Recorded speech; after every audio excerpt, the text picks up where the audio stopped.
Stick with me, you and I are about to watch the school's biggest loser get an insane glow-up. He just could not believe this insane power. His body got so incredibly strong, he feared going totally bald. He completely shattered the running test records, then crushed the push-up exam.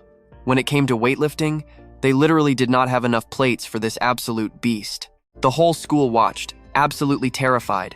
This was the same loser they used to bully.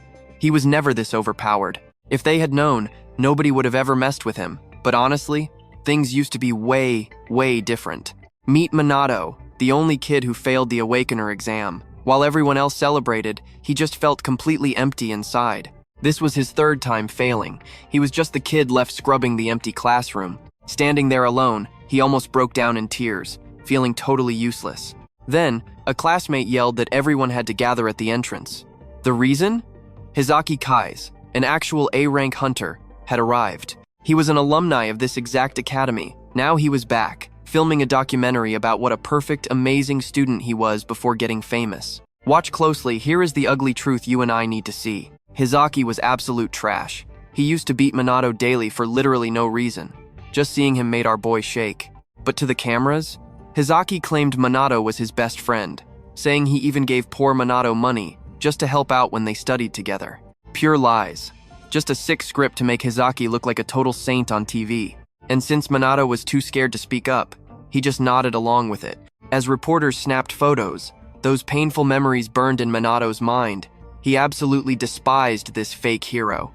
After filming finished, our main character just felt the crushing weight of being weak, powerless to change a single thing. Growing up, Manato was obsessed with reading history books, epic stories about the legendary founders who saved the entire world. When the Tower of Malevolence first dropped, spitting out nightmare monsters that almost wiped out all humanity, absolute legends stepped up to save us. One hero literally wiped out 10,000 soldiers using just a simple wooden stick.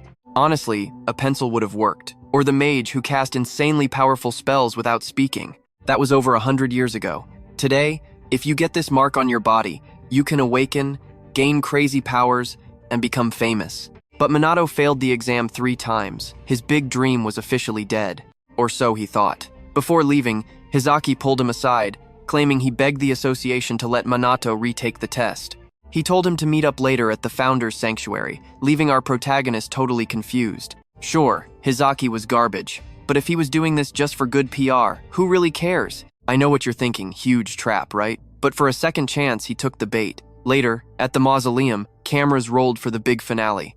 The camera focuses on Hizaki standing before the historic tomb, giving some fake, grand speech. The interview finally wraps up, and reporters thank him for the amazing footage. Hizaki plays the humble superstar, smiling for the press. But the second they leave, he sneaks deep into the mausoleum where his thugs are secretly digging. He impatiently asked if they found the entrance. They excitedly point to a hidden passage, but right as they celebrate, a voice calls out from behind. Manato had just arrived for his supposed exam, only to catch them in the act. This was sacred ground. This place honored his biggest heroes. But when Manato tried to stop these scumbag looters, Hizaki smashed him with full A-rank awakened power. The punch was absolutely devastating.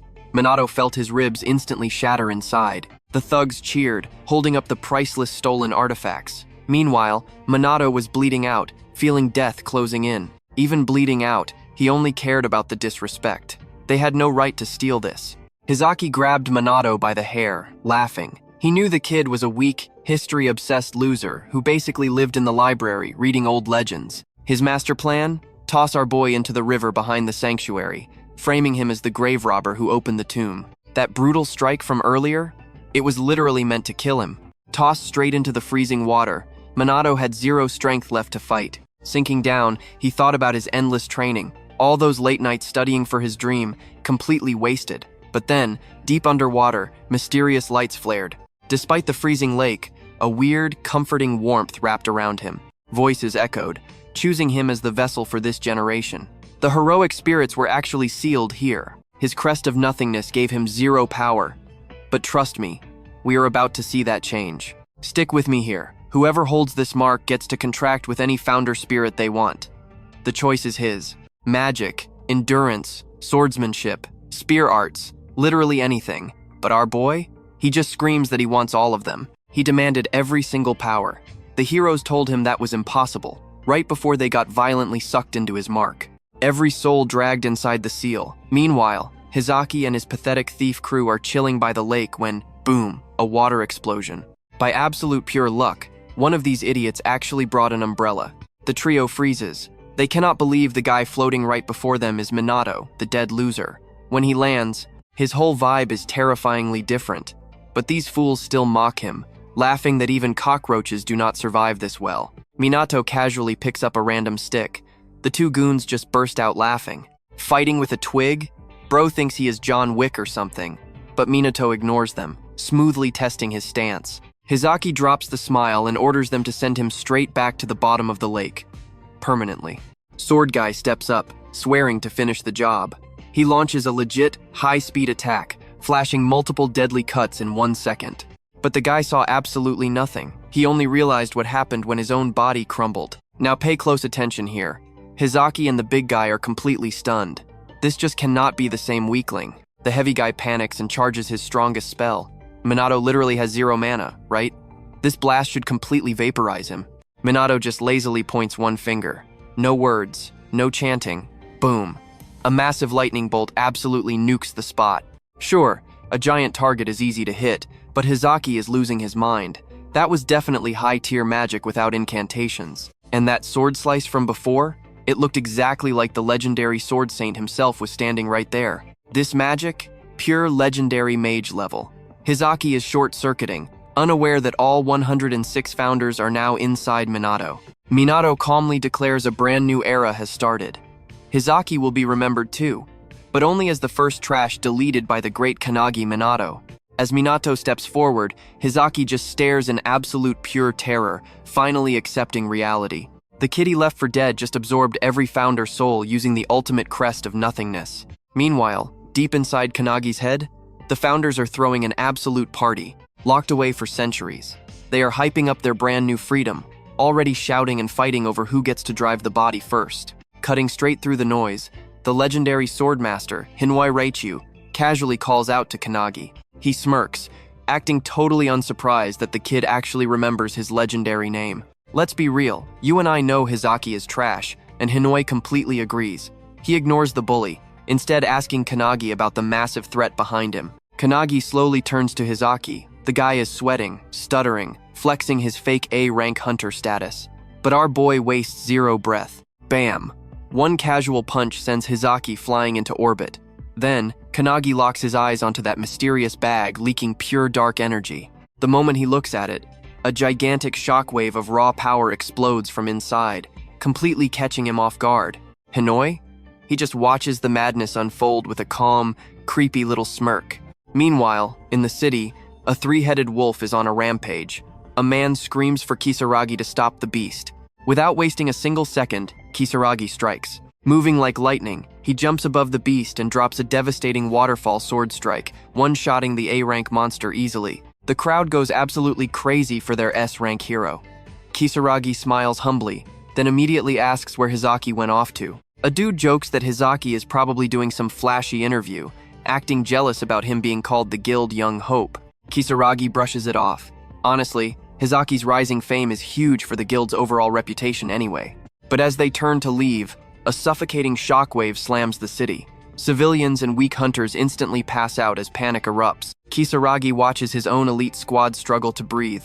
Even A and B rank veterans cannot handle this heavy aura. He instantly realizes an S-rank disaster just dropped. That crushing pressure is blasting straight from the founder's tomb. Back at the lake, a shaking Hizaki scrambles up, staring in absolute dread as a colossal nightmare rips out of the bag. He stutters in terror. Is that a demon? What even is that thing? Kanagi calmly explains that by grabbing those relics, Hizaki completely shattered the seal, trapping one of the tower's absolute worst boss monsters.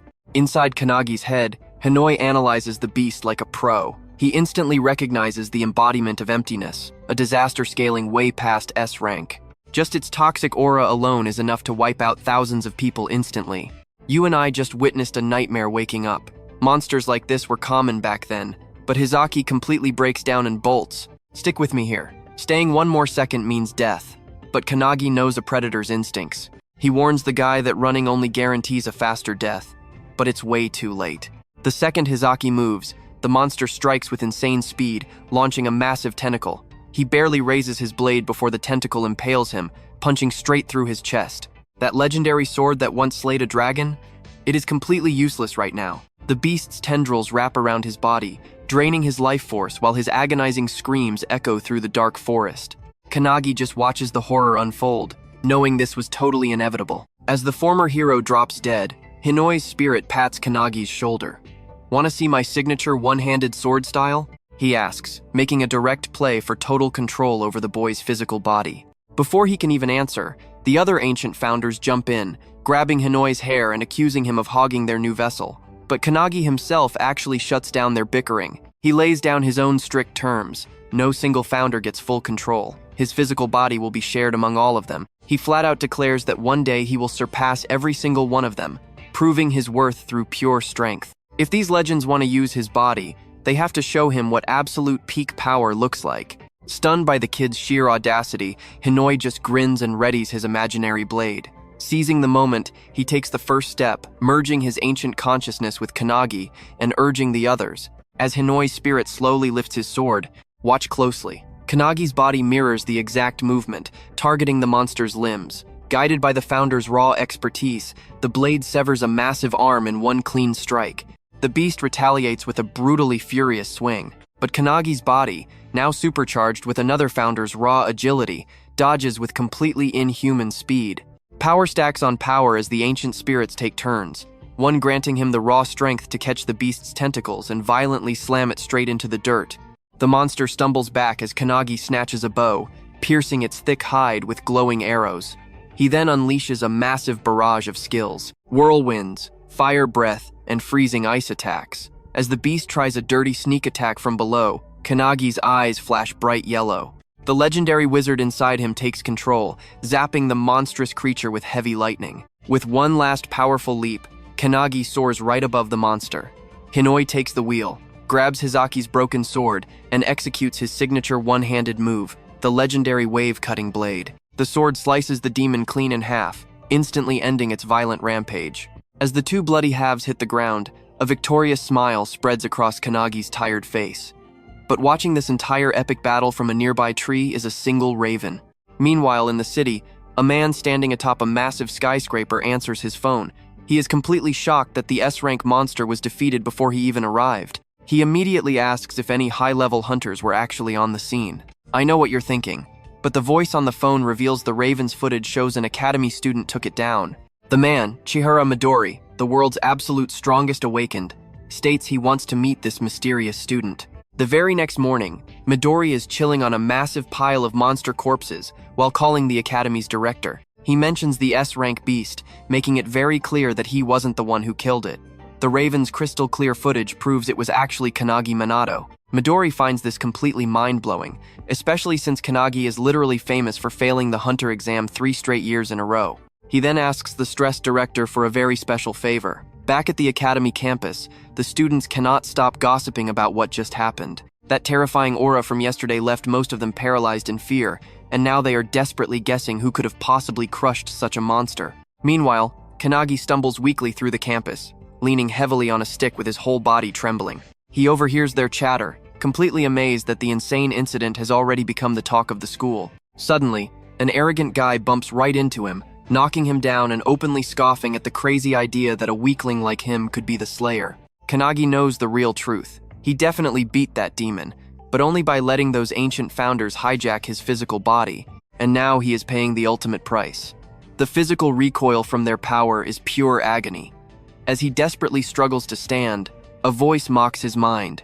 It is Hinoi, reminding him of his incredibly bold promise to surpass them. With a challenging yet encouraging tone, the spirit pushes him to get it together. Kanagi remembers his vow, ignores the brutal pain, and forces himself back onto his feet, quietly reaffirming his ultimate goal. Hinoi chuckles inside his mind, urging him to show some actual resolve. The ancient spirit then scans the nearby students with a heavy sigh of disappointment. The modern Awakeners of this era seem basically no stronger than regular humans, a massive downgrade from the fierce warriors of his time. So what do you and I make of this? He thinks the world is doomed, but his thoughts completely stop when he senses an incredibly powerful aura nearby. Kanagi feels Hinoi's sudden, sharp tension, but the old spirit just completely brushes it off. Right then, a loud professor shouts for Kanagi to come over. Thinking it's his expulsion letter, he walks up super carefully. He's failed 3 times already, so he is totally out of chances. But plot twist, the professor actually tells him to head straight to the field for a makeup exam. Stick with me here, because Kanagi is totally stunned. Students crowd the windows, whispering nobody has ever gotten a hunter re-exam before. Out on the field, Kanagi drops into a sprinter's stance. He is injured, but completely locked in. Test 1, the 100-meter dash. And that same bully from earlier starts talking trash, calling him an absolute failure. But the second the test starts, dead silence. Kanagi blasts past the finish line in 1.2 seconds, completely destroying the old record of 2.7. Next up, the 30,000-meter run, 1 minute and 17 seconds. The previous record is absolutely obliterated, and it is the exact same story for every single test. Push-ups, bench press, literally whatever. He does not just break the old records, he absolutely shatters them by double. The whole crowd is completely speechless. Kanagi thinks the founders are secretly carrying him, but Hinoi confirms this crazy power is all him. Meanwhile, up in the headmaster's office, Midori reviews Kanagi's file. The headmaster admits his physical scores are off the charts, but the real elephant in the room is his magic. For 3 straight years, his mana has tested at absolute 0, completely undetectable. That is why they basically wrote him off as hopeless. Midori's secretary just smirks, knowing things are about to get really, really interesting. Now watch closely. Kanagi steps up for the absolute final hurdle, the magic measurement. The professor tells him to channel mana into a giant fan for 30 seconds. The current record? 4,022 rotations. Getting into position, the traumatic memories of failing this exact same test hit him extremely hard. In the past, no matter how desperately he pushed, that fan never even twitched. His total inability to sense any mana has always held him back. But right now, everything is completely different. For the first time ever, he actually feels it surging from his right foot, spiraling through his veins, and rushing back. He realizes his breathing actually controls the flow, speeding it up so he can blast that raw energy straight through his palm. The professor gives the signal, and Kanagi finally unleashes his overwhelming magic. Instantly, the massive blades blur into motion at insane speed. The counting machine literally starts glitching from the speed, while the sheer hurricane force of the wind blinds the students from even seeing the digital numbers. The velocity just keeps ramping up. Then boom, the machine straight up explodes. The detached fan launches across the field like a massive, flying buzzsaw. Everyone screams in pure panic as it rockets toward the main building, smashing straight into the headmaster's office with an absolutely deafening crash. Inside, the headmaster barely dodges the flying rubble, dropping to the floor in absolute shock.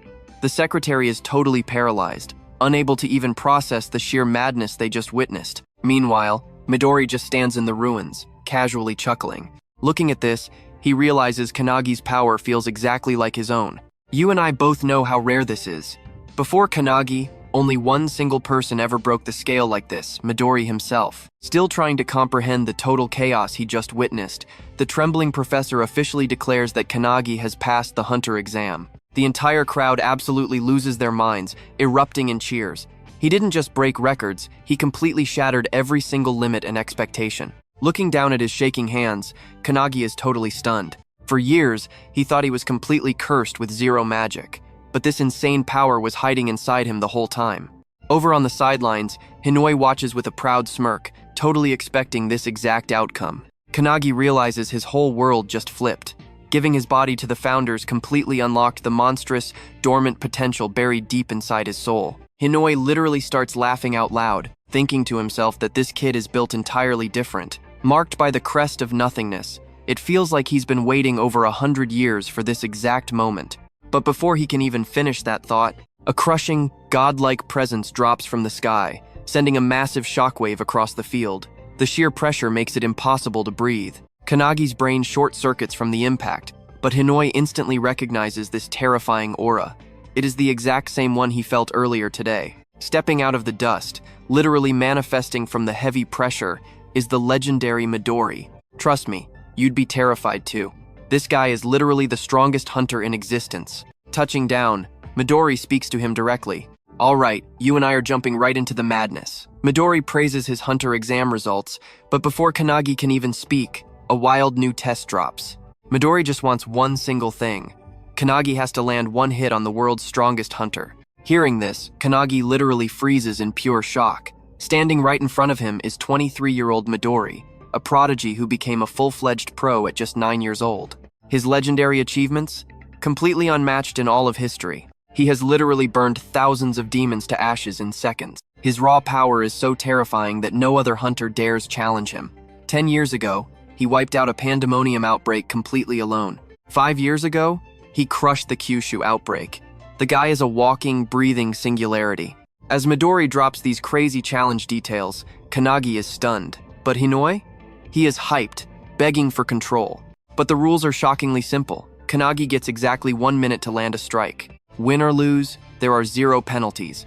And to keep it fair, Midori will only counterattack once every 10 seconds. No time for hesitation, no room for second thoughts. Any skill or weapon is completely allowed. Meanwhile, Midori refuses to use his own gear. To prove he is completely serious, Midori spawns a massive weapon arsenal, telling Kanagi to take his pick. Now watch closely. Seeing an instant armory of legendary gear drop from nowhere, it is absolutely surreal. Absolute confusion clouds his mind. Realizing he is actually going one-on-one against the legendary Midori, he hesitates. Still totally unsure, he finally asks if he can really use absolutely anything. In response, Midori casually grabs a katana, holding it with a light, confident grip. With 0 effort, he snaps the blade cleanly in half like a dry twig. Without bragging, he explains his own body outclasses any forged steel. Before Kanagi can even process this insane flex, Hinoi starts losing his mind. You can hear the pure frustration as he demands control, absolutely hating Midori's insane level of arrogance. His fury peaks, screaming that someone talking down to them is completely unforgivable. Kanagi feels Hinoi's violent energy spiking hard. His raw presence explodes like he is ready to go all out. Then it finally hits him. Midori's sheer strength actually rivals the legendary power of the founders themselves. Against a monster like that, victory seems impossible.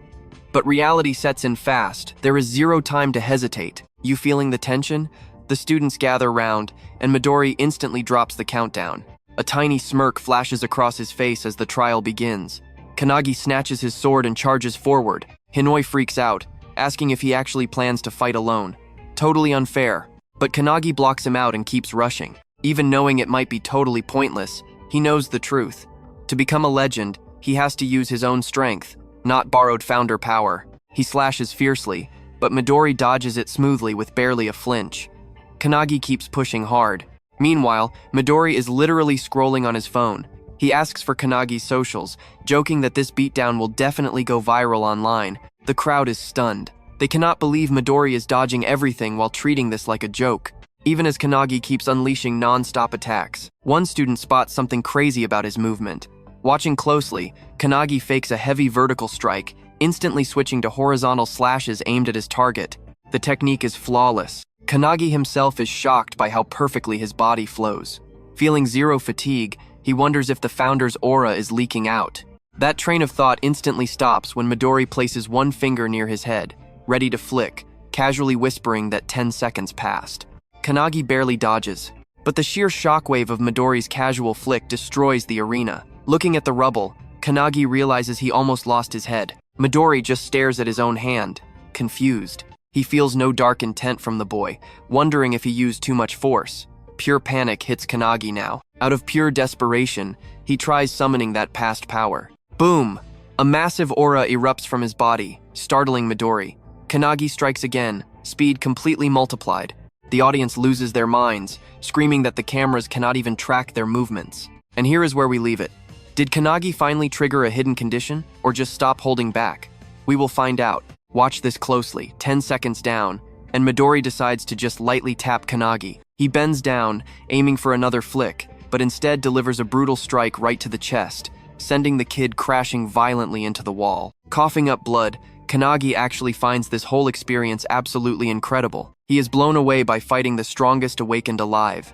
He knows for a fact if he still had yesterday's weak body, that single hit would have instantly killed him. This crazy realization brings a smile to his face. He is definitely leveling up. Still, he fully admits his current skills are just not enough to pass Midori's insane test. Completely determined, he decides to rely on pure brute force and charges right at Midori again. Boom! Midori flashes beside him with unbelievable speed, forcing Kanagi to completely freeze in his tracks. With a quick apology, Midori says he has seen enough. Declaring the 30 seconds are over, he strikes Kanagi's neck, forcing the kid to slowly drift into total unconsciousness. Watching him collapse, Midori admits the kid is absolutely a genius, but just not on the same godlike level as his comrades. In the end, Kanagi completely failed to unleash that raw power Midori had sensed earlier. He calls his secretary, telling her it is time to head back, clearly disappointed by this anticlimactic outcome. But do not blink, because here is where everything flips. Kanagi suddenly grabs his sword. Midori senses a terrifying aura, glancing back to see him radiating pure power. Hinoi, now speaking right through Kanagi, he remarks the stubborn brat is completely asleep, finally letting him take over. Stepping forward, Hinoi smirks and suggests extending this fight a little longer. Meanwhile, Kanagi's floating spirit completely panics, watching in pure horror as Hinoi pilots his body. Yet Midori just smiles, instantly recognizing that heavy presence from before. He wonders, is this a totally different person, or just some insanely high-tier skill? Regardless, he understands one absolute truth. Kanagi is now a monster. Controlled by Hinoi, the kid launches a vicious attack, shouting at Midori to stop spacing out.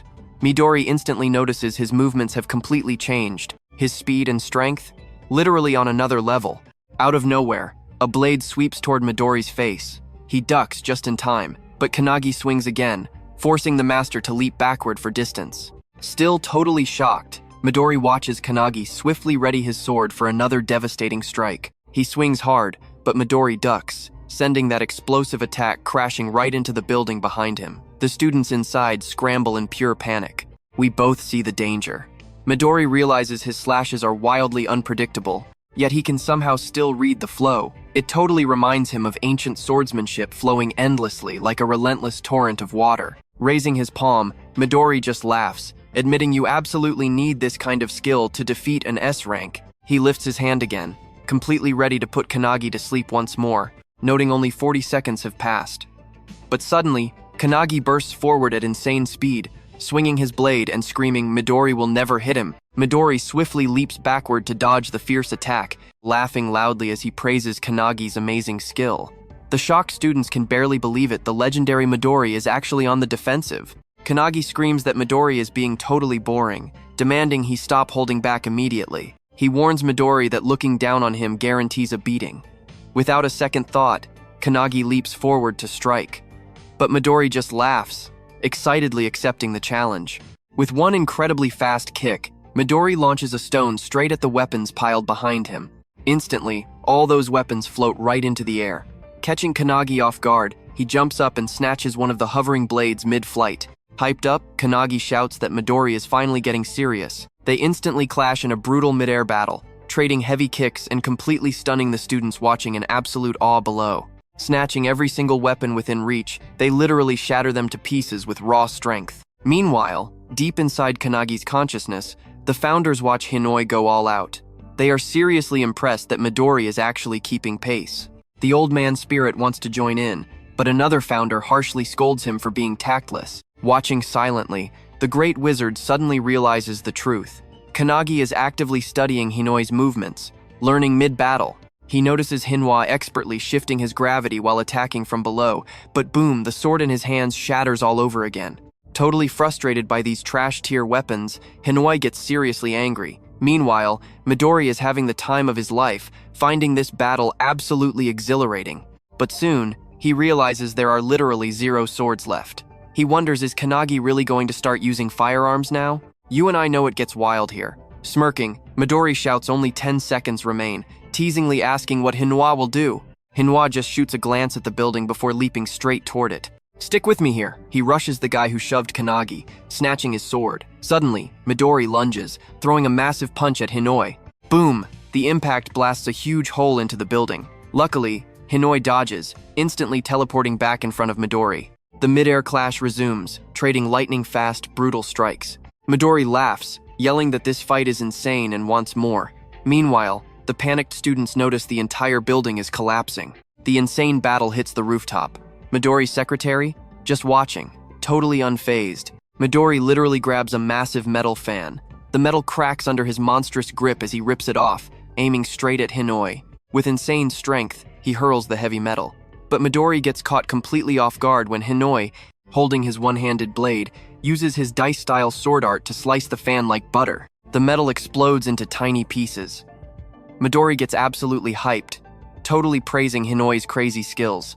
Hinoi doesn't pause, hurling his sword right at Midori.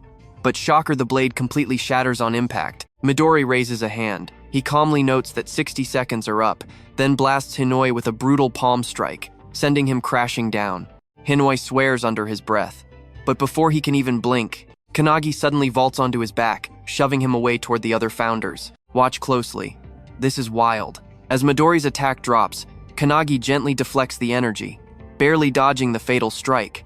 Both Hinoi and Midori are completely stunned, but the insane impact snaps one of Kanagi's hands instantly. Ignoring the pain, he throws a desperate punch at Midori's face with his good hand. For them, this clash of singularities feels endless, an intense standoff over a tiny moment, exactly like a high-stakes chess match between two legendary grandmasters. Even with all this intensity, Hinoi knows only a split second actually passed. Watching with pure pride, he realizes Kanagi just carved out a brand new path to victory. But Kanagi is completely shocked. Midori stops his fist perfectly. Pure frustration hits Kanagi. He totally failed to land that clean punch. But get this, Midori actually smiles. He deliberately pulls Kanagi's fist right into his own face, rewarding his insane effort.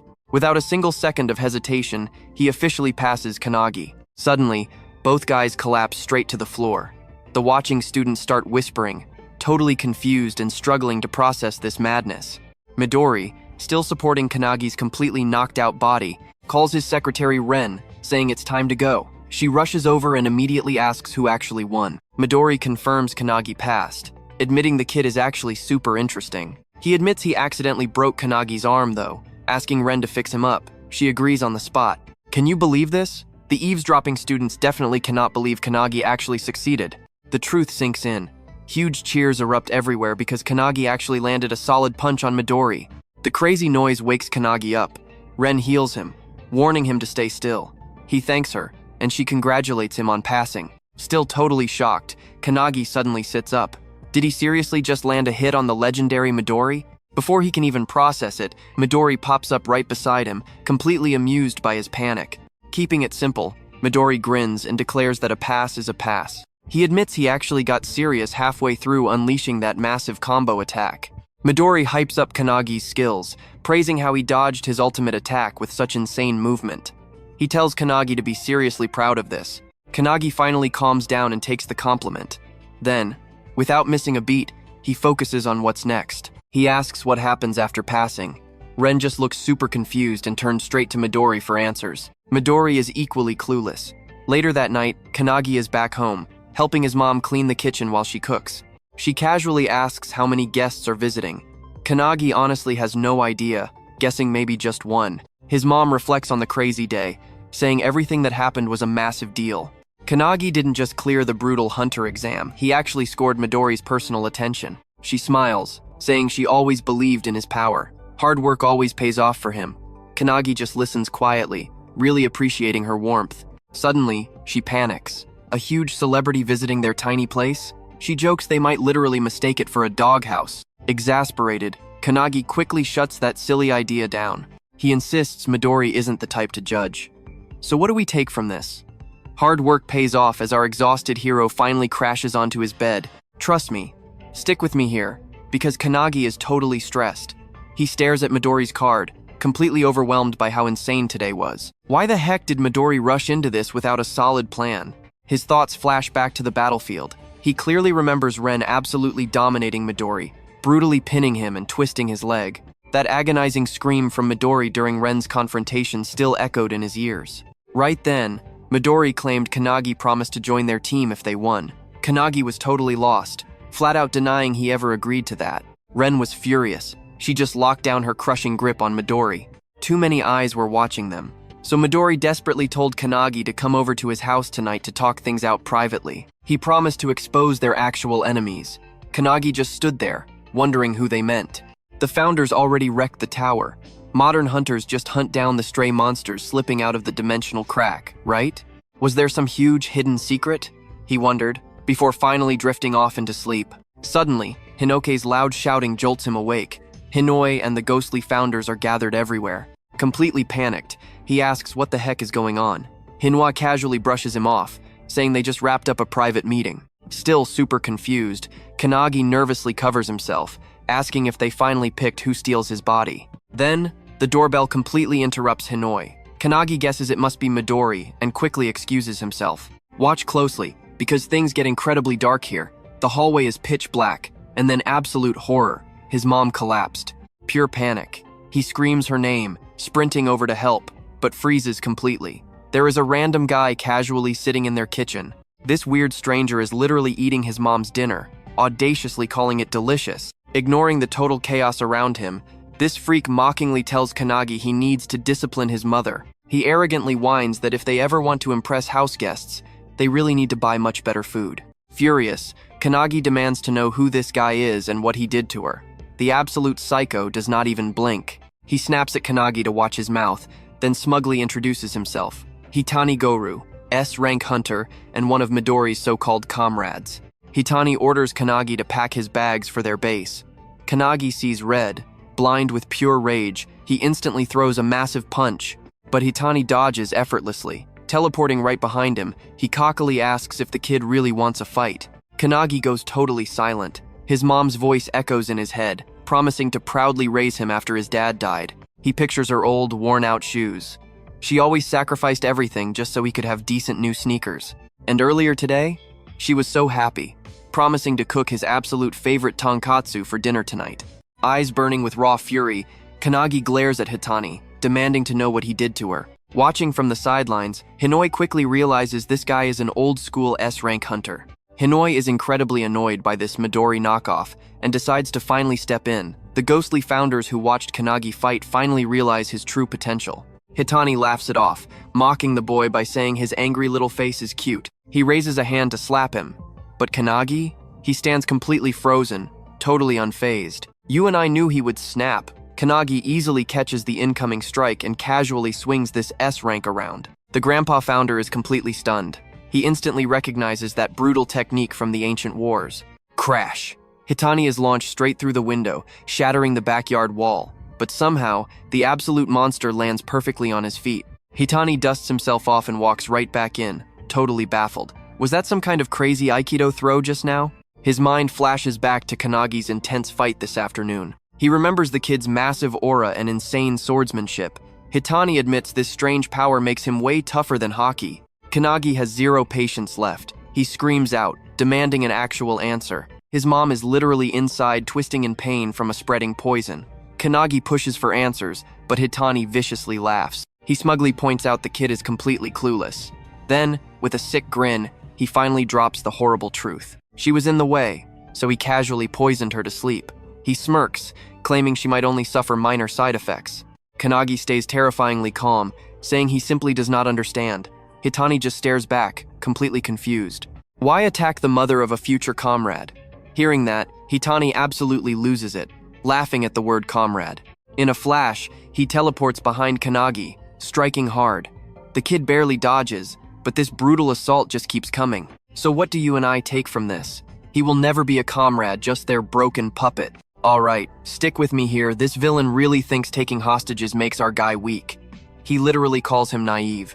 Before our hero can even blink, Hitani stomps on his foot, slashes him, and arrogantly asks if he's right. He jumps back fast, feeling his cheek absolutely burning. He touches his face. The poison is already spreading. Hitani grins, showing off his fingers. They are completely covered in razor-sharp, poison-laced needles. He arrogantly mocks him. The toxin is already inside. Hitani brags that his body creates dozens of deadly toxins, his signature phantom bugs poison. Then he complains about this annoying mission. He claims he could easily drop a massive toxic gas cloud over a 5-kilometer radius, but doing that in a crowded city just won't work. He gives our guy exactly 1 minute before the poison kills him. The only way out? Join his evil organization, and Hitani will hand over the antidote. Our hero feels how lethal this toxin is. For any normal person, this would be an absolute death sentence. Looking at his hand, he casually calls out to Valentine, the god of medicine. The other founders look at her, completely confused. He apologizes for bothering her, and calmly asks if she can teach him how to neutralize the poison later. She stammers out a quick yes. Annoyed by this, Haitani launches another wave of poison, screaming about what kind of nonsense he is mumbling. He dodges it instantly, explaining that the aikido move he used earlier belongs to Kudu Huma, the god of hands. The old man inside his head is absolutely stunned. The kid copied his technique just by watching it once. Then he casually names Hinoi, the 10,000 army slasher, Shimamur Calcus, the blue spear of destruction, and Margaret, the heavenly bow. Now pay attention, he straight up tells Haitani the legends he idolizes are literally living inside his body. This leaves Haitani completely shocked. But instead of getting scared, the guy just snaps into pure rage. He screams that he'll show him true agony. Haitani charges right at him, needles locked and ready. Our hero dodges at the very last second. Haitani's strike hits a tree, and it instantly rots and dies. Haitani attacks again, yelling that if he drops to his knees and begs, he might give him a painkiller. He warns that once the pain takes over, he'll lose his mind to absolute madness forever. But Kanagi stays dead silent. Just as Haitani's deadly hand closes in, he quickly sidesteps. He slams his palm right into Haitani's chest, unleashing Saint Wantok's legendary fist. Haitani coughs up blood, totally shocking Wantok inside him. The massive impact sends the villain smashing into a streetlight. Without wasting a single second, he follows up with Irson's feet of light. Boom! Haitani goes flying. Irson is watching from inside, amazed by his raw power. But Haitani somehow staggers back to his feet. In a flash, he's back in front of Haitani, attacking with both hands. He slips right past the villain's guard, snapping his needles, and nails him in the stomach with the sharp beak corral attack. Then Kanagi slashes Haitani using Rowan's signature skill, the Dragon's Claw. Rowan himself is absolutely speechless inside him. Haitani tries to grab him, but he activates Leilak's flipper, launching the villain spinning into the air. Floating there, Haitani wonders what is happening. You and I both know that poison should have fried his brain, right? Instead, Kanagi activates the Magus of Truth, Melta Silentius, blasting Haitani head-on. A massive energy blast explodes, leaving absolutely everyone stunned. Hinoi turns to the other founders, mind blown. Right after crushing Haitani, Kanagi started perfectly copying their physical and magical moves. Hinoi claims he doesn't even care if the kid's power comes from the Crest of Nothingness. He just finds him fascinating. The founders agree. Hinoi suggests they train Kanagi themselves, betting he could easily become the strongest Awakener alive. Meanwhile, hooded figures dash across rooftops. One of them screams for his team to hurry. He warns that Nemo's guilds are hunting Kanagi down. They have to snatch the kid before Nemo's people get to him. Suddenly, Midori drops right behind him. He asks if there are really that many, then calmly tells the shocked man, if there are 15, you are the last one. Midori just taps a finger against the guy's forehead, completely flipping his head back, and slams him straight into the roof. He calls Ren using his Raven's call. She answers instantly, saying she is already there. She confirms no Awakeners are around, but trust me, her next words will absolutely shock you. Stick with me here. Ren confirmed someone else already raided the place. Midori quietly listened. Ren explained the intruder was Hitani, an S-rank hunter legendary for his toxic poison skills. He showed up hunting for Kanagi, but ended up getting completely wrecked instead. Midori glanced up at the rooftop. Yep, Hitani was lying completely sprawled out, knocked out cold. It left Midori wondering what the heck actually went down. Soon after, they reached Kanagi's house. Midori literally clapped his hands together, flashing a huge grin. He was genuinely impressed, admitting he never expected a kid like Kanagi to take down someone like Anne. Without missing a beat, he asked about the poison exposure. Kanagi awkwardly scratched his cheek, saying both he and his mom were completely fine. Hinoi just crossed his arms, unimpressed. He bluntly reminded Kanagi they wouldn't have survived without Valentine's help. Hearing her name, Valentine groaned, looking completely drained. Still, Hinoi actually gave her props for moving fast. Wrapping up a mess like that in 5 seconds? Insane. Valentine just shrugged, no big deal. Having the poison creator right there made it super easy to grab blood samples and instantly whip up the perfect antidote. Kanagi was still wrapping his head around all this chaos, but he finally asked the burning question. Was Hitani lying about being Midori's ally? Midori gave a quick nod, total lie. Lots of fakes use his name for clout. Brushing it off, he turned his attention back to Ren. He asked if she was finished. She popped up beside him with a nod, confirming that every single bit of damage was repaired. Now watch this. Kanagi was absolutely stunned. His broken windows and smashed walls were completely flawless again. Magic? Pretty much. Flashing that signature bright smile, Midori suggested heading inside to discuss Kanagi's future. Kanagi just froze. Pure hype mixed with serious nerves was totally washing over him. Fast forward to the next day. A slick car waited while his mom said goodbye. She fussed, telling him to double-check his bags. Kanagi brushed it off, saying she worried way too much. She couldn't believe her boy was leaving with Midori. Midori had already sworn to his mom that he'd train Kanagi into an absolute beast. That promise hyped Kanagi up, but his mom definitely still had her doubts. Hiding her anxiety, she shoved a lunchbox into his hands, nagging him about skipping breakfast. He didn't even need it, but he took it anyway. Then, Mom looked Midori dead in the eye, asking about danger. Midori gave it to her straight. Yes, it is dangerous. She admitted Kanagi had always struggled, making it a huge leap of faith to trust Midori with his life. Still, being a mom, that heavy uneasiness just wouldn't fade. With total confidence, Midori swore he'd train him until 0 weaknesses remained. Hearing that ironclad promise, she finally agreed to let go. Once they hit the road, Ren glanced over at Midori from the driver's seat. You and I know that's a wild promise.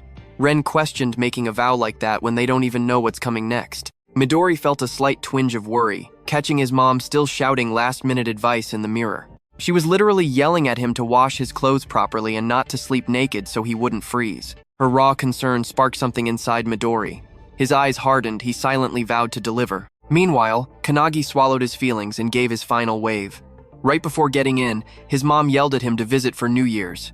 Rolling out, Midori checked on him. Kanagi sighed, admitting he really had to fight back the waterworks. Midori just kicked back, telling the kid to relax, eat, sleep, just do whatever he needed right now. Glancing down, Kanagi spotted the packed lunch his mom had carefully left beside him.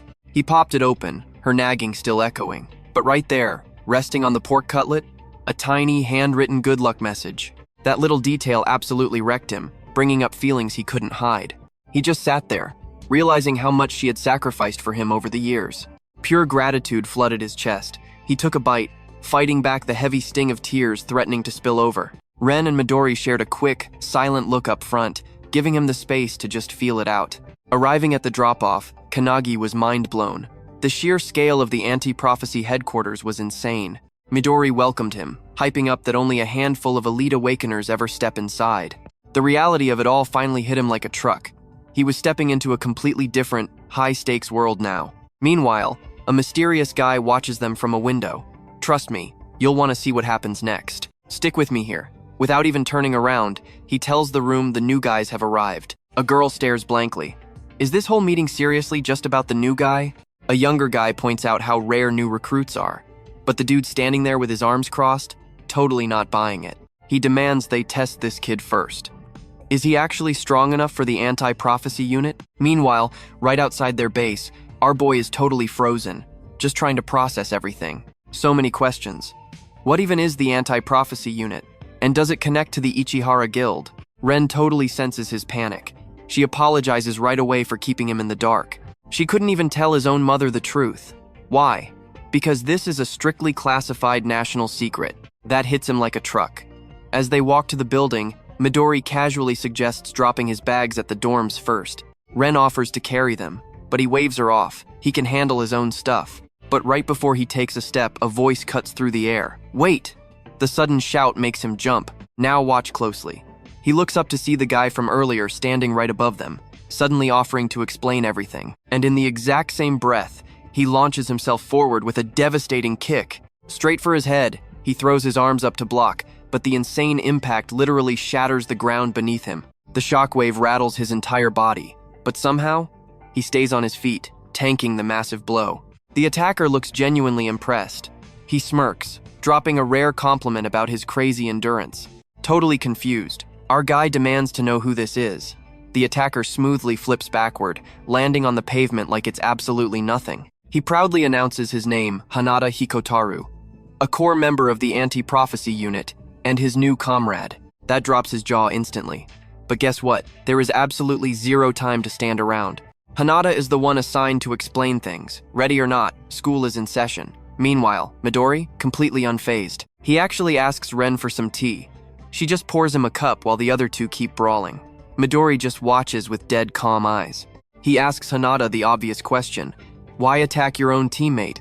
Hanada doesn't even blink. He claims it does two things, welcoming Kanagi to the squad and testing his raw skills. Kanagi is just sweating now. He has absolutely no idea what kind of crazy test this is. Zero warning. Hinata moves like lightning, throwing another insane kick right at his face.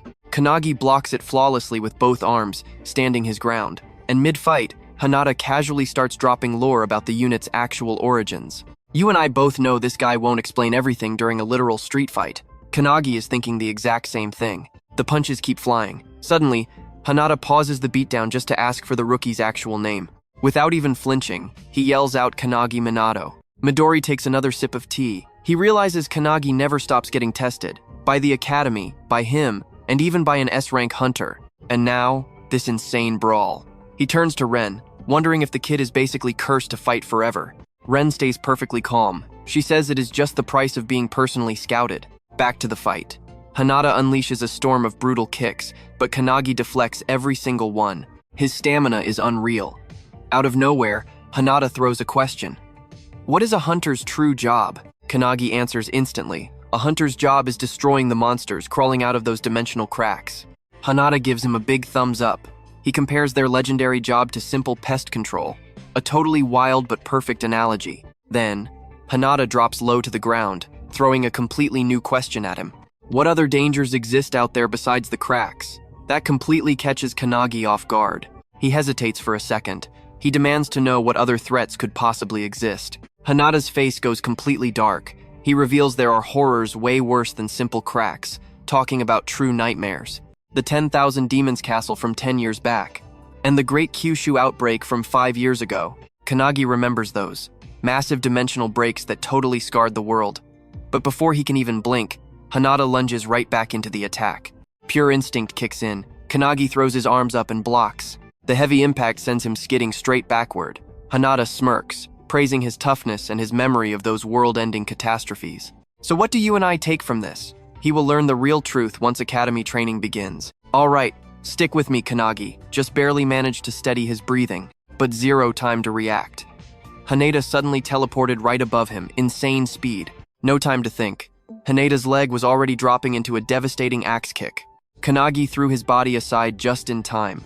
Hinata's foot smashed the ground, completely blasting a nearby tree and splitting it perfectly right down the middle. That raw power was so wild it left Kanagi totally stunned for a second. Hinata straightened up, his whole vibe shifting.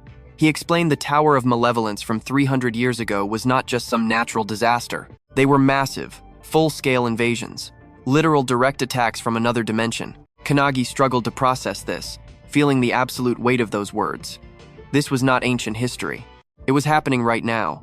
Hinata stepped closer, looking dead serious. He admitted he had no idea why modern Awakeners felt so much weaker than the Tower-era legends.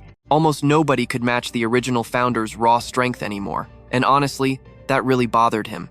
Caught between fear and curiosity, Kanagi finally asked the ultimate question. What do we do? Hinata's answer was totally firm. That is exactly why the anti-prophecy unit exists. People who foresee these world-ending threats simply do not share that knowledge with the public. Now watch closely, they only tell the elites who can actually handle these extreme dangers. And those absolute elites, Hinata stated, are the members of the anti-prophecy unit. Midori and Ren smirked proudly hearing that. Kanagi realized their entire mission was just stopping these dark prophecies from happening. Hinata then dropped the bomb. As of today, Kanagi was officially part of their squad. Hinata welcomed him in, saying he was the very first person to block his deadly kicks back to back. Hinata held out his hand as a sign of respect, and Kanagi quickly shook it. Midori and Ren clapped. Then Hinata called out, and other mysterious Awakeners silently appeared on the roof. When asked what they were doing, they just stared and vanished. Kanagi was completely shocked. Midori joked that they vanished just like villains, but Hinata simply shook his head. He guessed they just wanted to see how things played out for themselves. Hinata then told Midori to leave the rest to him, and she headed off. After that, Hinata helped Kanagi grab his stuff and offered to show him the dorms. Kanagi genuinely thanked him. Settling in that night, Kanagi could not stop thinking. I know you are wondering too, what does this prophecy squad actually mean? Did the original founders face this exact crisis during the Tower era? Was he suddenly about to fight some massive threat that had already been predicted? His anxiety spiked, but a sudden voice cut through the worry, telling him he simply needed training. Startled, he whipped around to see Hanoi and the legendary founders standing right there. He quickly apologized for ignoring them earlier, but Hanoi said not to worry, they had made a decision. As the founders, they decided to train him into the ultimate strongest Awakener, just like Midori.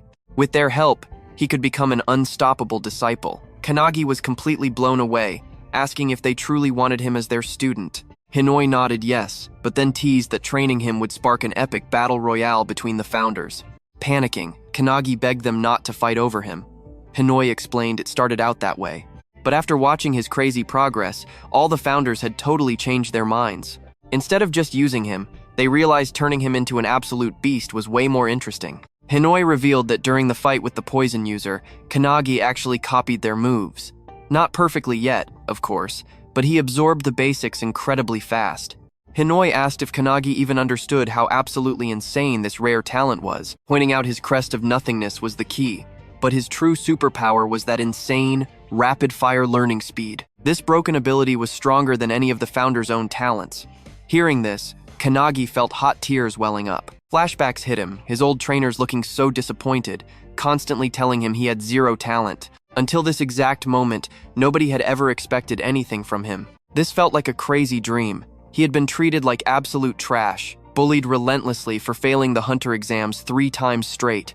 He could still hear his classmates laughing, their cruel voices telling him to just quit. His name was always forgotten, just a total nobody in the crowd. Zero faith in his future, perfectly used to being completely invisible. But now, legends like Midori and Hinoi are acknowledging him. Trust me, you are not ready. Stick with me here because our guy couldn't even believe he deserved this massive stroke of luck. He'd idolized these legends forever, completely shocked they trusted him. Seeing his hesitation, Hinoi just walked over, smiled warmly, and clapped a heavy hand on his shoulder. He told the kid to keep his wild emotions perfectly in check. Get this, their actual souls lived inside his body, taking over whenever he slept. This meant he could enter a hidden realm completely outside time and space. With that settled, they dropped a brutally strict training schedule right on him. Afternoons meant hardcore training with the anti-prophecy squad. Nights, fighting in his dreams. Peaceful sleep was officially dead, but he was totally fired up and ready for the absolute hell ahead. He accepted their intense guidance instantly, absolutely determined to follow every single command. Morning hits. Over in the dorm bathroom, Hinata was just washing up when our guy dragged himself in. They said, "Hey," but man, he looked half dead. Completely drained, he admitted the new nightmare routine was already kicking his absolute trash. Hinata completely understood the struggle, remembering his own brutal first days at the dorm. But suddenly, something crazy caught Hinata's attention, a seriously heavy aura rolling right off the kid. Watch this. Pure curiosity hits, and Hinata impulsively throws a sudden, lightning-fast kick. But with zero effort, he casually ducks his head, spits out his mouthwash, and just walks right past him. He doesn't even bother looking back. Brushing off the surprise attack, he sighed that he had zero patience for morning games, announcing he was heading straight down to the cafeteria to eat. Hinata just stood there, totally mind-blown. His strike was way faster than yesterday, but the kid had dodged it like it was absolutely nothing. Down in the cafeteria, Hinata spots an empty table and casually walks right over to a cold-looking woman who was just eating some fruit. He asked if they could crash her table, and she just gave this incredibly icy nod. Taking the opening, Hinata sat across from her, waving the kid over. That is when our guy finally realized exactly who she was. It was one of Hinata's squad mates from yesterday. But her vibe was freezing cold. She spoke super formally, making it painfully obvious she hated the company. He still tried being polite, dropping his name to say hello. Her brutal indifference? Instant. She had zero interest in his name, and flat out refused to even try remembering it. Raising her fork, she pointed it dead at his face, declaring she would only use his name once he actually proved he wasn't useless. Until then, training was everything. He had to follow her on a dangerous mission to completely wipe out an active doom prophecy. This terrifying prophecy dated all the way back to 1945, when explorers found the first cursed book buried 3,000 meters deep inside Antarctic ice. They named it the Book of Doom. You and I both know why. Despite looking like messy child scribbles, it predicted an utterly catastrophic future. It warned that 80 years later, humanity would face a devastating global attack and a massive wave of apocalyptic disasters. The ominous words were so heavy, the entire world panicked. Later on the drive, she randomly asked why he thought humanity actually believed those grim predictions. He sat there, thinking it over for a second, then glanced over, still totally clueless about her name. Before he could ask, she snapped that introductions were useless, demanding he just spit out his answer. He casually guessed the prophecies just had to be accurate, triggering an instant reaction. She literally scoffed, practically calling him an idiot. She bluntly explained that if even one single thing in that doom book came true, the whole world would end. That massive reveal left him stunned. Turning to Hinata, he nervously asked just how many of these deadly prophecies were actually recorded. Hinata casually dropped the number 200, leaving our boy completely and utterly speechless. He honestly thought the world was already doomed. But Midori proudly jumped in, revealing they had already stopped almost 180 of them, completely blowing his mind. Still struggling to process all this insane new information, he asked again why people blindly trusted the book. The cold woman finally explained that a famous explorer named Bernard Russell discovered the artifact. The very second Bernard cracked it open, page 1 literally read, "Hello, Bernard," paired with an impossibly precise timestamp. March 17th, 1945, 11:35 in the morning. The exact second he found it, that terrifying accuracy erased all doubt. A few hours later, the squad rolled up to Tokyo's Sumida ward.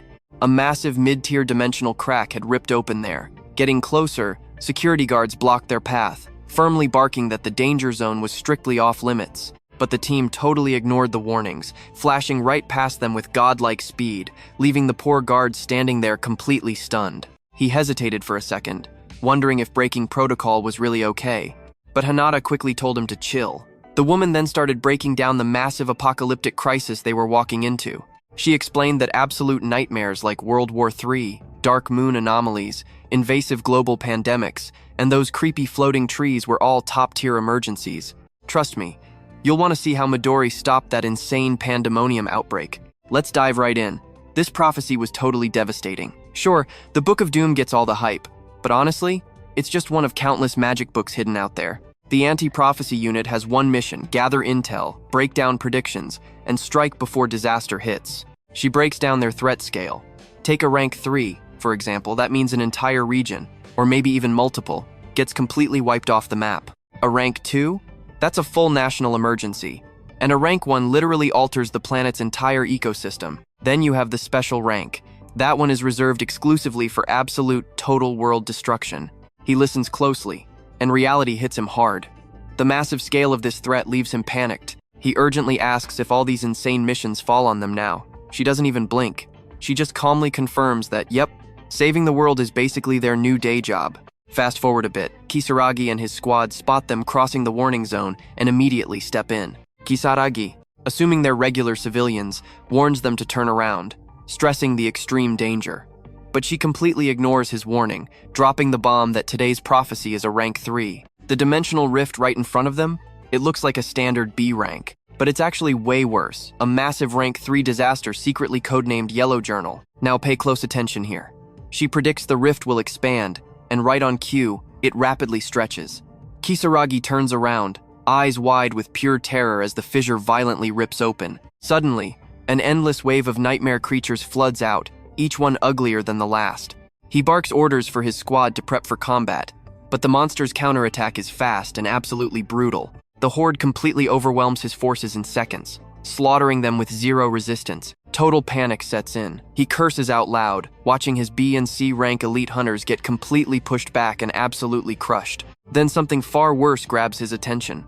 A suffocating, crushing pressure radiating directly from a boss-level monster. Seeing the newcomers casually walk forward, Kisaragi tries to step in again, screaming at them to retreat. But before he can even blink, the girl slams her hand into the dirt and unleashes a spell called Trismegist. Instantly, deadly spears erupt from the ground, skewering the monsters in one ruthless, bloody strike. The beasts drop dead, pools of blood forming everywhere. Then Hinata joins the fight, exploding forward with absolute lightning speed. He flows across the battlefield like water, crushing every single enemy in his way with deadly precision. Kisaragi watches the absolute massacre unfold, totally frozen and speechless. I know what you're thinking. S-rank hunters are usually the peak, right? Well, these operatives are on an entirely different level. He literally can't wrap his head around who these monsters are. Then the girl casually turns to Kisaragi, looks him dead in the eye, and orders him to retreat immediately. In their eyes, this legendary S-rank hunter is basically just a helpless civilian. Kisaragi glances down at her hand and spots a unique emblem glowing on her skin. Suddenly, everything clicks for him. These guys aren't random heroes. They're top-secret government operatives. Before his brain can even process that insane reveal, a giant hand blasts out of the dimensional rift, tearing it wide open. A massive, towering monster violently steps through. Meet Galea Olir, a catastrophic beast way beyond S-Rank, casting a giant shadow and radiating an absolute nightmare aura.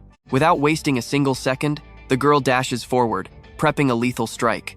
Kisaragi screams out, begging her not to be reckless, but she totally ignores him. The duo goes all out, launching a combined assault with zero fear of this boss. Hinata blitzes the Beastman with a rapid-fire barrage of kicks, only to freeze in shock. His hits are doing literally zero damage. The monster's anti-physical armor completely nullifies his kicks, forcing him to dodge backwards right as it aggressively lunges at the girl. Unfazed, she immediately channels raw energy to launch a deadly counterattack.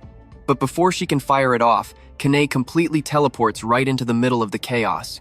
He blocks the Beastman's devastating strike with his bare hand. The absolute force of the impact makes the beast explode in blinding energy, leaving everyone totally stunned. As the smoke clears, Hinata spots the technique, a flawless penetration shock attack. But the wildest part? Kanagi just absolutely destroyed an S+ rank god-tier monster like it was nothing. It hits him instantly. Kane's power level has skyrocketed overnight, and even though the girl yells at him for showing off too much, he knows the truth. When facing an enemy with insane physical defense, destroying them from the inside out is the only way. He literally just learned this internal strike from Wantak, the legendary Fist Saint, the night before. With the monster dead, Kanagi turns to the girl and asks for her name, playfully adding that saving her life earns him at least that. She cheerfully replies, Ain. And trust me, you and I are gonna want to see what this duo does next. Alright, stick with me here. We're jumping straight back into the chaos as Hinata powers up to crush the new monster wave. The woman? Completely unfazed. She drops liquid mercury all over them and triggers her Mercurius reject skill. Boom. A massive, devastating explosion. They charge right in. Kanagi called it perfectly. Destroying these things from the inside out works way better, and she is absolutely not backing down now. She gives Hinata the signal. No hesitation at all, they bolt straight toward the dimensional crack. Kisaragi just watches, totally stunned. He knows the dimension on the other side plays by completely different rules. An uncharted zone packed with insane danger. Jumping in there? Absolute suicide. But before he can even blink, they are already gone leaping right through the rift like it is nothing. Left standing in a graveyard of A-rank monsters, it finally hits Kisaragi. These two are definitely not your average hunters. They must belong to that secret organization. Now watch closely, because the second they enter that dimension, a massive monster swarm is waiting. Akane instantly reads the battlefield. Seeing they are just like the monsters outside, she calmly raises her hand. Deadly precision. She summons a storm of mercury spears, impaling everything instantly. Still sprinting, Kanagi watches her technique and respects the raw power. Now it makes sense why she is the absolute best area of effect fighter in the entire anti-prophecy unit. With the mob cleared out, Akane steps right up to a truly massive bear monster. But right before she attacks, Hinata launches himself at the beast first. The bear swings its heavy claws, but Hinata effortlessly dodges to the roof. Then bam! He drops a lightning-fast barrage of kicks on it. Kanagi watches in amazement. Hinata moves so smoothly, just laughing it off. Then, completely out of nowhere, Kanagi rushes in and fires off the exact same kick barrage. He actually asks Hinata if his freshly copied technique looks right. Hinata is totally caught off guard, but he just smiles at the crazy display. Bear defeated, they push forward. But Akane notices something weird. The deeper they go, the emptier it gets. Eventually, they step into a massive open space resembling an arena. A heavy aura fills the air instantly, and they know something huge is coming. Then, out of nowhere, a massive, I know what you're thinking, just a minotaur, right? Wrong. This furious warrior is a blind boss monster packing a literal triple S-rank power level. Hinata and Kanagi are absolutely floored by its sheer size. Akane? She just stands there, totally chill. She actually questions if this is the real boss. Suddenly, multiple spears shoot straight out of the portal. Akane shouts at the guys to drop their ultimate attacks on it, promising she will clean up the rest. Hinata immediately starts charging his energy. Kanagi just hangs back, absolutely mind-blown by their confidence, but his gut instinct tells him this simply won't be enough to win. Hearing that, Hinata is genuinely shocked that Kanagi would doubt their absolute strongest hits. They blast the monster with a relentless magic barrage, but the beast just casually swings its massive weapon. Boom! It smashes a crater into the floor, sending brutal shockwaves across the arena. When the dust clears, total shock. Zero damage. The beast is completely unharmed. Realizing their best hits did nothing, they brace for round 2. As Kane readies up, a voice suddenly praises Akane's raw talent. He knows that voice, it is Kelik, his founder spirit. Kelik, a master alchemist, points out that with all her agility, purity, and insane physical strength, she is going to waste her potential by dying here. He admits she tried hard, but this Minotaur is on a completely different power level. She completely misjudged the beast. Its physical resistance is sitting at exactly 100%. Panicking, Kane asks what they should do next, but Kelik just laughs it off. Over on the front line, Hinata and Akane are getting pushed back hard. They seriously regret not bringing a magic user. Akane glances over at Kane, completely startled by the bizarre, intense energy radiating from him. Kane handed the spell instantly freezes its lower half, leaving Akane speechless. She is absolutely stunned, not just because Kane used her exact elemental skill, but because his flawless execution completely locked down an unstoppable triple S-rank monster. Still piloting Kane's body, Kelik glares at Akane and calls her a total fool.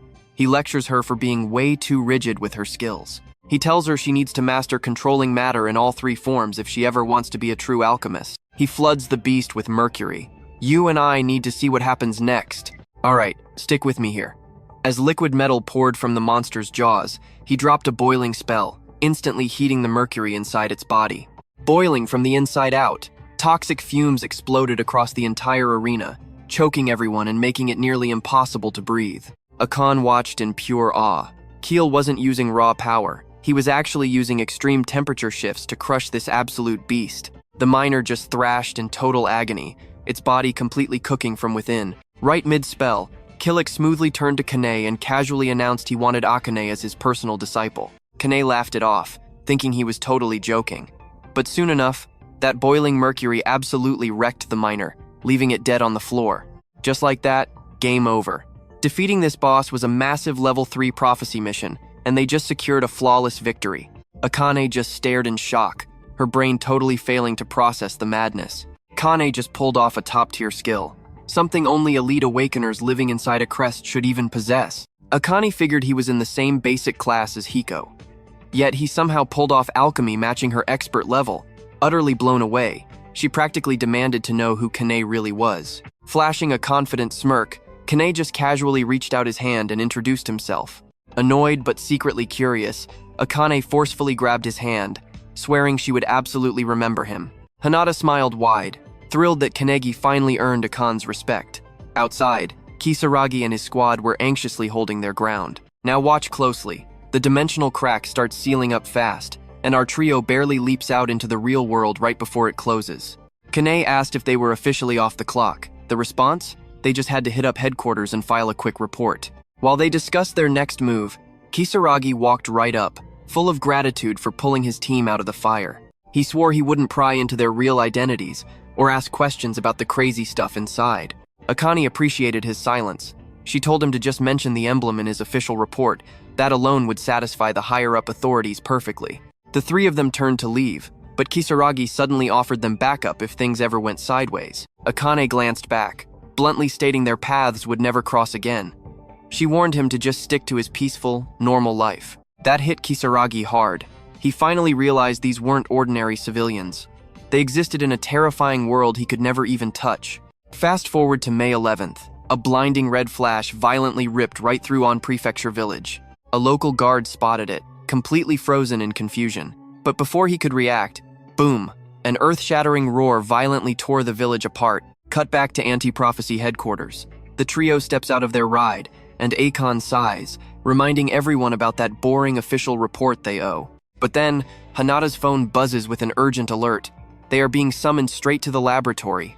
Highly unusual timing, especially fresh off a huge battle. Intrigued, they march into the high-tech lab, finding two mysterious figures already waiting for them. One guy stood tall on the stage, while the other just chilled up in the stands. The seated guy barks out with serious authority, claiming Akane was painfully slow at clearing that rank 3 disaster. Kanagi instantly spots who's talking. Yep, the red-haired dude from before. Akane, predictably, is absolutely boiling with rage over his arrogant disrespect. She hated him acting like the absolute boss. Hinata threw himself into the middle, desperately diffusing the tension by asking Director Kurihara what he wanted. Plot twist. The quiet guy standing on the stage is the actual director himself. After everyone finally chills out, he projects a classified video. It displays this glowing, red-hot chunk of charcoal. The director casually drops a bomb. It's a prophecy grimoire. They supposedly unearthed this crazy artifact out in a scorching volcanic zone and have been obsessively studying it. Kanagi highly doubts anyone could read a grimoire totally burnt to a crisp, but the director just smirks, dramatically adjusting his glasses. He reveals their elite tech team used AI and deep X-rays to extract data, even if the main message is still totally jumbled. However, they did crack one single, terrifying line. A deadly prophecy that explicitly targets Japan. I know what you're thinking. A brand new prophecy? Yeah, Akon and the crew were completely stunned by this game changer. The boss explains that their anti-prophecy network is incredibly high-tech, constantly pulling dark secrets from every corner of the globe. So a blind spot like this?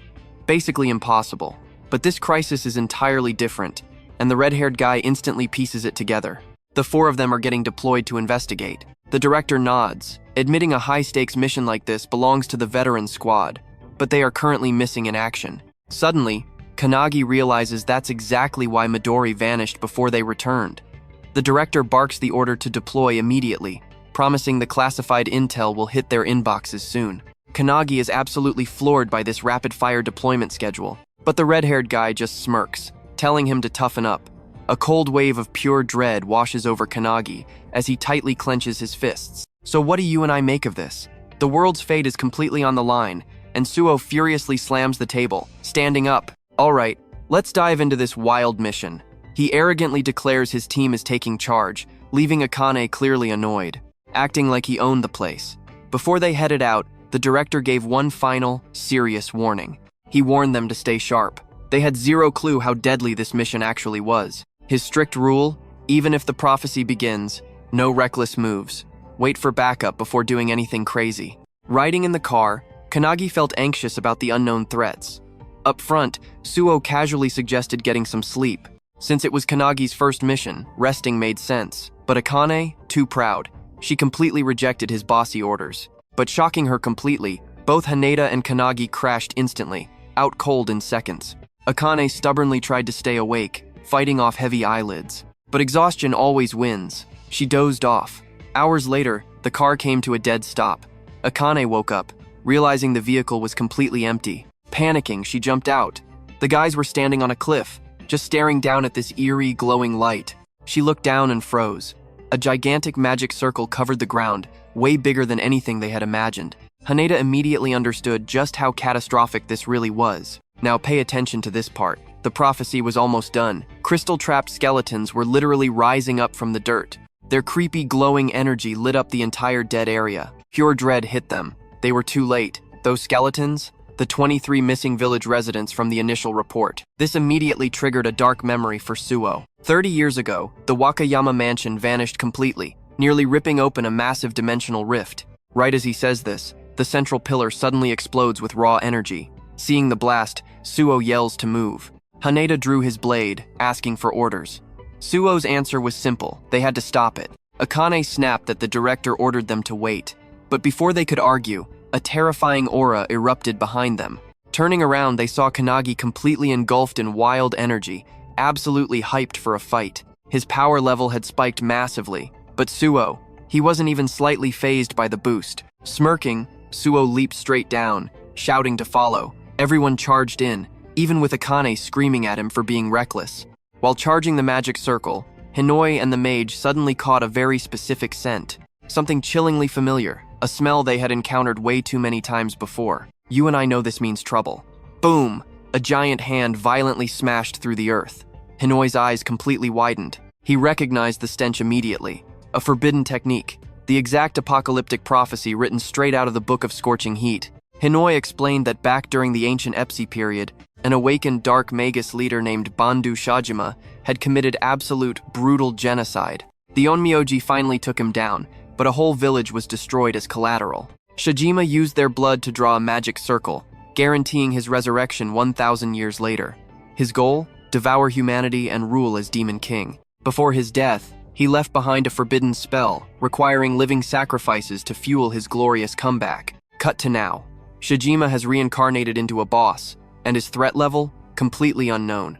His objective is dead simple: fulfill the devastating prophecy of Scorching Heat. Scowling at his hands, he realizes his power is weaker than expected. He guesses the ritual didn't get enough blood sacrifices. Looking around the ruins, he finds it absolutely hilarious that after 1,000 years, nothing changed. But then, a totally maniacal grin spread across his face as he spotted the anti-prophecy unit charging closer. To him, they were just fresh meat delivered straight to his altar. Channeling dark arts, he unleashes Plate of Yin. A huge explosion blasts right under the charging squad. Kanagi panics as Haneda and Akane take the hit. They survive the dust, but Kanagi's face drops. A dark magic circle just spawned under them. It's the dark art death realm. Hundreds of ghostly hands shoot up, aggressively grabbing Haneda and Akane.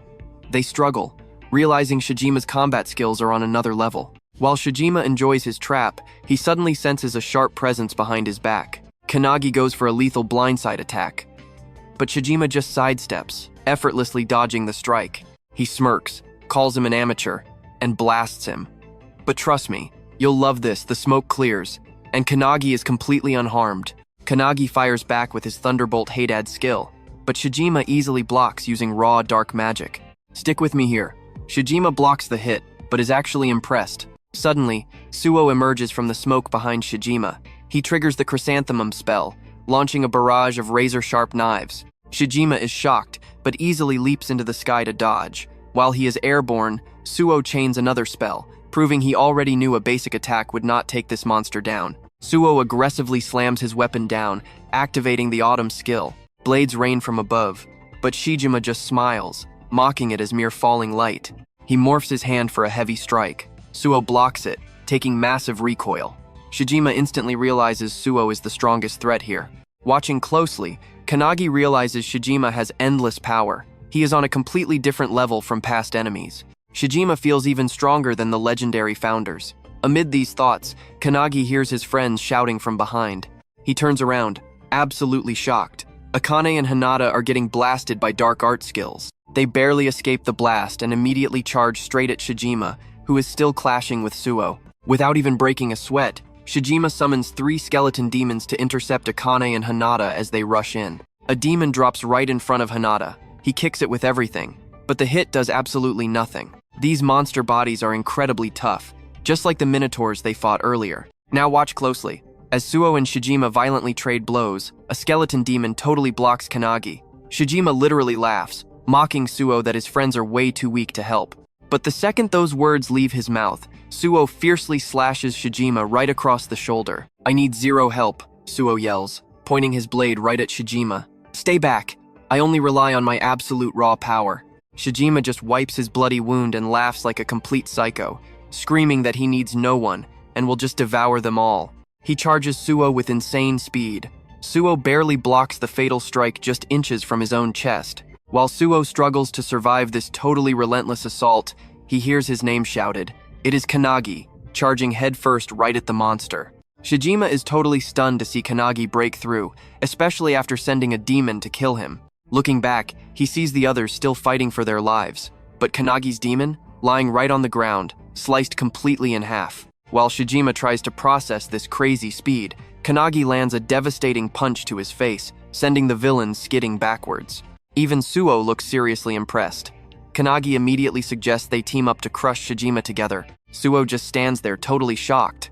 Kanagi and Akane had not even defeated their targets yet, but Kanagi actually won his fight and offered backup.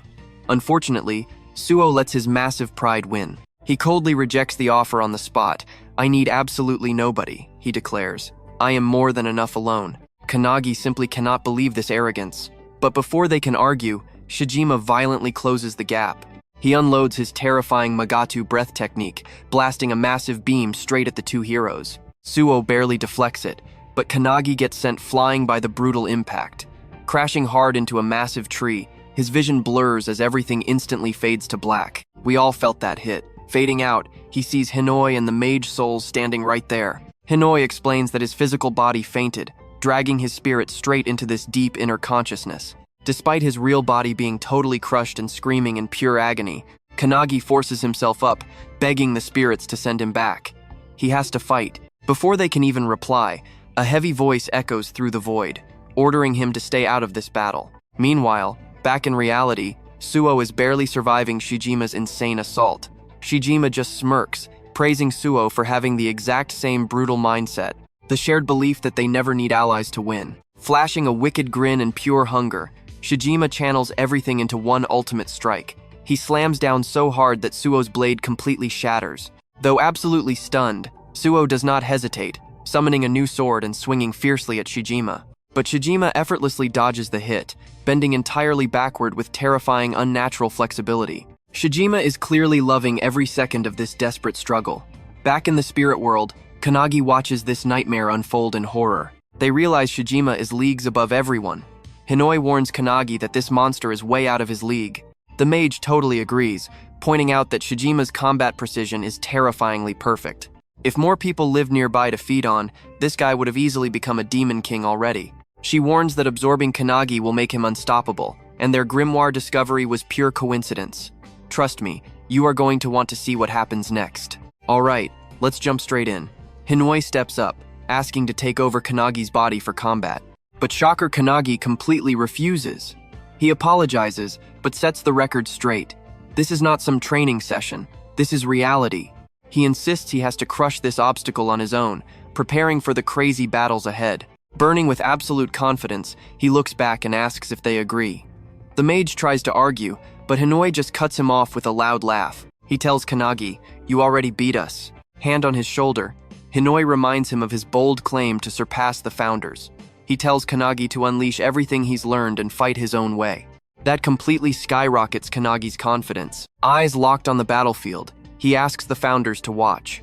Without a second of hesitation, he blitzes straight toward the massive clash between Shijima and Suo. Suo looks totally battered and beaten down. The second Suo opens his eyes, Shijima lands a brutal strike, sending him flying. Airborne and helpless, Suo is wide open as Shijima preps the finishing blow. But right as Suo braces for death, someone snatches him mid-air. Kanagi secures both Suo and his weapon. Still hovering, he borrows the blade, and with one insane flick, hurls Suo down to the earth, safely dodging Shijima's massive magic beam. Suo crashes hard, and Shijima instantly locks his deadly gaze right onto Kanagi, who is totally exposed above. Now pay attention here. Shijima fires another Magatsu's breath, but freezes in shock. Kanagi is perfectly executing Hinoi's one-handed sword style. Laser-focused, Kanagi literally slices through the energy breath, splitting it in two. Then, moving like a blur, he strikes, chopping Shijima's arm clean off his body. Shijima is completely paralyzed with horror. He has zero clue what just hit him. Trembling with rage, he screams out his twisted identity. But Kanagi? Ice cold. He just stares him down, declaring he's the guy surpassing the founders. Watching from afar, the mage asks Hinoi if their kid can actually win this. Honestly, Hinoi has no idea. But he knows one thing for sure, Kanagi isn't stupid. He guesses the kid leveled up while napping in the car ride over. A huge grin hits Hinoi's face. Could this be a technique even he does not get? Suo is equally mind-blown, watching Kanagi dodge and strike with impossible speed. Minutes ago, he pushed away the kid's help. Now, that exact same kid just saved his life. Meanwhile, Kanagi goes on the offensive, attacking non-stop and forcing Shijima to literally teleport away. Shijima fires back using a dark art called Pomegranate, unleashing homing energy blasts. Kanagi tries to weave through, but realizes these things are locked right onto him. He leaps wildly to escape, but the energy blasts keep aggressively chasing his movements. Boom! He remembers a founder technique, Aftershock. Smashing his foot into the earth, he instantly summons a massive stone barrier, completely tanking the incoming damage. You and I both love a smart play. Shijima is shocked, but immediately fires more blasts. Kanagi adapts instantly, using the shattered floating rocks to build another makeshift shield. Spotting an opening, Kanagi stacks two skills and teleports right behind him. Shijima barely dodges out of the way. He snaps back instantly, firing his Yin Blast plate directly at Kanagi. A direct hit, but Kanagi absorbs the worst of it. Kicking off a floating boulder like a springboard, he charges Shijima, channeling the founder's intense lessons. Shijima barely escapes, totally bewildered by the insane variety of attacks this kid is using. Even the ghostly founders are dropping their jaws at this rapid growth. But Shijima? Oh, he is far from finished. Eyes glowing with malice, he triggers a forbidden art, ripping skeletons together to summon an absolute towering monstrosity. The giant beast shadows the battlefield, radiating pure evil. Shijima smirks, declaring it's game over. The massive bone giant swings its huge fist right at Kanagi. The founders scream at him to dodge, but Kanagi? He just freezes, staring down the incoming death. His mind is racing. He knows his current power simply isn't enough here. Going all out won't cut it. He desperately needs something totally beyond his normal limits. Flashing back to his training, he visualizes the mage's shining flame magic and Hinoi's deadly one-handed sword style. He pictures Hinoi's aggressive waveblade combos. Then, merging both of these absolute masterclasses together, Kanagi blasts the shining flame into his hand, pouring the magic straight into Hinoi's technique. His sword literally ignites into a blazing inferno. The mentors stare in pure shock. He just broke reality. Gripping his roaring weapon, Kanagi locks in. He calls this masterpiece the blazing fire-cutting blade. Trust me, you'll love this. He charges the beast, swinging his blazing sword as Shijima watches horrified. Stick with me, you are about to watch this kid completely break the rules of magic and swords. With pure determination, he triggers the blazing fire-cutting blade, completely wrapping his weapon in intense, roaring flames. One lightning-fast swing. He tears straight through the skeleton from head to toe, slicing Shijima in half too. Pure shock hits everyone. Combining two totally different magic skills like that? Absolutely unheard of. The alchemist founder is completely blown away, calling Kanagi an absolute irregular for instantly mixing so many wild abilities. Merging techniques without even breaking a sweat? He never saw it coming, and honestly, he thinks this kid is hiding even more power. Suddenly, the alchemist just vanishes, leaving Hinoi completely confused. Overhearing this, Mage totally agrees. They massively underestimated his raw potential. But now she is sweating, wondering if training a monster like him is actually safe. Hinoi, though, he is absolutely hyped. He just wants to see exactly how insanely strong Kanagi can actually get. Kanagi finally hits the ground, totally drained. But then his eyes go wide. Shijima, the guy he literally just sliced in half. Watch closely, this is where it gets crazy. Shijima regenerates from his own blood, snarling that a headshot would have actually killed him. He channels massive dark energy, forming a death ball to finish it. But mid-sentence, Suo sneaks up from behind and violently slices his throat. Shijima's head rolls, completely caught off guard. As the villain drops dead, Suo quickly catches Kanagi, who is totally out cold. Holding the kid, Suo gets hit by a major flashback. His older brother used to carry him exactly like this. A brutal, freezing night hidden under a bridge. Thick snow blanketing the ice-cold ground. His brother promised to find food by morning. As Suo slowly fell asleep, a loud parade echoed above them. People were up there celebrating, while they just froze in the dark with empty stomachs. This painful memory reminds Suo why he always chose solitude. Shijima actually tried to break his mind by preying on that lingering loneliness. But looking down at Kanagi right now, he realizes the truth. He is not alone anymore. And honestly, even if he was, he could survive it. While he processes this, the giant barrier starts cracking. Akane and Han sprint in, panicking the second they see Kanagi completely knocked out. They confirm he is just unconscious. But then Haneda looks up, the massive barrier is shattering from the inside out. She screams that they need to move fast. Haneda nervously asks what happens if all that trapped energy suddenly detonates outward. Suo grips his blade. His answer is brutal if that happens. Every single one of them gets crushed to death. You and I know their only option here. Blast it with their ultimate attacks and pray it deflects. Suo sounds super confident, but deep down, he really doubts they have enough gas left in the tank for this. But zero other options exist. They brace for impact. Then, the unconscious Kanagi randomly raises his sword, huge energy surging into the blade. Suo stares in pure shock. Inside Kanagi's mind, Hinoi takes over, directly controlling his movements. Boom! The barrier detonates. Everyone fires off their max power, while Hinoi unleashes his legendary one-handed splitting cloud technique. Meanwhile outside, a red-haired guy sprints toward the chaos with two squad members. They frantically warn him that the massive dome is falling apart. Then it violently bursts open. They think they arrive too late until their jaws drop. A blinding beam of pure blue light explodes into the sky from Kanagi's blade. The red-haired leader stands there, absolutely speechless. He recognizes that light instantly. A flawless, zero-hesitation sword strike. This is Tsuo Makoto, the badass captain of the anti-prophecy unit. Staring at this insane spectacle, he wonders who could pull this off. Cut to later, Midori is flying over Peru, chatting with Makoto on the phone. He is absolutely amazed that the new rookie just halted the unknown prophecy. Back in Japan, Makoto is still on the line, literally fighting a rank 1 prophecy. He admits this monster is way beyond anything they have ever faced. Midori, instead of sitting inside, just casually rides on top of the plane. Smiling, he reflects on how massive the anti-prophecy unit has become, even if he isn't standing right there to see the growth firsthand. But that smile drops the second Makoto drops a bomb. The guy who stopped the prophecy? Kanagi, the exact same kid who literally just joined their team 2 days ago. Totally stunned, Makoto desperately demands to know who this kid actually is. Without skipping a beat, Midori confidently claims that Kanagi is the ultimate weapon who will wipe out every single prophecy forever. They had actually been expecting his arrival for a very long time. This huge aura of destiny surrounds him. It's like he is the chosen savior they have literally been praying to find. Makoto is super skeptical, but Midori doesn't even argue. He just tells Makoto to watch closely. So, what do you and I think? Is he right? Switching gears, Makoto begs Midori to come back. Fighting a top-tier monster on this level without his boss is proving to be an absolute nightmare of a challenge.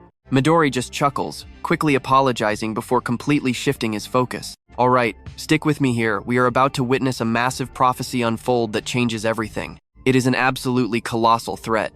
The super rank prophecy boss of suicidal infection, Ishtam, the massive monster, charges in. Midori just tells Makoto to wait a second, promising to wrap this fight up fast. He thrusts his hand out, unleashing brutal divine wind turbulence. Meanwhile, cut to a hospital room, Kanagi's eyes suddenly snap wide open. He gasps in shock, shooting straight up in bed. A nurse notices the sudden panic and quickly leans in to calm him down. She tells him he is finally awake. He has been out cold in the anti-prophecy medical ward ever since his last mission ended. Hearing that, Kanagi realizes he just completely blacked out. He was out so deep he didn't even enter his usual spatial realm to train with the founders. The nurse promises he is totally fine. She pulls back the privacy curtain and tells him to call if he needs help. But as the curtain opens, Kanagi spots Suo sitting right there, arms crossed, staring in silence. It hits. Kanagi, has this guy been watching over him the entire time he was knocked out? Looking around the room, he notices Hinata and Akane are nowhere to be seen. Curious, he asks where they went. Suo bluntly reveals they are out training. They felt totally useless during that last battle. Then, looking right at him, Suo calmly admits Kanagi's power was just overwhelming, getting actual praise. Before he can even process the compliment, Suo abruptly stands up. He aggressively demands to know who Kanagi truly is. Think about it. In under 2 days, Kanagi crushed a rank 3 and a potential rank 1 boss, using a rare fusion spell Suo has literally never seen before. Pressing him hard, Suo demands the truth about Kanagi's identity and wants to know how he can get that strong too. While Suo demands answers, Makoto suddenly steps into the room, asking if Kanagi is the guy he has been looking for. Kanagi says yes, but Suo is totally shocked to see his older brother suddenly appear. Makoto walks right past Suo, completely ignoring him. Kanagi awkwardly asks if this guy is actually Suo's big brother. Now watch closely, because this part is wild. Makoto instantly draws his sword and swings it right at them. Both Suo and Kanagi are caught completely off guard. Barely dodging the lethal strike, Kanagi wonders if this is some crazy test. Meanwhile, Makoto is actually stunned. He cannot believe a mere rookie just dodged his attack. Smiling, Makoto confirms it was a test and Kanagi just passed with flying colors. He introduces himself as the squad captain, Suo Makoto.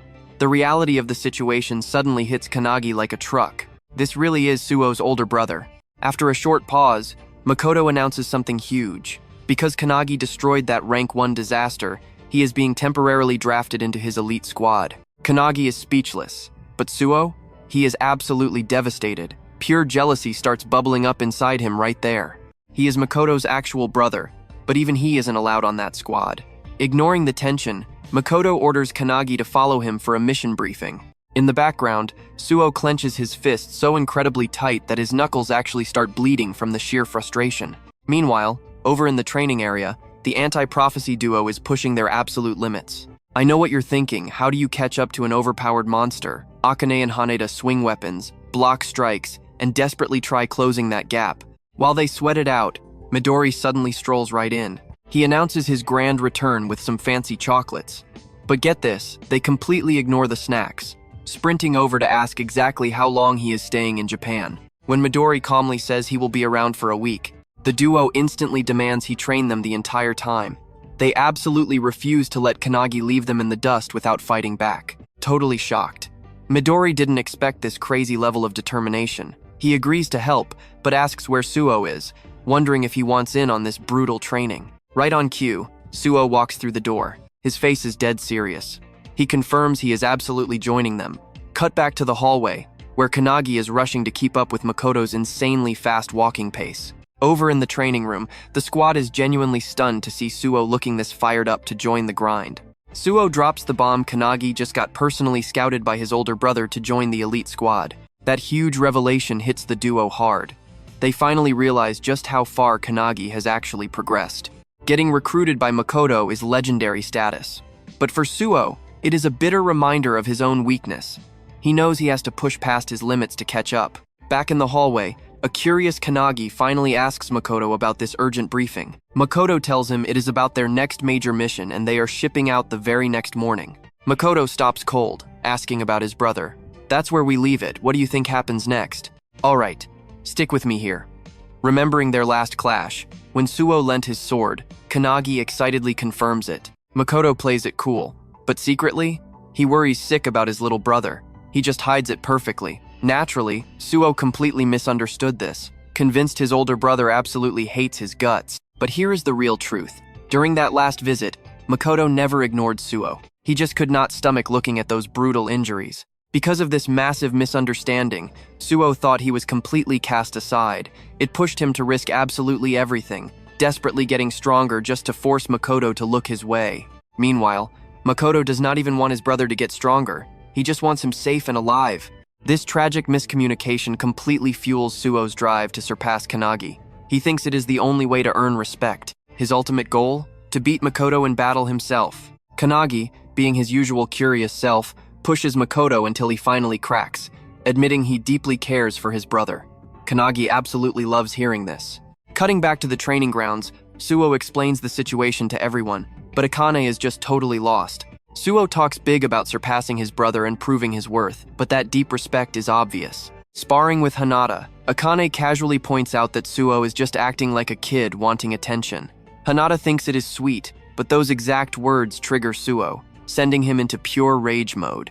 Back at the official briefing, Kanagi gets introduced to the 3 absolute rules of this elite squad. First, extreme speed. Second, endless offensive pressure. Third, conquer any weakness. Now pay close attention here, Makoto's squad. They are legendary, ranked dead first in raw combat ability. Operating with just 7 minimum members, they are a hyper-elite strike team. Their main targets? Rank 1 absolute nightmares. Now, flying inside their chopper. While the squad heads straight toward their drop zone, a member named Jakaru casually jokes that 90% of their fighting force is just the captain, making the rest of them total background characters. Since Kanagi is just a temporary add-on, nobody expects him to carry. But while Jakaru talks, Kanagi is completely zoned out, tapping away on his phone. Jakaru calls him out on it. Kanagi quickly apologizes, saying he just needs to message his friends really fast. Confused, Jakaru asks who he is trying to contact. Kanagi is hitting up his anti-prophecy squad because the founders have been non-stop annoying him about checking in. Mid-training, his team gets the text. Reading it absolutely floors them, especially Suo, who is instantly furious, wondering what the hell Kanagi is playing at. They rush over to show Midori, who quickly realizes the text is actually 3 separate pieces of advice, perfectly customized for each specific person. This insanely detailed breakdown on getting stronger totally impresses Midori. Flashing a smile, he holds out his phone, straight up asking if they will use this cheat code or throw it away. Taking the bait, everyone accepts. Suo is especially fired up, furious that Kanagi is basically rubbing salt in their fresh wounds. Meanwhile, in the chopper, Jakaru announces they have reached the drop point. Wiping the foggy glass, Kanagi's jaw drops. Outside is a massive frozen wasteland, stabbed with giant crystal spikes bursting from the earth. Their target? A deadly rank 1 prophecy known as the Frozen Earth. You and I both see the stakes. This disaster is spreading so fast it could literally freeze the entire planet solid. Left unchecked, the whole world gets wiped out. Absolute game over for humanity. This frozen nightmare is happening simultaneously in 17 different spots across multiple countries. Many of these spots are urban cities, turning this into a total disaster. Vice Captain Kashi runs the final briefing, making it crystal clear, 0 delays allowed. The ice is spreading way faster than their intel predicted. Taking charge, Makoto commands the entire squad to bail from the back hatch right now, because the chopper cannot push through the storm safely. Right before the drop, He sets one strict rule: absolutely no civilian casualties. Hyping the team up, he orders them to scream the 3 core rules. They roar back in perfect unison, ready for war. Standing at the edge, Kanagi thinks back to his last fight, realizing he relied heavily on Hinoi again. He is totally determined to power up during this crazy mission. He looks at this elite team as the perfect chance to steal their techniques. Diving out of the chopper, Kanagi promises to handle this solo. It is his very first rank 1 threat. The clock strikes 10:17 a.m. Boom, perfect landing. The air is painfully cold. Even as an Awakener, Jakaru immediately starts shivering, totally shocked this extreme temperature can actually affect him. Kashi steps in, explaining the freeze is way more intense than the original scouting reports claimed. Looking at the massive terrain, he orders the squad to establish a halfway base camp right now. Hearing the plan, Makoto looks deep in thought, but stays completely silent. So what do we make of this? Kanagi asks if this nightmare was in the book. Jakaru says no. The unit predicted it using pure skill alone. Wild, right? Stick with me here. Out of all the prophecies, someone finally pinned down a rank 1 prediction. And because things are so incredibly serious, Makoto's legendary squad got the job. Kanagi gets his answer, but Kashi totally sees him sweating bullets right now. She tells him being nervous keeps you alive, way better than getting sloppy. But he shouldn't overthink it. Jakaru claps a hand on his shoulder, backing Kashi up. He reminds the kid he is rolling with the absolute best anti-prophecy unit out there. Kashi barks at Jakaru for chilling too much, making him instantly apologize. Then Jakaru throws his hand up. His radar just pinged enemies at 2 o'clock, about 200 meters out. Kashi nods, vanishing instantly and popping right back. She scouted ahead 30 monsters coming their way, and they are clocking in at SLE+ rank. These ugly beasts? Pure ice gargoyles from the dangerous Tai tribe. Makoto does not hesitate, ordering his squad to wipe them out completely. The whole unit charges in with perfect, flawless coordination. Their insane teamwork and perfect awareness leave Kanagi absolutely speechless. Trainees could never move like this. He finally gets it. These guys are elite warriors on a totally different level. Hyped to jump in, Kanagi begs to fight, and Makoto actually gives the green light. Calling them just SLE+ rank trash, Kanagi blasts forward and lands a massive kick right on a monster's head. But boom, the crazy thing just explodes on impact, blasting sharp shards everywhere. Don't blink now. Dodging a flashy attack, Kashi warns the squad that some seriously heavy hitters are hiding in the pack. Meanwhile, Kanagi sparks up his fire-cutting blade and absolutely nukes a beast, launching its crispy body across the battlefield. Seeing this brutal hit, Jakaru is completely stunned. Kanagi actually pulled off a Fury sword skill. Kashi smirks, impressed. Then Makoto steps up, casually slicing the remaining monsters into ribbons with just a few swings. He clocks Kanagi's flaming sword, suddenly realizing that wild blue light beam from earlier definitely came from this exact kid. With the monsters finally cleared out, the squad sets up a mountain camp and digs into dinner. Mid-meal, Kashi checks in on the radar situation.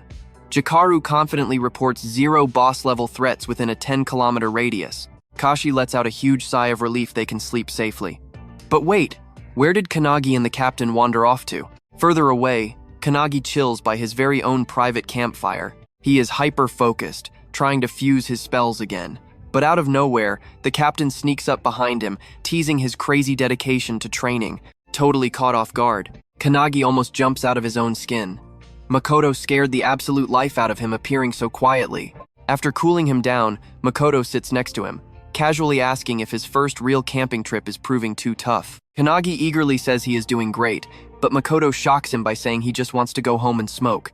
Kanagi freezes up. A legendary captain talking about a smoke break? He never saw that coming. I know what you're thinking, but get this. Makoto says he desperately wants to smoke his cat. Kanagi panics, completely convinced the guy is talking about illegal drugs. Freaking out, he immediately questions the captain, and Makoto just leans in, getting uncomfortably close. He whips out his phone and shows a picture. The cat's name? Arib. Kanagi stares at the photo, noticing the cat's absolutely murderous glare, but politely asks if Makoto misses the little guy. Shockingly, Makoto bluntly says no. He reveals Aribe is an absolute menace to society, destroying his furniture, throwing up everywhere, just a total nightmare. But Makoto admits the demon cat is still adorable, kind of like his younger brother, Suo. Kanagi thinks it is super weird for Makoto to vent like this, but he just listens. The captain sounds so hopeful, wishing he could one day talk to Suo the exact same way he talks to Kanagi. As an only child, Kanagi cannot relate at all, but he offers up a fun suggestion. Why not treat Suo the same way he treats his cat? Makoto actually smiles, totally agreeing. He then pulls up videos on his phone, absolutely shocking Kanagi with footage of the fearsome captain babying his cat. Laughing, Makoto wonders if acting like that is really okay. Then his face softens, looking right at Kanagi, asking to practice their chat skills together. Kanagi is screaming no internally, but before he can even answer, Kashi finally tracks them down in the dark. She tells them to head back to camp immediately, reminding them about the brutal early morning departure. Makoto quietly agrees, but trust me, you'll want to stick around. A mysterious figure is now secretly creeping through the snowy lands. Alright, you and I are diving into a freezing wasteland with a guy dressed for the beach. Stopped in his tracks, he casually claims he is just there to fulfill an ancient prophecy. Waving a tiny book, he calls it a vital mission. This solo Awakener is marching straight toward the exact same mountain as Makoto and his elite squad. Meanwhile, back at camp, Kanagi is fast asleep, but in his dreams, he is training hard with the legendary founders. Today is all about archery to max out his focus. He draws back a massive, heavy bow while Margaret closely guides his stance. Seeing sweat pour down his face, Margaret asks if holding that focus hurts too much. Off to the side, Hinoi is throwing a loud tantrum about missing sword training. The mage instantly shuts him up, reminding him yesterday was his turn. Even with all this yelling, Margaret is seriously impressed. Kanagi hasn't flinched once. His concentration has leveled up insanely since their very first practice session. Kanagi explains he is running a mission with an unbelievable squad, and that alone pushes him to his absolute limit. Eyes locked tight on the target, he finally lets the arrow fly. Boom, a flawless bullseye. Margaret is stunned by the perfect shot. Kanagi collapses to the ground, panting, while she tells him to lock that feeling in and wraps up today's training. Hearing they are finally done, Hinoi gets instantly hyped. He rips out his blade, screaming at Kanagi to get up for sword practice. But right before they clash, Kanagi gets rudely shaken awake by his crew. Break time is over, and they have to move. Makoto gives the rundown. Today, they execute the prophecy boss. They push forward into the frost, instantly running into another pack of monsters. Just a flock of bluebirds. As the squad rushes in, the founders in Kanagi's head laugh about how absurdly easy this mission is for this elite team. But wait, the mage spots an older founder looking totally stressed out, sensing some seriously bad vibes. The crew easily wipes out the birds, completely clearing out the frozen path ahead. Makoto signals Jikaru to scout the area.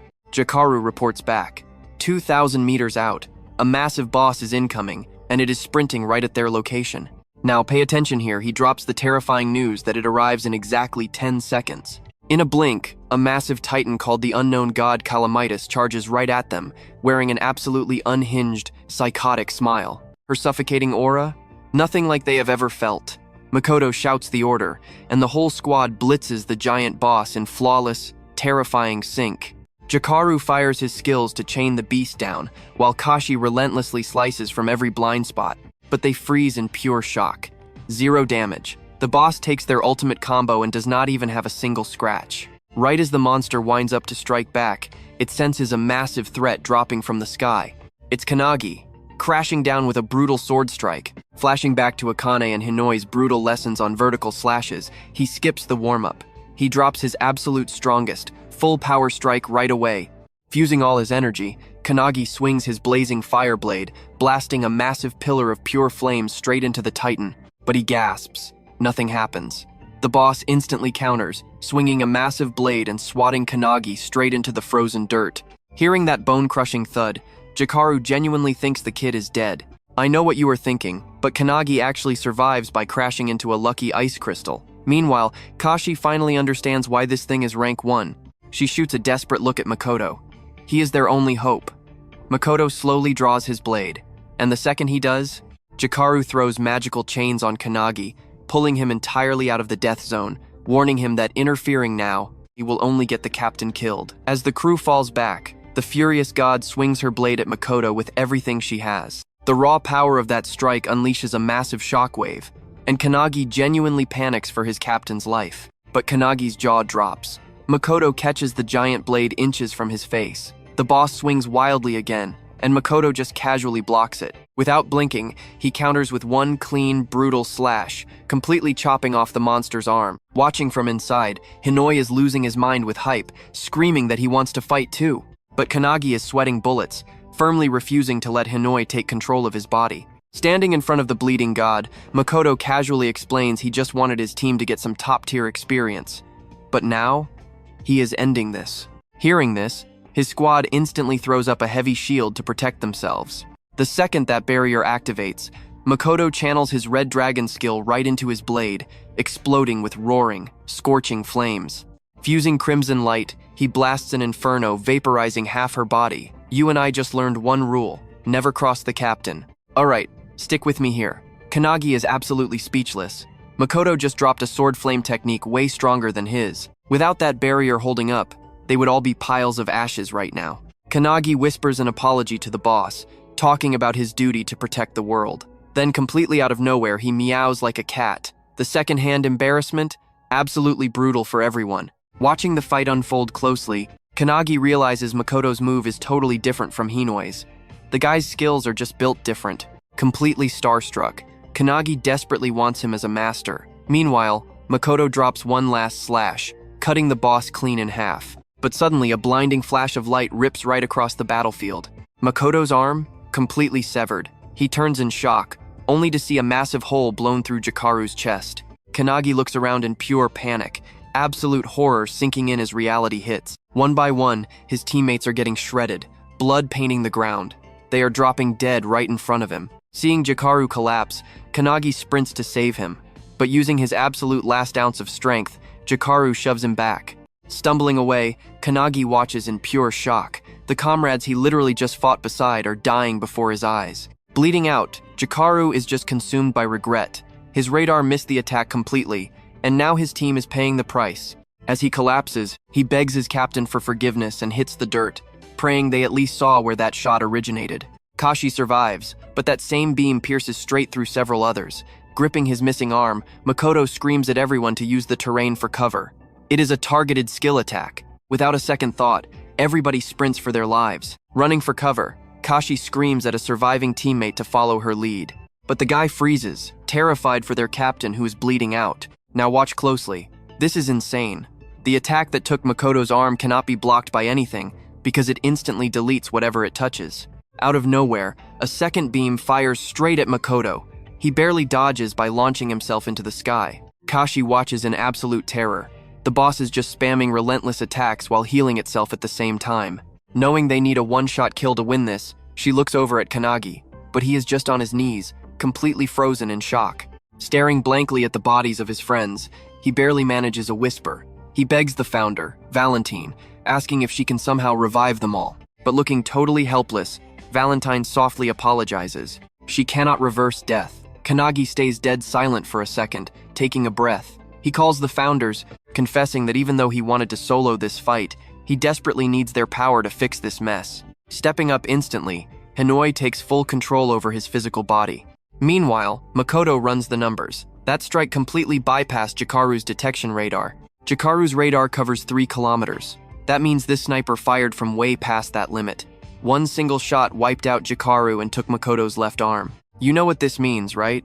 This hidden enemy is on Makoto's power level. Refusing to let his teammates die for nothing, Makoto forcefully pushes way past his physical limits. Drawing out crazy amounts of power, he locks in. He pushes his senses to the absolute max, zeroing in on a target over 3 kilometers away. Even with crazy obstacles hiding the shooter, he grips his sword, remembering his fallen squad. Their blood fuels his absolute rage. Locking in, Makoto charges his blade bright crimson and unleashes pure hellfire. The blazing inferno straight up melts the ground, destroying absolutely everything until it finally exposes the sniper. And get this, it is that exact same boy who showed up in casual clothes. The kid is honestly impressed. Makoto tracked him down after that snipe. Exactly what you would expect from the strongest squad's captain. But Makoto is visibly stunned. This guy completely devoured his fire attack. The kid casually mentions that if Makoto still had his left arm, that blast would have actually killed him. He is using a darkness spell to summon these eerie black orbs. Walking right toward Makoto, he fires one off with pure killer intent. Makoto swings instantly, throwing up a massive ice shield. Then, flash step. He teleports right behind the kid, aiming a brutal slash at his neck. But before Makoto can even blink or react, boom! That exact same deadly beam rips right through his torso. The kid stands there untouched, calmly saying he predicted that move. He claims Makoto is the one dying, and trust me, that insult just unleashed Makoto's absolute worst rage. Stick with me, watch as he lunges forward, swinging his sword with zero strength left. But the kid easily dodges, landing a brutal kick right on Makoto's open wound. Yet, our guy is already one step ahead of him. Seizing that exact opening, he smashes the back of his sword into him, sending the kid slamming into the dirt.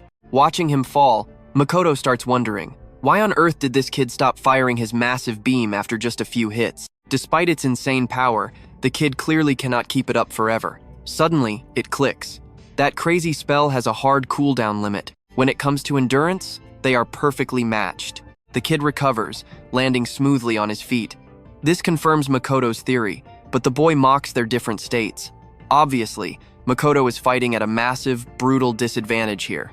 Missing an arm, half his body torn up. But Ard Makoto? He absolutely refuses to accept the word disadvantage. He remembers the 3 rules of his squad, pulling raw strength right from them. Pure adrenaline floods his veins as he prepares to fight until his absolute last breath. With insane resolve, he channels fiery lightning energy, literally burning his own wounds closed to stop the bleeding. Doing this, he screams his squad's 3rd rule across the battlefield. Overcome your weakness. Shouting this, he unleashes Scarlet Blaze, and the boy's eyes narrow sharply. The kid realizes Makoto is actually burning his own life force to boost his power. In response, he does the exact same thing, feeding his darkness spell with his own soul. Channeling his fallen comrades, Makoto locks eyes with his deadly opponent. His voice echoes across the war zone, warning the kid to never underestimate his elite squad. Meanwhile, Kanagi begs his funders for help in the background. Suddenly, his hair turns stark white as Hinoi forcefully takes control of his body. The surviving squad members desperately running away are blocked by the boss, who looks completely unfazed while regenerating her missing arms. Watching this nightmare, Kashi panics, realizing she absolutely cannot defeat this boss alone. She screams out to Kanagi, who is still collapsed on the ground. Honestly, it looks like his will to fight completely shattered after watching his entire squad get wiped out, and that makes sense. He was basically just a normal guy who barely joined them. You and I thought he was done. Watch Kanagi rise. In an absolute blur, he blasts forward and lands a devastating kick on the boss, launching her backward. Back on the main battlefield, Makoto and his target are trading wild, heavy blows. Swinging just half of his broken blade, Makoto completely unleashes his Scarlet Light technique. The kid barely dodges by tilting away. But even after dodging, he starts sweating, looking nervous. It is getting harder to defend. Makoto's flames, which his darkness should have crushed, are sparking back up and striking him. On top of that, there is a hard limit to controlling his darkness manually, and he is hitting it fast.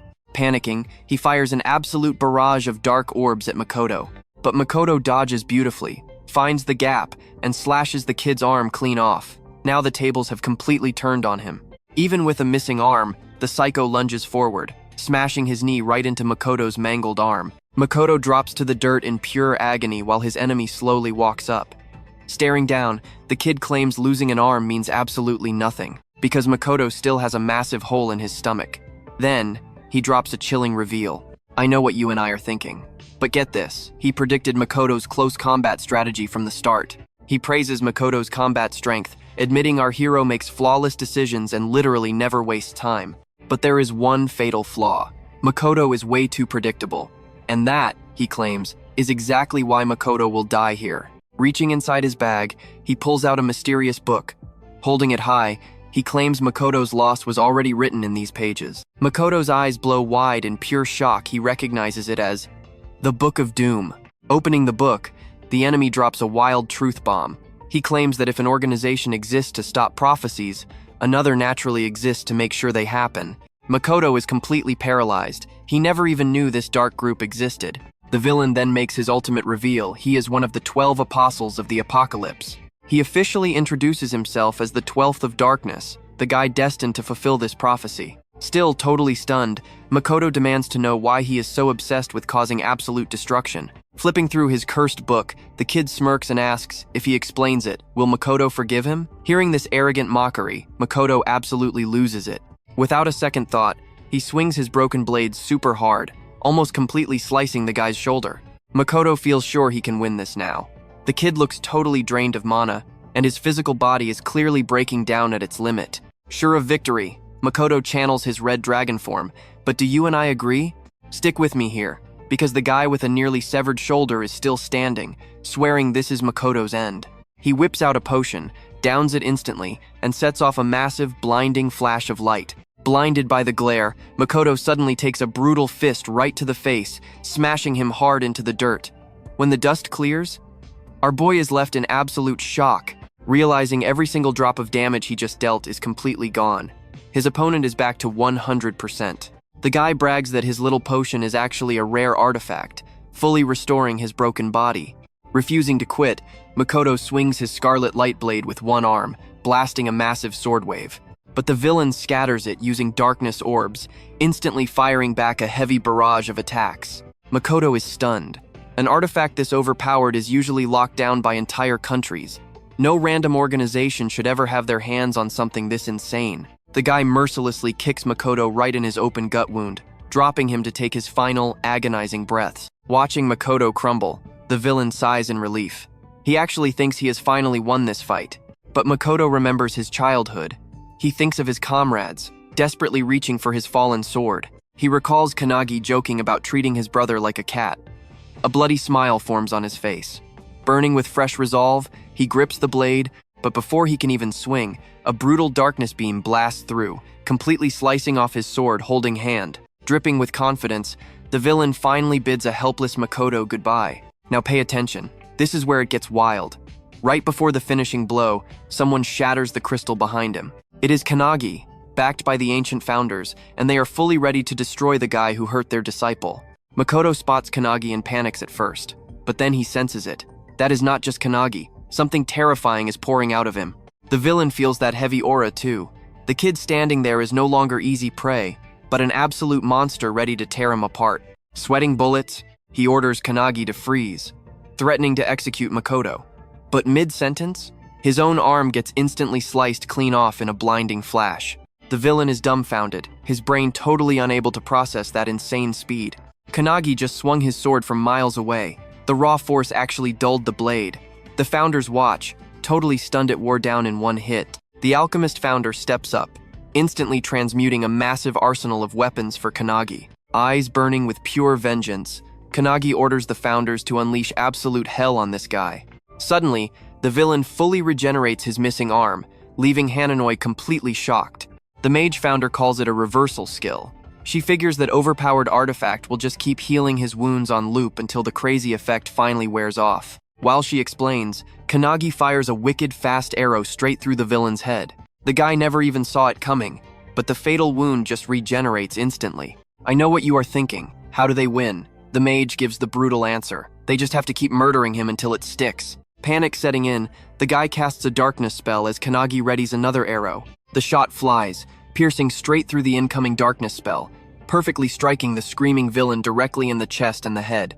The archer founder laughs, mocking his weak defense. But the guy just regenerates again, firing back a huge volley of darkness orbs. Borrowing the founder's evasive skills, Kanagi easily dodges the blast, flashing forward to plant a heavy kick right in his face. He immediately grabs the guy's arm, blasting him with a brutal palm strike. A sharp-eyed founder notices a major flaw.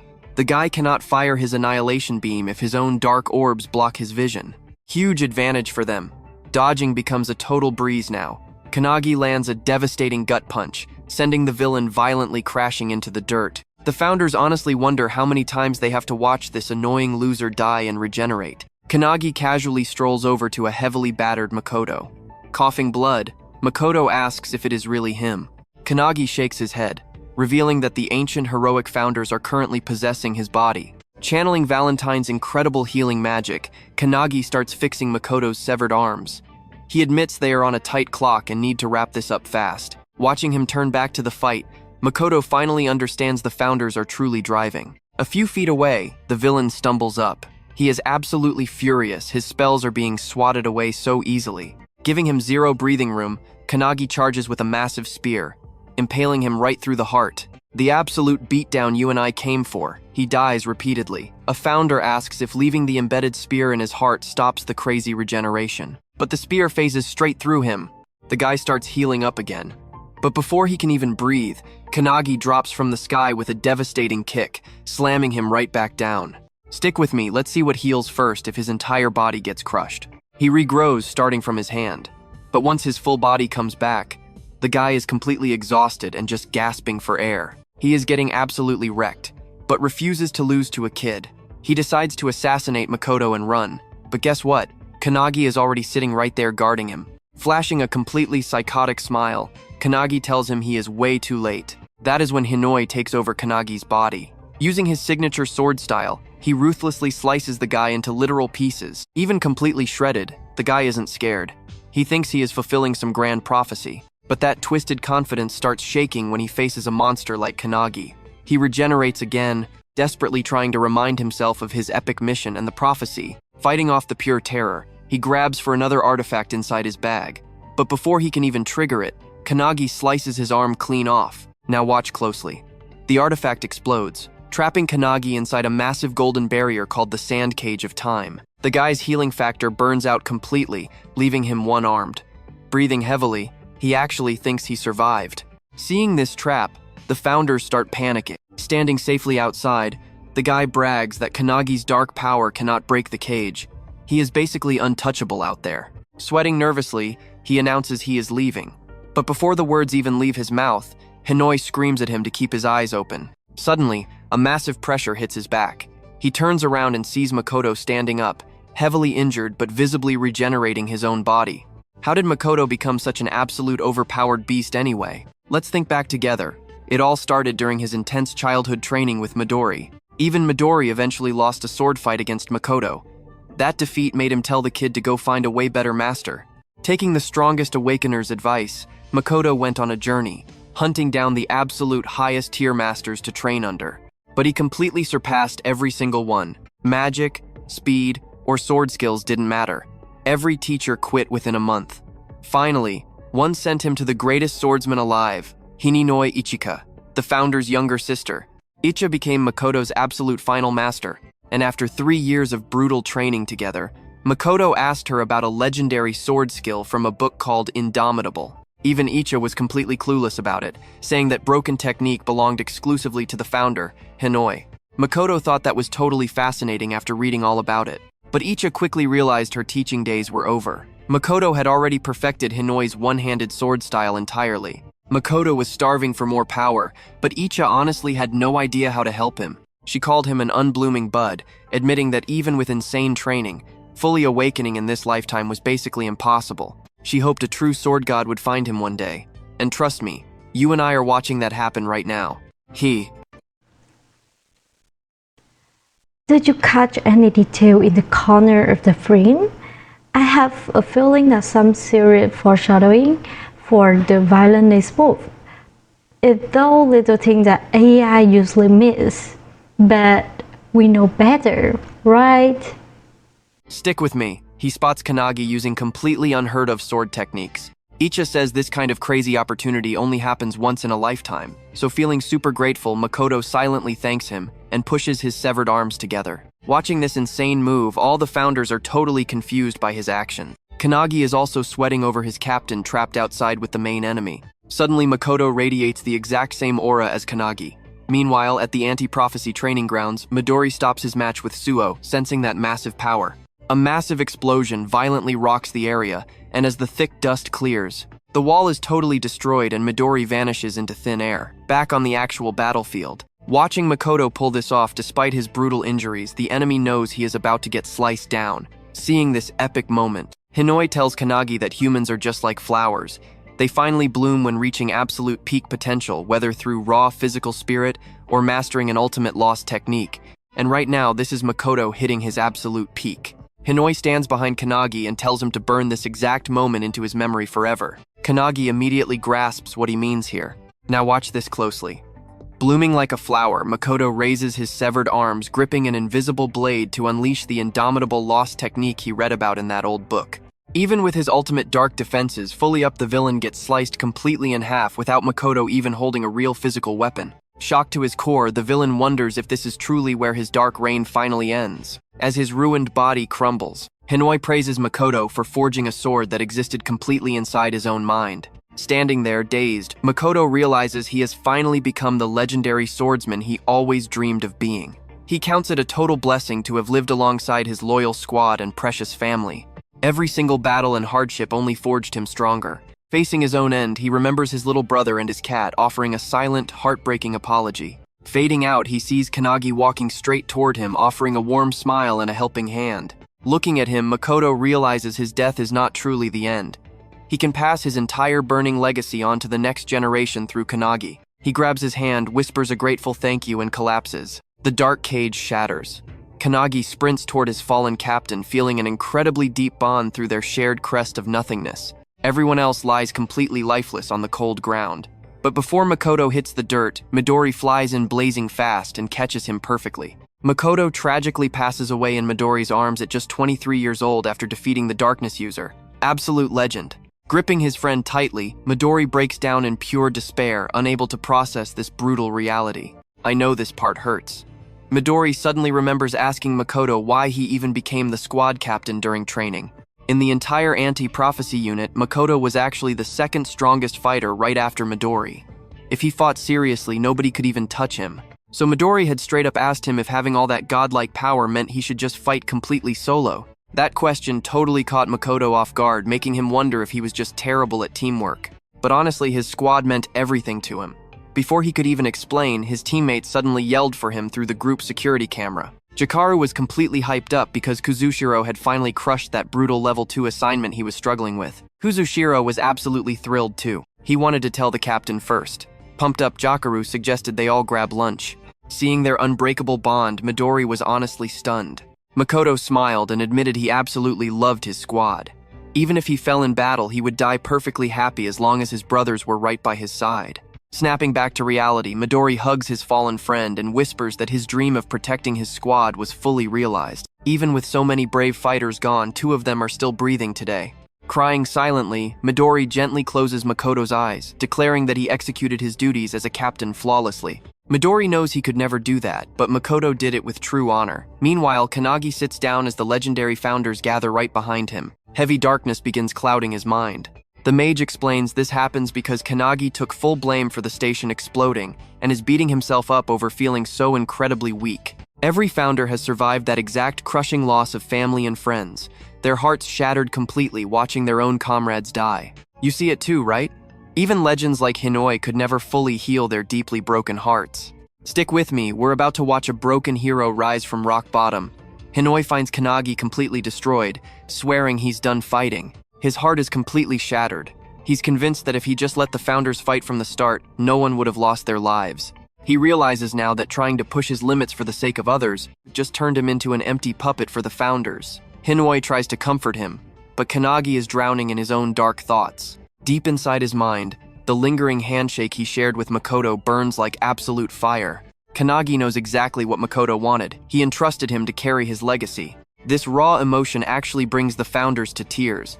But his next words stun everyone. He swears he won't just surpass the founders, but outgrow them with every second he breathes. Instantly, a blinding light strikes him as he screams his resolve. Never again will he let someone die on his watch. His mental fortitude just skyrocketed 1,000 levels. Fast forward 1 month to Mitake Mountain in Nagano Prefecture.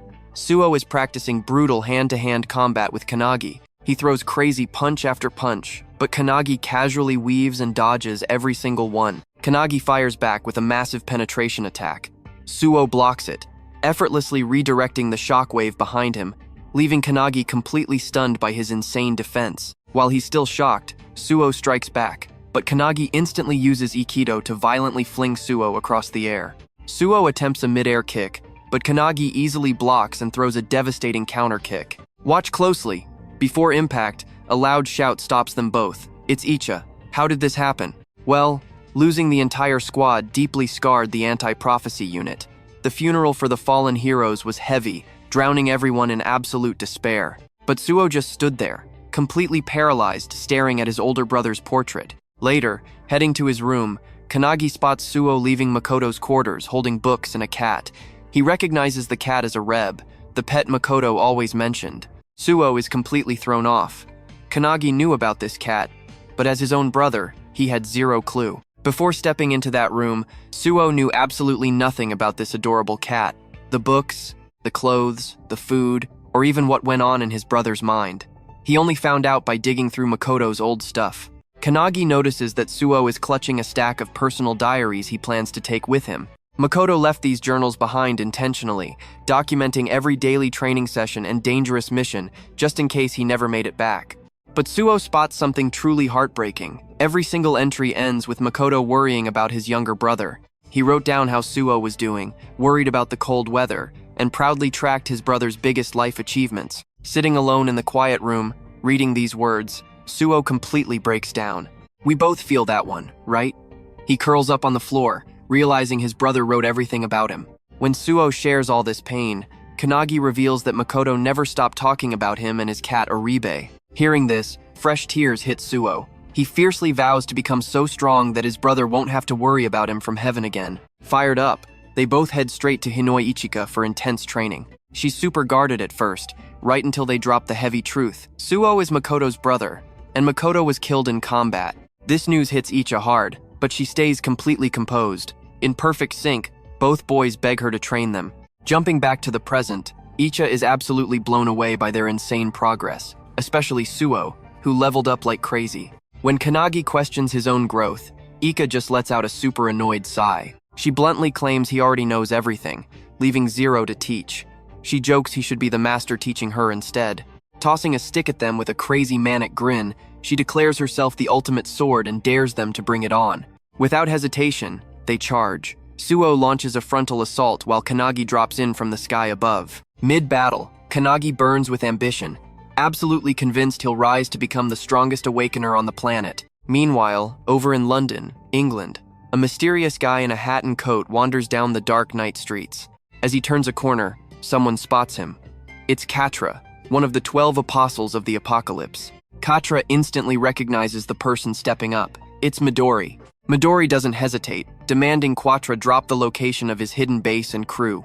One wrong word, and it's a death sentence. Hearing this threat, Quatra immediately summons his signature heart-shaped pike, daring Midori to make the first move. But then, boom! Blood explodes from the alleyway, and Midori casually strolls out without a single scratch. You and I just witnessed pure dominance. Midori hands his waiting crew a book, turns, and coldly states only 7 remain. Stick with me here. We are jumping right back into the madness. 5 books down means 5 dead apostles. Midori is already hunting his next target. He is heading straight for the Anti-Prophecy's top-secret facility. Inside, a collected book is handed over to an elderly woman. Meet Io, the superintendent of this entire unit. The delivery guy confirms it. The book definitely came from Midori. He reveals these are the 12 Apostles' prophecy books. This guy is Jen, her assistant. Shiki, another assistant, chimes in. She thinks all these books might actually be ripped pages from one massive original book. Io flips it open, sighing. Killing apostles and grabbing books is not the real issue here. The actual problem? Midori is going totally rogue. Makoto's tragic death clearly left some massive mental scars on him. Hearing this, Shiki wonders what they should do. Io just smiles and says to leave Midori to her. She will even have tea waiting. Jen and Shiki immediately propose a brand new idea. Since Makoto's squad got wiped out, there is a huge gap. They want to lead a new replacement squad. Io goes dead silent, thinking it over. Meanwhile, right in Tokyo, a Rank 2 prophecy outbreak drops. The boss of this entire mess is the God of Dawn. The anti-prophecy grunts are fighting for their lives, barely holding off even the weakest troops. Panicking, they scream for their captain, Hibiki. Hibiki, the legendary captain of her squad, finally steps up. Now watch closely, because things get wild. She calls the enemies boring and asks Akane if she wants to handle them instead. Akane casts her magic, summoning a massive, floating blob of liquid mercury. She tells everyone to back up as the liquid metal floods the ground toward the enemies. Once their feet are soaked in it, Akane triggers gasification. The mercury vaporizes, leaving the troops violently coughing and choking. Then comes the brutal part. She turns that gas back into liquid inside their lungs. Using crimson heat, she literally boils the mercury inside them before freezing it solid. Massive lethal spikes erupt from within their bodies, killing them instantly. The entire squad just stares in absolute shock. Akane casually snaps her fingers, turns around, and smiles. She is completely done.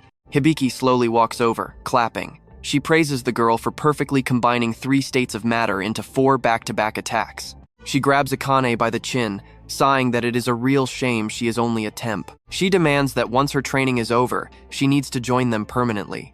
Akane, getting excited, says she will consider it. The rest of the squad is amazed. They are praying this cute, incredibly overpowered girl actually joins them. You and I both thought she wanted a protege, right? Nope, Hibiki just wants her battles to be easier. Leaving the scene, Akane calls Kanagi. She proudly reports finishing Lesson 7 on the 3 states of alchemy, demanding the next challenge right away. Kanagi, currently fighting a cat for his lunch, agrees. The founder alchemist overhears and is completely blown away by her speed. Kanagi casually asks the founder to whip up 3 more lessons, which he happily does. Kanagi relays the good news. She thanks him, dropping that Hinata already hit Lesson 8. Over in Saitama Prefecture, Tokurizawa City, another disaster strikes. An earthing beast and its Sphinx boss appear. Hinata drops in, unleashing a lightning kick that instantly vaporizes the monster. Boom! Level 8 lesson on the lightning kick is officially completed. The Todoroki squad captain hypes Hinata up, immediately begging him to join their ranks. Just like a cane, Hinata wants to think about it. He asks her for advice, and she competitively swears she will crush whatever squad he picks. Kanagi is just sitting there on the group call, feeling proud that his students are getting so strong. He declares it is time for him to train. While he speaks, Suo gets super jealous that Aribe the cat only likes Kanagi. As Suo complains and tries dragging the cat away, Akane interrupts, asking about a major rumor regarding a brand new squad. Kanagi is totally clueless. She explains they are building a new team to replace Makoto's fallen unit. The highest achiever becomes captain. Kanagi ignores it, but trust me, you and I know Akane is plotting something way bigger here. She reveals the real question isn't even about the captain. Let's jump right back in. She asks if Kanagi wants his own squad. He thinks it's a joke, but suddenly freezes. Feeling the heavy weight of her words, Kanagi demands to know why Akane said that.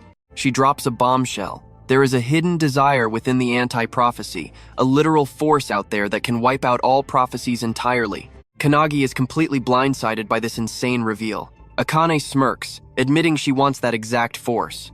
She explains that their squad is desperately hunting for a rock-solid leader, and she actually thinks Kanagi has the perfect captain material. Right on cue, her squad captain yells for her. She quickly excuses herself, waving goodbye to a stunned Kanagi. This wild conversation leaves Kanagi completely lost in thought about actually becoming a squad captain. Over on the flip side, Ika asks Suo about Kanagi, getting the full rundown on his captain potential. Icha totally backs the idea. If Kanagi wanted the job, he could easily crush it. Suo nods along. Spacing out, Kanagi practically begs his inner founders for answers, but those ghosts look just as hopelessly confused. Why? Because they spent their whole past lives serving a master. They literally have zero leadership experience. The mage founder sighs hard. He straight up calls them all garbage teachers for failing to guide Kanagi here. Hinoi pivots right to Rion, the absolute legend of military strategy, asking for his take. But Rion shuts it down fast. He refuses to step in, claiming the timing is wrong, because someone else is already qualified to guide him. Watch closely right here. Before Kanagi can even process that, a wooden spear violently slams into the dirt inches from him. He snaps his head up. It is Icha, telling him to stop overthinking and get back to his brutal training. Flashing an absolutely maniacal grin, she dares him to use Flash Step against her. Kanagi accepts, jumping off the rock. He chains Flash Step with Ripple Step for a flawless landing. Icha watches, completely amazed by his identity. In her mind, reaching this insane skill level in just 6 months is literally impossible for normal Awakeners. Kanagi just laughs, flashing back to Hinoi's torture sessions where he failed Flash Step over and over again until he bled. But there is zero time for nostalgia. A terrifying surge of raw energy suddenly blasts right toward him. Icha is charging like a beast, her wooden staff glowing with insane energy. Kanagi barely dodges it. Boom! The staff smashes the boulder behind him cleanly in two. Suo is left speechless. Unfazed, Icha barks that she does not care if he is distracted. She will force his attention. Kanagi starts sweating, finally locking into a serious combat stance. Deep inside his mind, Hinoi suddenly clicks. Rion was talking about Icha being the perfect mentor for him. The mage founder agrees, realizing Icha is absurdly overpowered for a modern-era Awakener. Exactly what you would expect from Hinoi's bloodline. But Hinoi shakes his head. He never had kids. Maybe she is his brother's descendant? He totally respects Icha's raw power, figuring that since she trained an absolute monster like Makoto, she has to be a true living successor. But mid-sentence, He spots her charging a crazy move called Skyfall he has never seen. The technique fires a massive electric blast right at Kanagi. He barely survives. You and I both know the insane power here.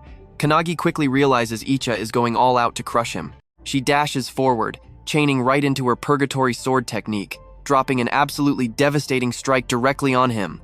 Watching from within, Hinoi is hyped. He realizes Icha actually forged a brand new technique by combining all the ancient knowledge she inherited. Back in reality, Kanagi somehow dodges the lethal hit.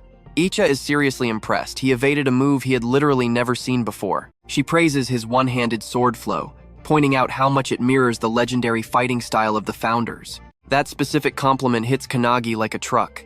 Before he speaks, Icha drops a truth bomb. She guesses he is terrified he will never reach Makoto's godlike strength. Kanagi freezes, because that is exactly his darkest insecurity. Zuo hears this and is completely shocked. Kanagi grips his hilt tighter, having a brutal flashback to Makoto's overwhelming aura, remembering what a truly extraordinary captain actually looked like. That impossible standard constantly haunts him. Can he ever match Makoto? But then, Icha drops the ultimate twist. He does not have to be Makoto. She screams at him to focus up, letting her aura explode as she unleashes her Tengu dance, spawning a massive water tornado. She shouts that past masters literally built this specific attack by evolving the founders' original moves. Sure, these modern strikes might lack the godlike raw power of the ancestors, but the masters never surrendered. They just kept grinding, inching closer every generation. Hearing those words, something finally clicks in Kanagi's head. So what do you and I take from this? Icha admits she does not know Makoto's exact captain skills, but the guy was clearly an absolute legend. Stick with me here. She tells Kanagi the start will be rough, but with real skills, he can absolutely reach that godlike tier. Pointing her wooden stick right at him, she warns Kanagi not to copy Makoto. Instead, he needs to carve out his own unique path that was trusted to him. Hearing those words, Kanagi flashes back to Makoto shaking his hand. Remembering that spark, he realizes something huge. Stop comparing yourself to legends and start looking straight toward the future. Ika smirks. For that exact future, she promises to train him personally. And just like that, they dive straight into brutally intense training, pushing past every single limit. 2 whole weeks later, at Anti-Prophecy headquarters, squad captains Hibiki and Todoroki are looking over the brand new candidate recommendation list. The superintendent's own list drops both Kanagi and Icha's names. Some members are definitely confused. Meanwhile, right outside the main building, a shady figure is talking on a cell phone. They report that infiltration is complete, and the big exam for the new squad captain is kicking off in exactly 3 days. Now pay attention, because things get wild here. Carrying the Book of Doom, they declare they will take over as leader. This is Ava, an apostle of the apocalypse. Ava rocks a broken skill called Heavenly Demon. It literally lets her steal the existence of anybody she kills. Her master plan? Become the new captain and absolutely destroy Anti-Prophecy from the inside out. With Midori going on an absolute killing spree, more than half the 12 apostles are already dead. Since taking Midori head-on is a guaranteed death sentence, they are sabotaging Anti-Prophecy from the inside. They will literally do anything to force the prophecy. 3 days later, over at the massive training field, the captain selection exam is officially underway. The instructor steps up, 4 tests total, and only 4 lucky fighters get to advance to the final stage. It is all based on points. Snag first place, you get 3 points. Second place gets 2, and third place takes 1. Whoever racks up the highest score gets crowned captain of the brand new squad. The superintendent watches silently while the instructor hypes up the nervous candidates. Everyone screams out yes. Kanagi can literally feel the heavy stares. 8 candidates total. Koki from Yagurama, Akihina from Yorisuya, Sonobi from the Yashima squad, Hagi from Kakab, Sakazaki from Tarzaki, Shikami from Todoroki, and Jiru from Hibiki. I know what you are thinking. A normal tournament? Nope. One of them is Ava, an apostle, a literal monster hiding in plain sight. Then there is our guy, Kanagi. But Kanagi is completely alone out there. His captain Icha? Missing in action, probably oversleeping again. She literally texts him a threat. If he loses, she will personally destroy him. He has to survive until she shows up. Kanagi braces himself for absolute war. Meanwhile, Icha is rushing over on Sue's back. She is screaming to go faster, terrified she is going to miss the absolute best moments. She knows Kanagi will dominate, and she needs to see it. Back at the field, Test 1 starts, mana measurement. To absolute shock, Kanagi erupts with an insane burst of raw energy, completely shattering the machine and taking first.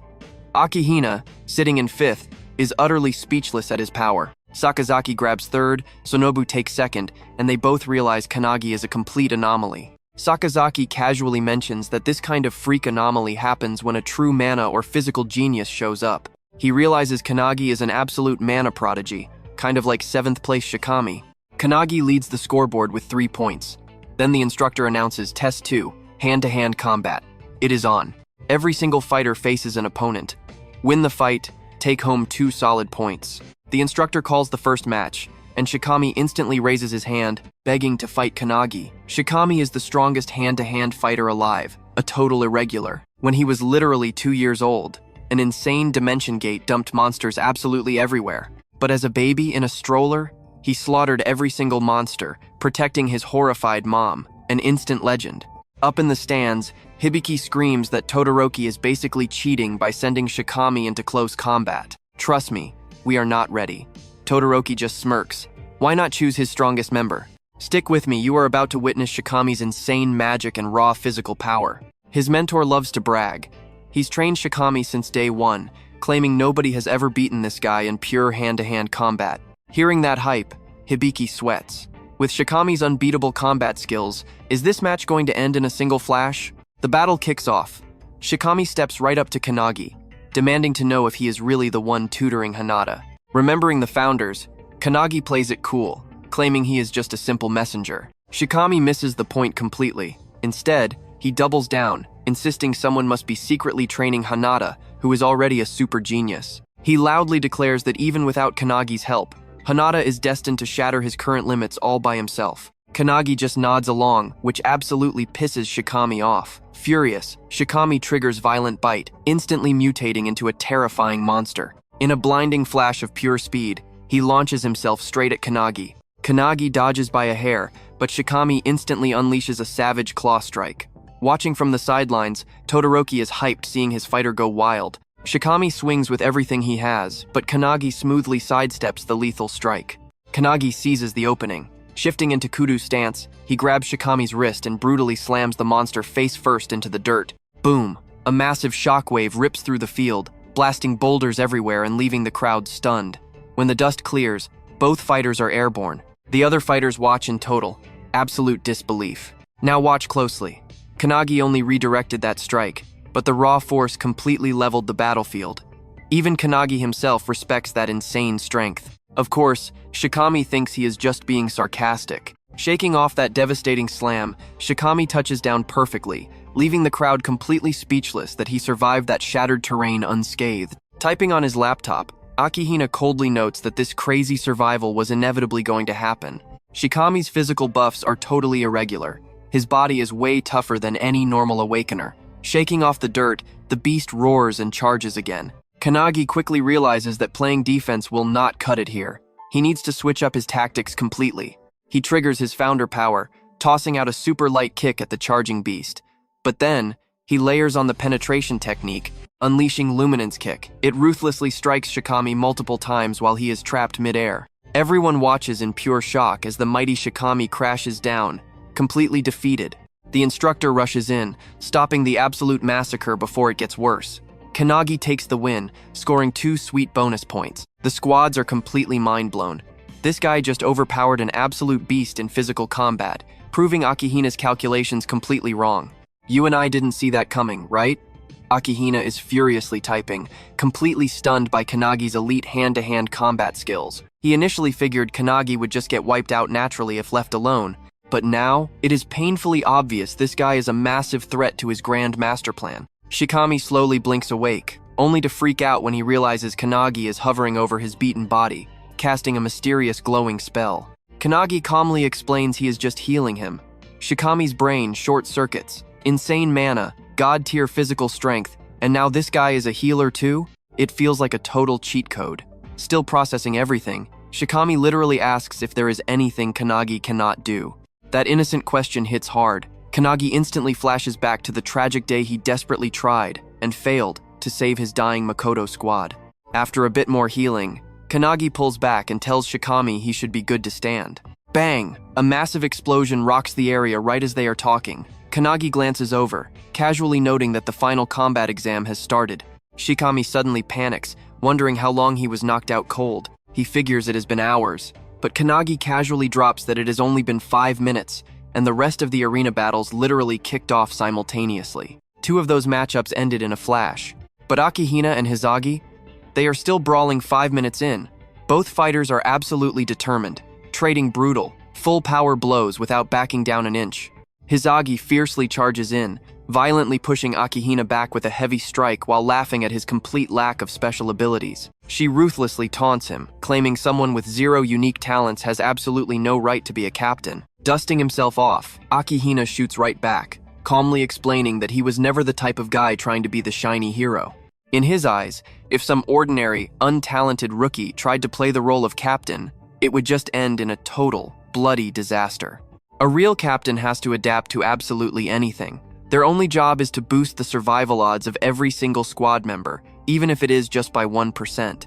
Akihina fiercely declares his ultimate goal to guarantee his team never meets the exact same tragic end as the fallen Makoto squad. That speech hits deep.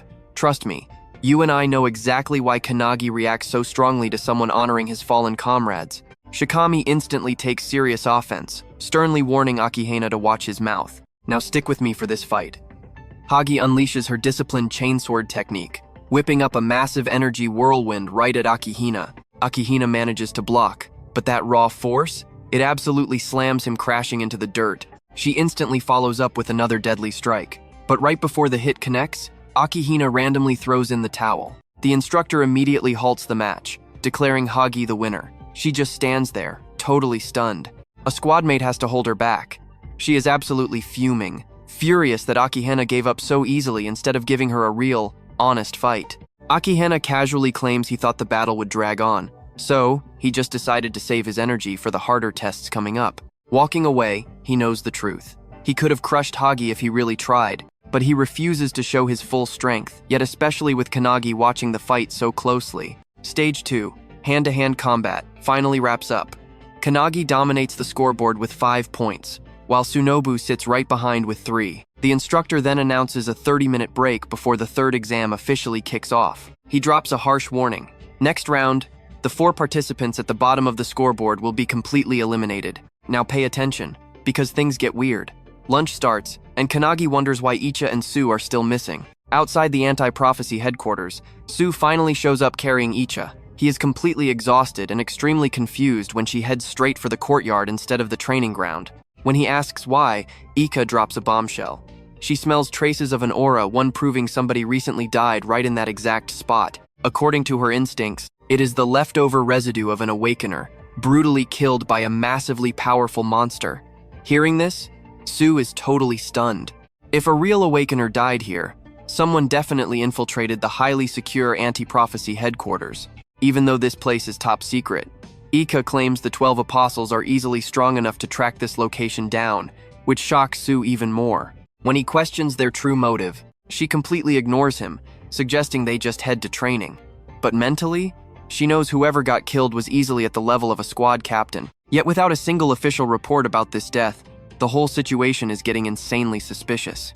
Now Midori, Icha, Su, and especially Kanagi are all locked onto the exact same mission, avenging Captain Makoto's tragic death. Back at the lunch break, while everyone bandages up their fresh wounds and eats, and casually chats, Akihina sits completely alone, glued to his laptop. Meanwhile, Kanagi sits with Shikami and gets incredibly excited seeing his squadmates, Icha and Su, arrive. The whole atmosphere shifts, others getting visibly nervous, just recognizing Icha, one of the 5 elites in the anti-prophecy task force, right alongside Midori. You and I see the problem. Su feels sick observing the gathered captains, since Icha claimed 1 died. Yet all 7 captains are standing right there on the training ground. Hearing his doubts, Ichika smirks and calls Kanagi over. She explains the whole situation, shocking him completely. One of these captains might actually be a member of the 12 apostles in pure disguise. Thanks to the aura she sensed earlier, she knows the odds are dangerously high. The person who got killed was definitely captain level strong. But every single captain is present. It makes 0 logical sense and screams extreme danger. If a villain is wearing the dead victim's face, then they literally have an imposter among them. Realizing this insane threat, Kanagi tenses up, and Su completely agrees, A brutal captain killer is standing right in this very room. Sue panics, knowing if they do not solve this fast, the body count is going up. If ignored, this could trigger a prophecy so bad that absolute human extinction becomes a guaranteed certainty. But Icha? She flashes an evil grin. Her ruthless solution is to just slaughter everyone here to completely eliminate the threat. Sue and Kanagi instantly reject that crazy idea. They argue they only need to hunt down the single 12 Apostles member hiding in the crowd. Getting super hyped, Icha points out that if this really is the 12 Apostles, this is the perfect chance to avenge Makoto. They are the exact monsters responsible for his murder. She asks Kanagi if he feels the same rage. Flashing back to the brutal fate of Makoto and their squad, Kanagi firmly agrees. Clenching his fists, Sue remembers his own brother's tragic fate. Kanagi then turns to Azure, the legendary founder of the detectives, asking for advice. Azure tells him to investigate the crime scene first. But since they are literally mid-exam, everyone knows that is pretty much impossible right now. That's where we leave it. Kanagi heavily considers rushing over there, since there is still time left. But Azure throws a warning this could easily alert our culprit. You and I need to pay attention right now. If this apostle matches that snowy mountain monster, he could effortlessly wipe out everyone here. They have to be ready for the worst. Knowing this, Kanagi makes a quick call. He is heading straight to the training ground after today's exam. Still, he asks a crucial question. Could it be possible that even the founders missed the residual aura left at the crime scene? Pinocchio steps in, revealing he spent the last month training near a blazing volcano. That is where he mastered his crazy one-handed sword style. He explains that the intense volcano might be messing with their chi flow, making it super hard to track down any lingering energy. The mage drops another bomb. If the aura only shows up at close range, they are definitely dealing with a 12 Apostles class threat. Asher, totally annoyed they are stealing his detective spotlight, tries to complain, but Hinoi instantly shuts him down, telling everyone to focus on catching this killer so he can crush him. Back to the interrogation, Azure orders Kanagi to question Icha directly. Kanagi goes for it. He asks if the apostle might have actually sneaked in as a regular candidate instead of a squad captain. That completely catches Icha off guard. But after a second, she admits it is highly possible, especially among the elite captain candidates. Even so, she insists they absolutely cannot cross the current squad captains off their list. Kanagi nods, his brain already working. He forms a genius plan for the next exam, fully expecting it to be an all-out combat test. But barely a few minutes later, the main instructor steps up and announces the third stage of the exam. A written test. Kanagi is absolutely blindsided by this massive reveal. Now here is where it gets crazy for us. Locked in private rooms with 0 phones, Kanagi loses all access to intel on the infiltrator. The subject? Anti-prophecy rules. Kanagi has literally 0 clue what any of this means, but our boy refuses to quit, pushing his brain to the limit. The timer hits 0. The instructor finally reveals the final scores. Total disaster. Kanagi scores absolutely 0 points. Meanwhile, Akihina skyrockets to second place. And just like that, 4 candidates, including Shikami, are instantly eliminated. Getting the absolute lowest score in the room, Kanagi is feeling incredibly embarrassed right now. But as he stands there completely frustrated, Shikami walks over. He smiles and encourages him, saying he actually did great. They both bombed it with 0 points. Honestly, Shikami is super salty about Akihina getting a perfect score, but pushing that frustration aside, he gives Kanagi huge props for holding on to first place overall. He promises he will be cheering like crazy during the second half of the exam. He out loud wonders who will actually grab that captain title. He also adds that once the leader is officially picked, the strict superintendent will personally judge if the brand new squad even works properly. Shikami breaks it down. A squad needs at least 7 members to survive. That means the winning captain has to recruit 6 more capable fighters. He tells Kanagi to start plotting right now about exactly who to recruit once he takes the crown. Gripping Kanagi's shoulder tightly, Shikami volunteers himself. He flexes a bit, heavily hyping up his insane physical combat skills. Flashing a huge grin, he turns and walks away, wishing our hero serious luck for the remaining trials. You and I both know that confident smirk. As Shikami leaves, Azure rolls up and demands a crime scene visit. Kanagi instantly realizes the genius detective already solved the entire case.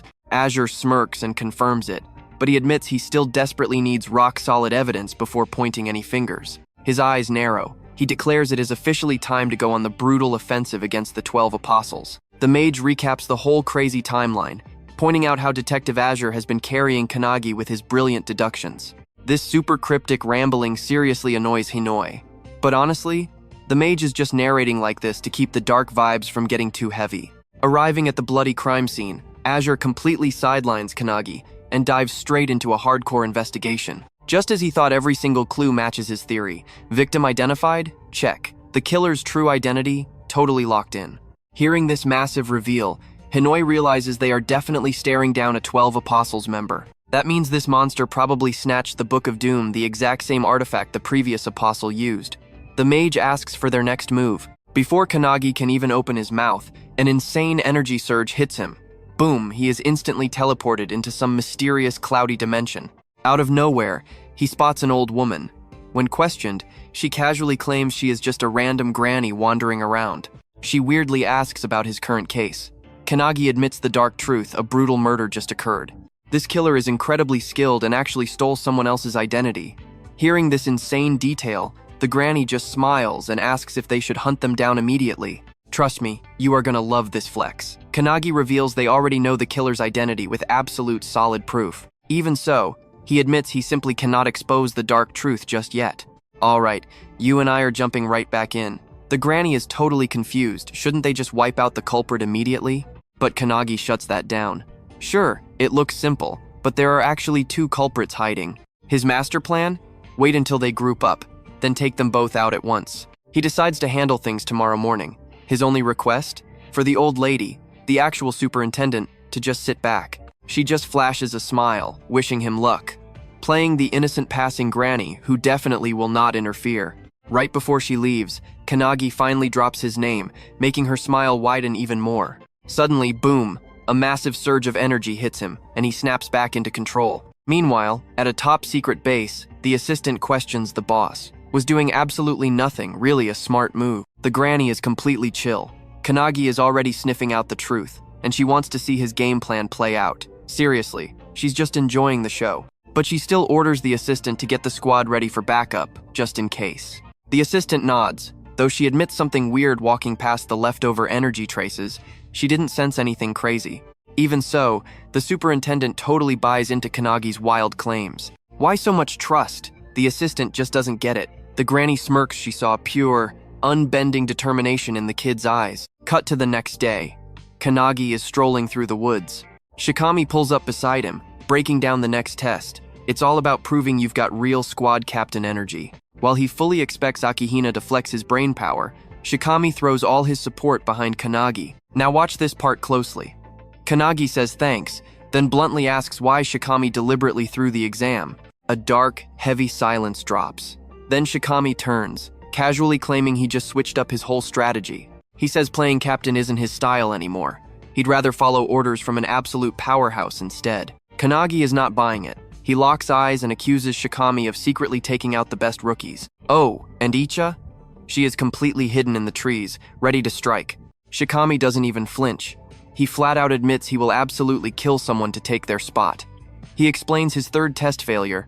His brain could only spit back info that was already jammed in there. He could not write a single original thing, completely bombing with a 0. Calling himself a total idiot, he decides wiping out Akihina is just easier. They step into a clearing, and boom, captains and squad members completely box them in. Right in the middle, Todoroki is chained down, with Hibiki and another captain standing guard. Hibiki, acting fully cocky as usual, calls Shikami Mr. Apostle and tells him to finally drop the act. You and I definitely saw this coming. The disguise drops. The voice shifts. It's Eva, the 9th Apostle. Eva casually flexes her broken ability, saying she rips information straight out of a victim's brain. Why Shikami? Simple. He had the absolute best physical stats on the entire roster. Hibiki just smirks. So, is she trying to blow up the anti-prophecy squad from the inside? Eva nods. But since her cover is totally blown, she promises to just slaughter every single person standing there. But first, she demands to know who sniffed her out. Hibiki immediately points right at Kanagi. Flashing a purely evil grin, Eva glares. She can't believe this kid had the guts to stand right next to her. She spins around, insane levels of energy exploding off her, demanding to know his real identity. So how did we even get here? Flashback to right before Eva stole the body. Todoroki actually told Shikami he'd recommend him for captain. That news got Shikami insanely hyped. Todoroki told him to chill out, though it was top secret until the next morning. Riding that high, Shikami laughed it off, joking that right now, they were basically screaming it, which meant everybody was going to know. Todoroki backed him up, hyping Shikami's raw physical power and saying he was a lock for the squad captain spot. Feeling that massive respect, Shikami fired up, promising he would give it everything he had. But right as they go for a fist bump, slash, he's sliced to ribbons.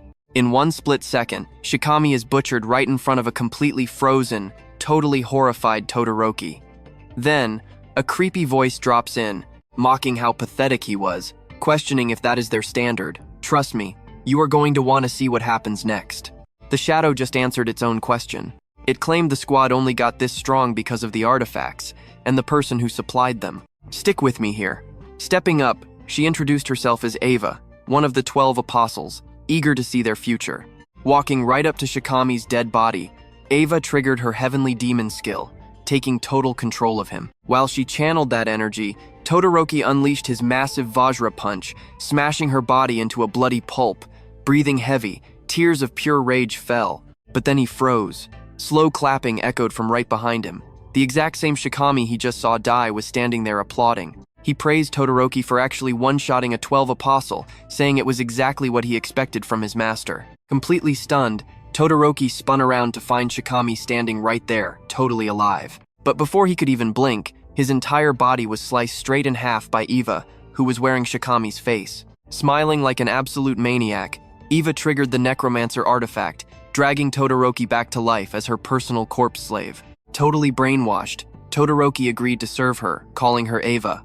But before another word left his mouth, she slapped him so hard he almost face-planted. She instantly corrected him, demanding he call her Shikami so nobody would ever suspect her little disguise. Todoroki nodded along, and the two shared a seriously twisted laugh. Meanwhile, Kanagi and Azure were busy investigating the actual crime scene. Triggering his unique theatrical detective skill, Azure literally rewound time to watch exactly what went down. Now pay close attention to this. This insane power lets him completely replay past events. It gives him a perfect, first-hand view of the absolute truth. The catch?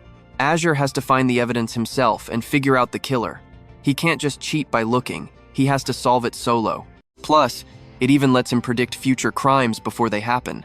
But there is one massive, fatal flaw to this power. If Azure ever messes up and gets a case wrong, he loses the skill forever. That means for the rest of his entire life, he would be locked out of using it.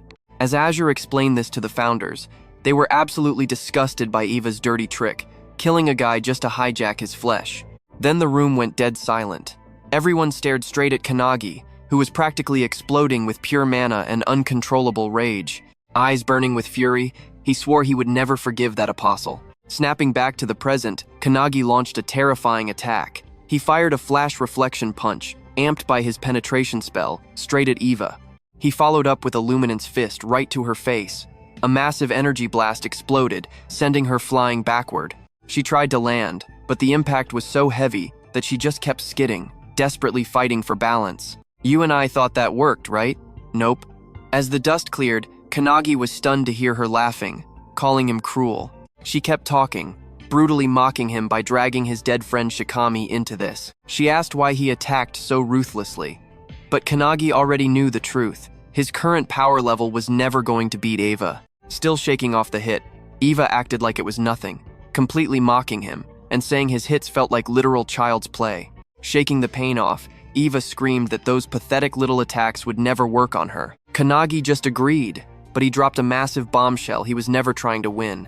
He was just stalling so the mage founder could hijack his body. The second the founder took the wheel, she claimed everything, and Kanagi's entire body exploded with raw energy. Watching this happen, Eva suddenly realized Kanagi might actually be the threat the satellites warned them about. Someone who had mutated into a completely different beast, but instead of getting scared, she got incredibly hyped. Flashing a twisted grin, she summoned hundreds of mummies straight out of the sky, their horrifying screams echoing everywhere. She shouted that life is totally boring without the threat of death, so they should go all out. Watching those monsters drop, Azure realized something. He pointed out that they were basically empty meat puppets, totally controlled by Eva using the corpses she had stolen in the past. Bursting into laughter, Eva bragged that every single mummy had the exact same physical stats as Shikami, daring them to try and survive.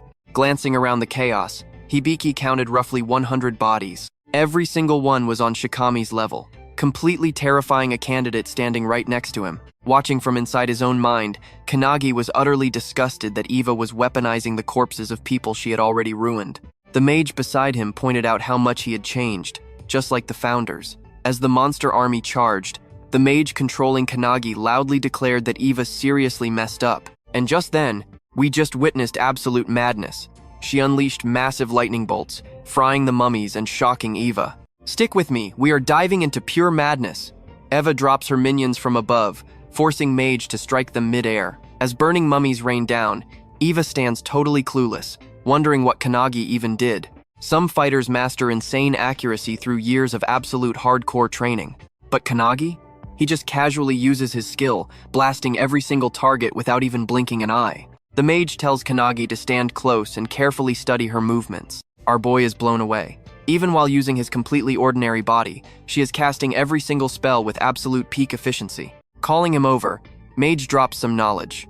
While Kanagi only chased power for himself, the founders actually wanted to unleash their strength through a real body. Kanagi is lost. What does that even mean? The mage keeps talking, saying that Kanagi, drunk on all this raw power, finally felt closer to his one real goal, getting stronger. At the same time, the ancient founders are absolutely obsessed with Kanagi's crazy talent. But after losing a close friend, someone who trusted him with the future, Mage realizes something big. Deep down, Kanagi is completely fueled by pure rage. Pointing right at the hyped-up founders, she claims they actually love this current, much angrier version of him. Eva hears this and just snaps. She charges straight at him, screaming that the world's rule is simple. The strong crush the weak. But right before she strikes, a massive electric spark explodes, stopping her dead in her tracks. Eva freezes. She looks up and realizes the entire sky is raining down vicious thunderbolts. Pay attention here. Mage reveals many think like Eva, but she remembers seeing a being strong enough to shatter the tower, only to get completely devoured by savage beasts from another dimension. Having watched her comrades fall, Mage now fights for the weak. She vows to get total revenge for them. Walking toward Eva while still controlling Kanagi's body, Mage ruthlessly mocks her, calling out her frustration and completely insulting her pathetic lack of strength. Eva cannot even stand up. She is getting absolutely destroyed, blasted over and over by brutal lightning strikes. Mage knows the truth. Kanagi trained hard in those mountains, smiling outside, but deep down, he was starving for revenge. She promises that all the founders believe in him. One day, Kanagi will definitely reach their legendary peak of power. Reaching out, Mage promises that whenever he needs backup, the founders will always lend him their insane strength. If anything brings him sorrow, just point at it, and they will erase it. Without hesitation, Kanagi points at Eva. Boom! Massive lightning bolts tear her body into absolute pieces. Everyone is left completely in shock. The instructor realizes Kanagi looks exactly like Midori as a kid, an absolute monster. While Eva lies there in pieces, she cannot even comprehend how this crazy kid not only completely destroyed her entire minion army. You saw that coming, right? He obliterated her body. Kanagi walks up, asking if she finally gets their power, demanding answers immediately. He casually adds that he knows people who are experts at interrogation, and he wants to know exactly what just happened here. But then, in a very dark voice, Eva admits she cannot beat Kanagi like this, realizing her boss was totally right. Suddenly, a creepy coffin bursts from the ground, her ultimate trump card. Kanagi is stunned while Eva starts explaining that centuries ago, one legendary founder, the 10,000-man army slasher, destroyed the tower. To Kanagi's absolute horror, Eva reveals Hinoi's actual corpse inside that coffin. All the spirits, especially Hinoki, are completely shocked that she actually has possession of his dead body. Without hesitating, Mage blasts a vicious thunderbolt spell straight at the coffin. Hinoi is shocked, but Mage declares this is the real deal now. Eva takes full control, and Hinoi's corpse stands up, gripping his legendary blade tightly. Thrilled by this insane new power, Eva boldly declares that she can finally fight them on equal footing. Kanagi is completely taken aback by the absolutely overwhelming pressure filling the air. This aura? Way stronger than what he felt training with Icha. And worse, Eva snaps her fingers, summoning hundreds of fresh minions for Wave 2. Kanagi starts sweating, but Mage totally reassures him that it is literally nothing. While Eva summons more monsters, a massive explosion erupts behind her. She turns around. Kanagi's friends have finally arrived. Icha, Suo, and the others stand ready for battle. He is not alone. Eva is super annoyed, thinking Kanagi was totally solo.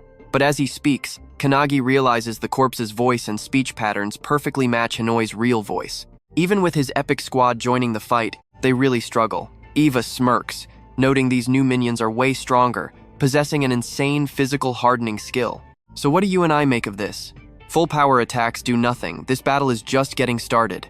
Let's jump straight into the madness. These minions have unique skills, making them absolute nightmares. The anti-prophecy members are getting completely swamped by sheer numbers.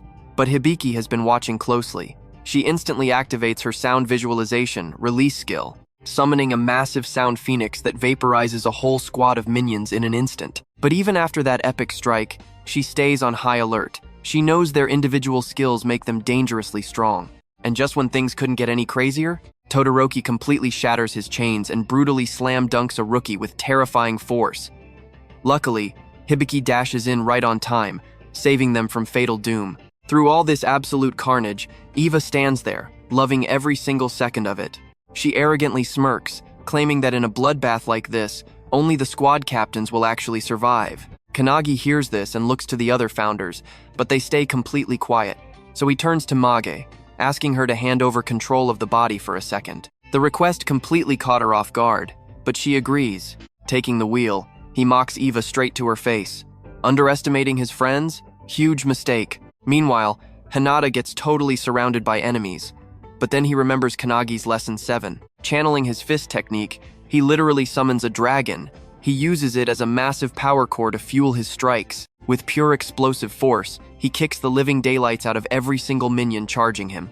Earlier, Founder Wantak noticed Hinata's intensely muscular but flexible build, realizing he loved relying on concentrated single-point strikes combined with his insane agility. Founder Urson chimed in, saying it was a solid move, but with their elite guidance, it could be absolutely lethal. Back in the present moment, watch this carefully. Hinata flawlessly combines every technique they taught him. Moving like a coiling snake, he obliterates minions from every angle with lethal precision. At the exact same time, Akane holds the line, staring down a massive horde of rushing minions. She flashes back to Kanagi's advice on the transmute technique, turning total imperfection into pure perfection. Before, she could only make cheap, garbage weapons. But now, she uses epic alchemical skills to shatter limits, summoning massive stone golems straight from the earth. This is the crazy power she mastered in Lesson 8, and with it, she crushes the heavily armored bodies of those minions without sweating. Kanagi asks Hinoi about Suo, but Hinoi promises the kid is holding his ground. Sure, he might not be a total genius like his brother, but he has amazing talents. Right now, he is expertly throwing down Hinoi's one-handed sword style, completely merged with the Skyfall skill. He slices through a massive swarm with one devastating swing. Then he enhances it by merging with Kendala, unleashing a beautiful but deadly flower-shaped slash that wipes out the area. Watching all of this play out, Icha feels super proud, totally amazed at how flawlessly her student combines these epic techniques. Still, in her eyes, Kanagi's feats are unmatched because his combos are just absurdly complex. While deep in thought slicing through enemies, she suddenly spots an absolutely massive fire tornado ripping through the battlefield. You and I know exactly what that means. The insane showdown between Kanagi and the 12 Apostles has started, but as she stares into that fiery vortex, her jaw drops. She realizes Kanagi is actually throwing hands with the legendary founder, Hinoi. Eva rushes Kanagi head-on, unleashing Hinoi's signature one-handed blade style mixed with the deadly wave-cutting technique. But our boy? He effortlessly dodges it, moving with the untouchable precision of Goku and Ultra Instinct. Even though she missed, Eva's terrifying strike completely vaporizes the solid ground beneath them. Kanagi instantly fires back with Mage's Thunderbolt attack, but someone is insanely overpowered as Eva barely flinches. She hits back with her devastating dice skill.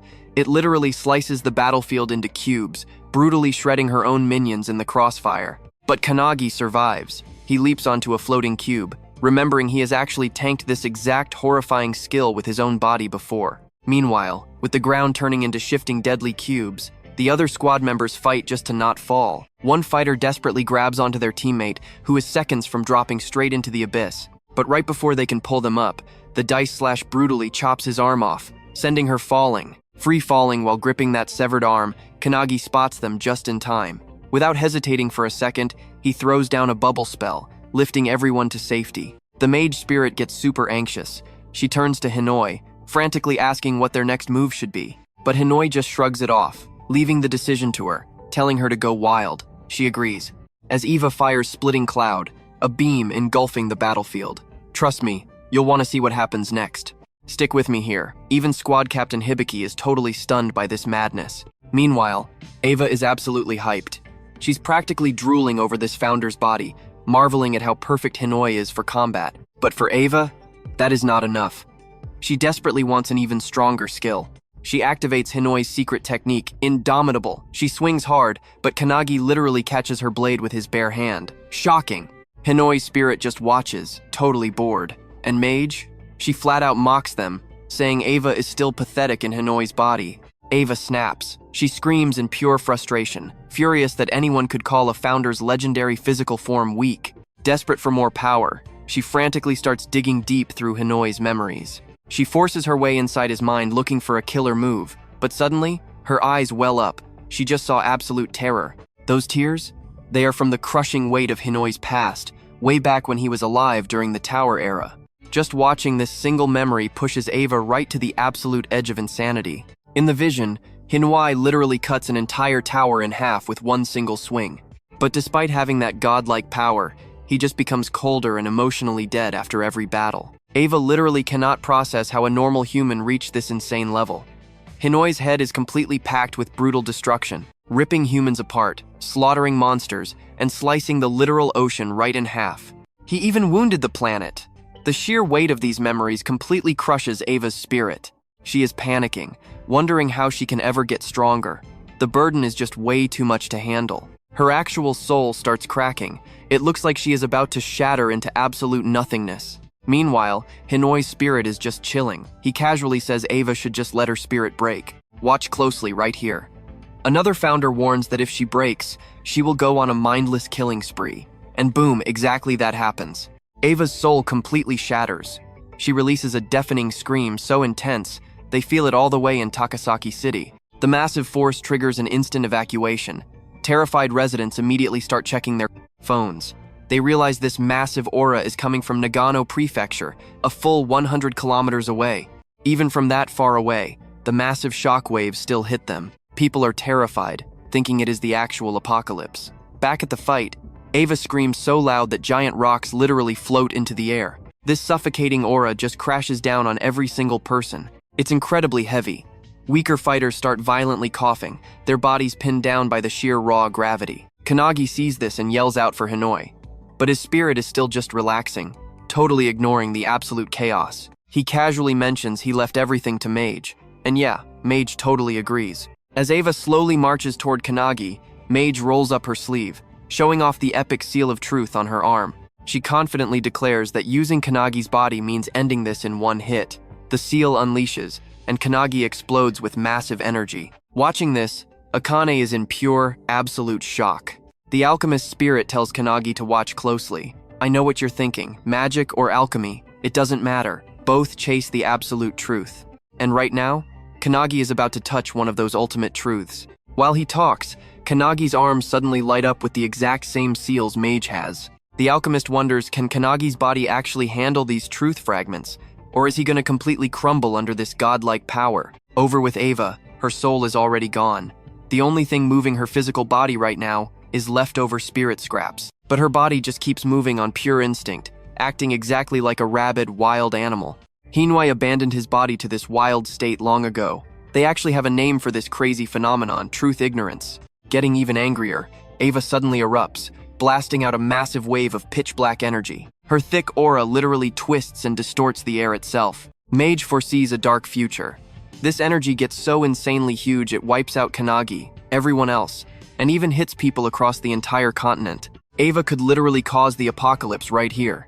Kanagi sees how bad this is getting and completely understands the deadly threat. That's when Mage drops her skill, Magus of Truth, a technique perfectly designed to completely counter her target's power. This technique is so incredibly strong that the actual world itself can barely handle the force. Eva swings that dark energy right at Kanagi, and honestly, you and I just witnessed him block it effortlessly. Stick with me here, because this opening is absolute madness. He grips her hand hard, and Mage unleashes a blinding light attack that literally swallows the entire battlefield. When the smoke finally clears, Eva is completely gone, just a charred, smoking skeleton left behind. Still holding on tightly, Mage, who is currently controlling Kanagi's body, whispers a cold final goodbye. Eva's dying soul and ashes just blow away in the wind. The other founders watch closely, but Hinoi stands up, looking seriously annoyed that his soul and physical body are totally split right now. Mage just smirks, turning to Kanagi to ask if watching that epic move helped his training. Then, Kanagi snaps back into control of his own body, and he is completely stunned. The field is clear, and all his teammates are going wild, cheering like he soloed the monster himself. Icha, though, is stressing out. He didn't even draw his sword, making it look like her lessons were a total waste. Hinata sighs in pure relief, and Sue hypes Kanagi up for vaporizing a boss-level threat in a single hit. But Akane sees the bigger picture. She realizes Kanagi completely read the enemy's moves and totally shut them down. Her hands are actually shaking. She is staring at him, wondering how a normal human could ever reach that godlike tier. Instead of giving up, she gets fired up, motivating herself to reach that exact same level. Meanwhile, the poor instructor is panicking over the giant crater in the arena. This was supposed to be a basic test. Things escalated way too fast. Todoroki is dead, and the instructor is super frustrated because now he has to set up a whole new exam. While the team regroups, someone spots a glowing circle on the ground and starts panicking. The instructor freezes, but out of nowhere, the actual superintendent steps through. Kanagi sees the superintendent and instantly remembers her as the old lady from his vision. Even her personal assistant standing right next to her looks completely clueless about why they are here. Watch this closely with me. The superintendent suddenly drops to her knees before Kanagi, saying she has waited for him. She reveals she has been waiting centuries for the founders to return, and now they are finally standing right here. Suo and the squad look to Icha for answers. She casually says they should have figured it out, even if they have never met her. Ika explains this old woman is literally a founder of the anti-prophecy faction and the absolute highest-ranking boss in Japan. Suo yells that they already know her status. The crazy part is why the top boss is bowing to Kanagi. Honestly, Icha has zero clue. Meanwhile, Kanagi is sweating bullets, completely lost as to why this overpowered granny is treating him like royalty. Even the legendary founders inside his head are brainstorming, trying desperately to figure out who she is, but they are drawing a blank. Suddenly, Kanagi flinches as her massive, crushing aura hits him right in the face. The old lady stands up, asking if Kanagi remembers her and joking about how much she has aged. To jog his memory, she turns around and literally starts doing this hilarious waist dance, shouting for Hinoi to watch. You and I definitely didn't see this coming. The founders realize this granny is actually Io. Hinoi instantly demands to switch bodies and excitedly greets her. The entire crowd is speechless. Her assistants instantly draw their weapons, furious at this insane disrespect toward their leader. Furious, they threaten to kill Kanagi and just redo the entire exam. But Io, still dancing around with Hinoi, tells her guards to back off, promising that everything is totally fine. Hinoi just laughs, rubbing Io's head and teasing her for becoming a total granny. Hearing his voice brings back all the memories of how he used to talk back in the day. Later on, everyone starts cleaning up the wrecked arena to regroup. Meanwhile, deep inside a top-secret anti-prophecy base called the Hut of Everlasting Vision, Kanagi is absolutely blown away by the gorgeous garden. Io explains she cannot show her face in public much, so a heavy barrier protects this place, letting her live in total peace. Kanagi asks if she actually knows all the original founders, so Io finally shares her backstory. Turns out, she was an orphan who lost her family during the intense era of towers. The founders literally saved and raised her. Kanagi is totally amazed she was just a little kid back then, but when she casually drops that this was 300 years ago, his jaw hits the floor. She explains her secret. She survives using an insane artifact that literally freezes time, but only as long as she stays hidden inside the base. Hearing about this crazy artifact, Kanagi suddenly remembers them perfectly. Inside his mind, Hinoi's spirit tells Valentine that this artifact works just like her own preservation ability. Valentine totally agrees, flexing that back in her prime, she could pull off the exact same time-stopping trick. Where did Io get it? We're about to find out together. Alright, stick with me here. Io drops a massive bombshell about a top-secret division hiding powerful artifacts strictly in the shadows. But there is a huge problem. That hidden vault just got absolutely raided, and a ton of those dangerous relics are gone. Their only option? Form an elite strike team featuring our guy Midori to hunt every single stolen item down. The detective founder living inside Kanagi connects the dots. Did the 10 apostles steal them? That would explain their insane modern-day power. Kanagi is completely stunned. How did the detective figure that out so incredibly fast? The detective smirks. The moment Io brought up her boss supplying the gear, he literally peeked into her memories and confirmed everything. Another founder chimes in.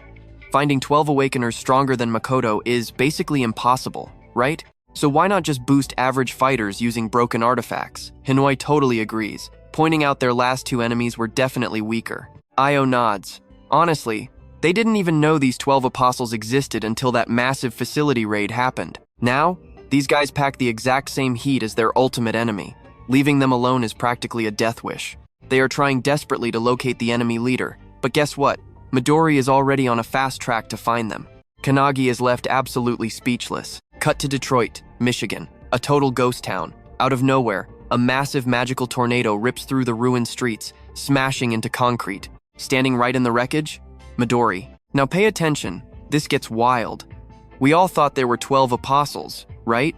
Turns out, there is a hidden 13th member. Watching through a glowing orb, some guy chilling on a couch just smirks. He is genuinely impressed. Midori crashed the party early. Sounding super creepy, he casually asks if our boy wants a cup of coffee or tea. Midori does not hesitate. He chooses death, dropping the guy's real title number 0. Boom! Midori blasts a colossal turbulence beam straight at the floating villain. The attack is so huge, Nisha spots it from afar. Mikado is right beside him. He shrugs it off, saying the city is abandoned anyway. Still, why use an attack that destructive? Suddenly, their instincts scream. A massive strike is heading right for them. They dodge at the very last second as the entire building gets cleanly sliced. Concrete shatters everywhere. Hitting the ground, they leave 0 to Midori, pivoting to handle their own target Kamaragi, another deadly apostle. Meanwhile, Midori is getting really frustrated. His strongest wind blasts cannot even scratch Zero's weird bubble shield. Is this a crazy defensive skill or some broken, stolen artifact? Sipping the last of his tea, Zero casually steps outside the shield.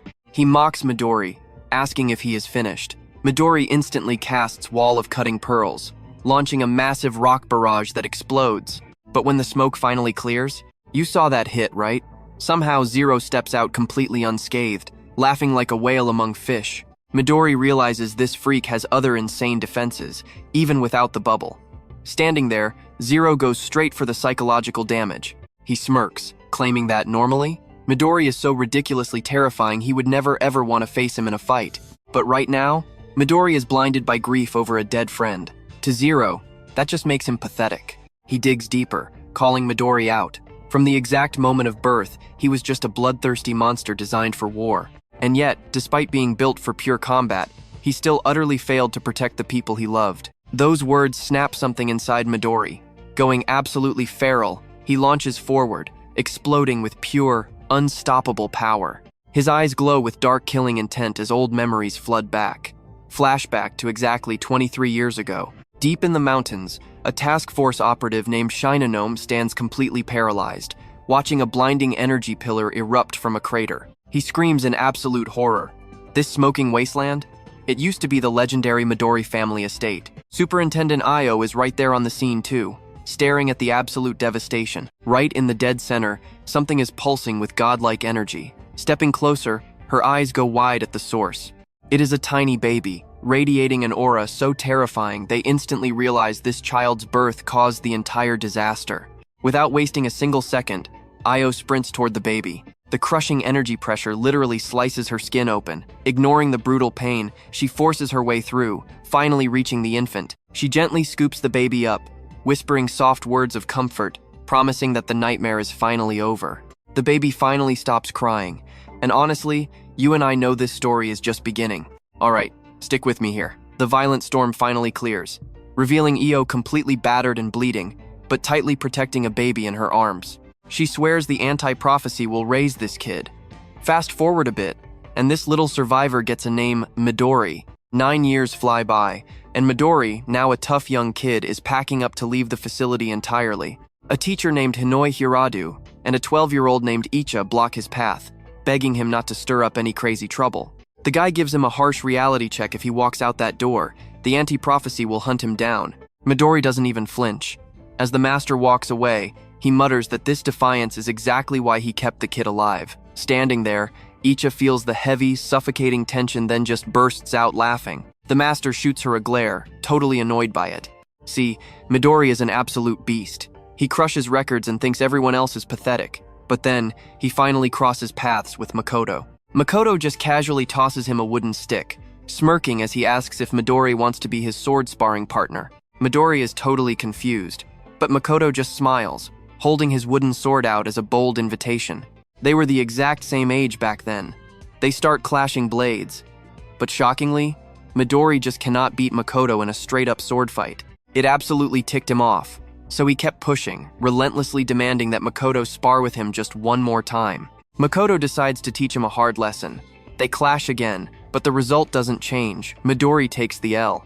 Now watch closely, here's a twist you and I didn't expect. Nisha steps in, dropping a massive bombshell.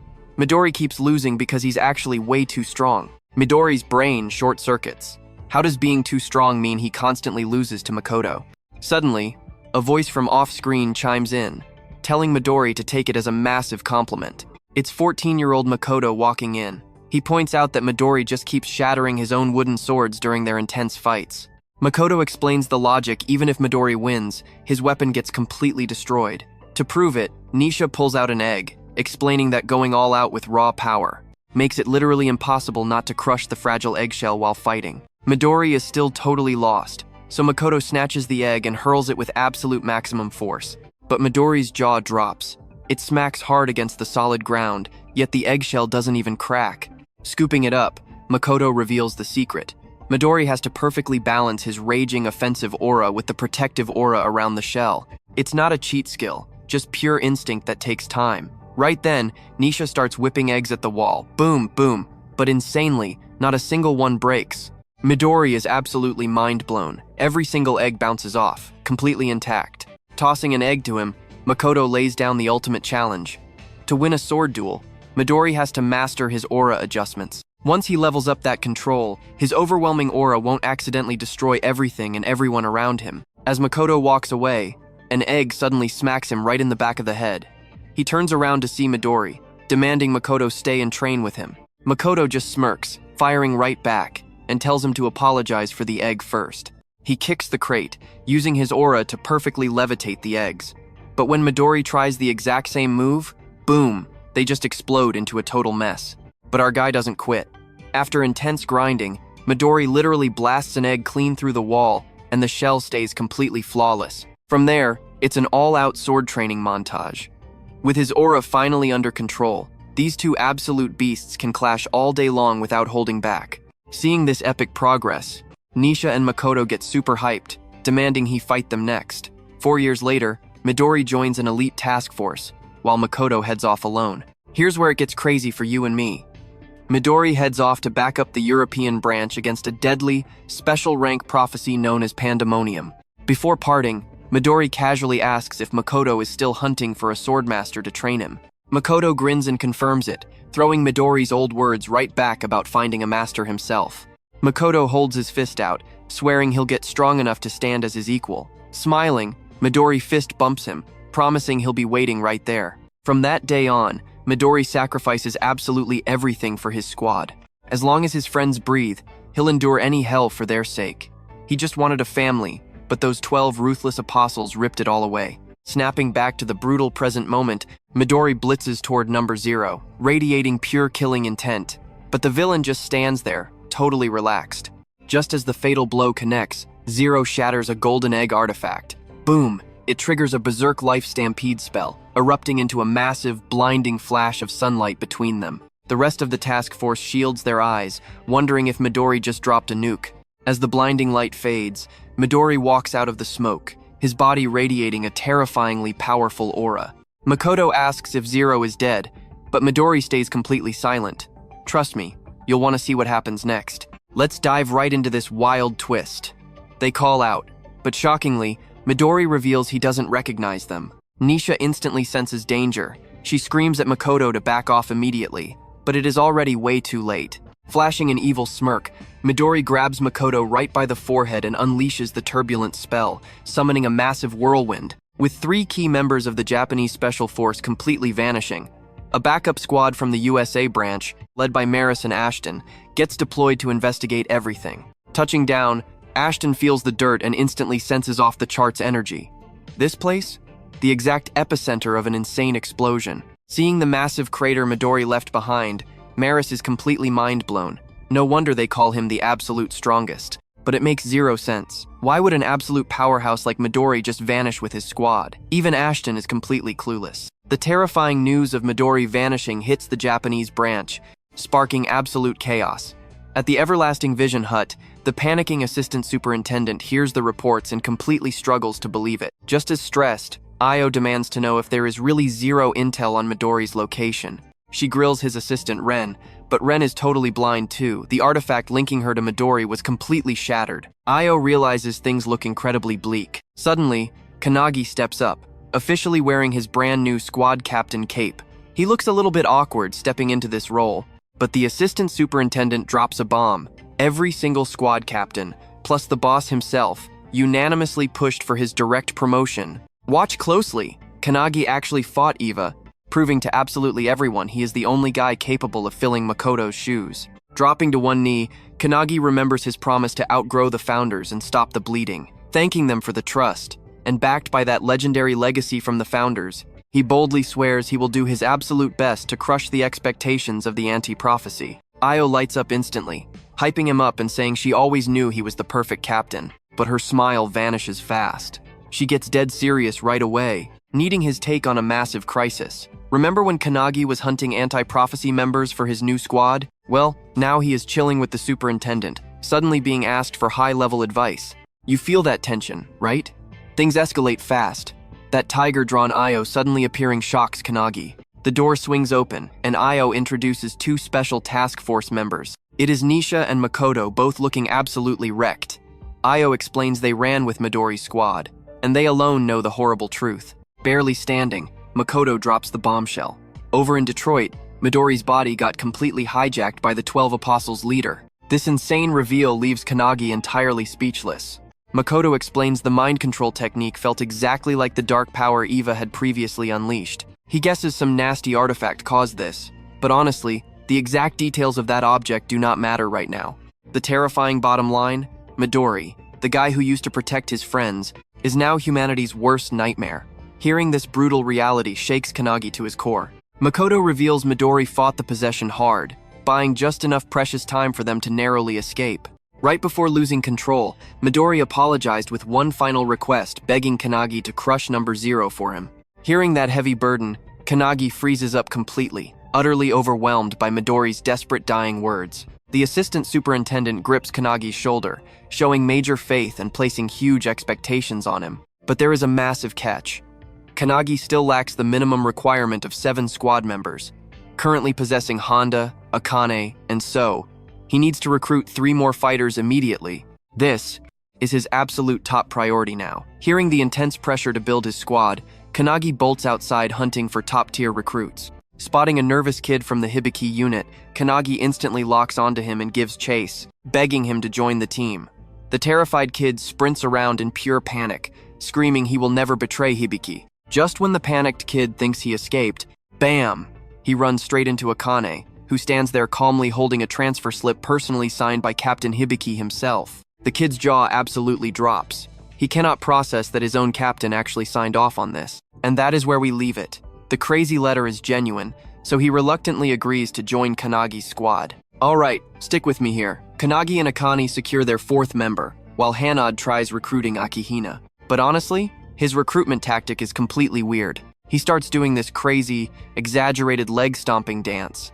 Akihina is totally weirded out, but Hinota insists it's a direct order to join the team. Akihina shuts him down instantly. He explains his real goal is the captain exam, since a massive spot opened up after Todoroki died. Totally ignoring the rejection, Han suddenly throws a massive kick right at Akihina to test him. Surprisingly, Akihina casually steps aside, showing off some insane dodging skills. Han is super impressed, pushing even harder. Now, slightly interested, Akihina offers a deal. He will join, on one condition. Hinota has exactly 60 seconds to land a single touch on him right here. If he pulls it off, Akihina joins the team. Hinota asks if anything goes. The second he gets the green light, he literally summons a glowing aura dragon around his entire body. Confident he can win this, Akihina starts the 60-second laptop timer. Flashback to a limestone cave at the anti-prophecy unit, where Akihina meets Captain Surakai.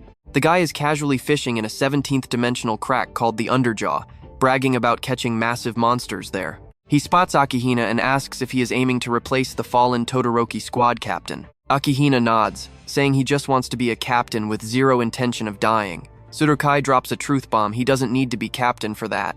This completely stuns Akihina, wondering if the boss thinks he is too weak. Pulling up a literal monster shark, Tsurukai casually claims Akihina is missing something. Now watch closely as we jump backhanded charges, while Akihina avoids all contact. Even from mere inches away, Hanoda misses every grab. He is blown away, realizing Akihina is using a broken evasion skill to survive. Turns out, Akihina is spamming Omni-Egos, a rare technique he kept totally hidden for ages. This wild ability lets him instantly teleport anywhere within a 100-meter radius. The catch? He must visit the spot first.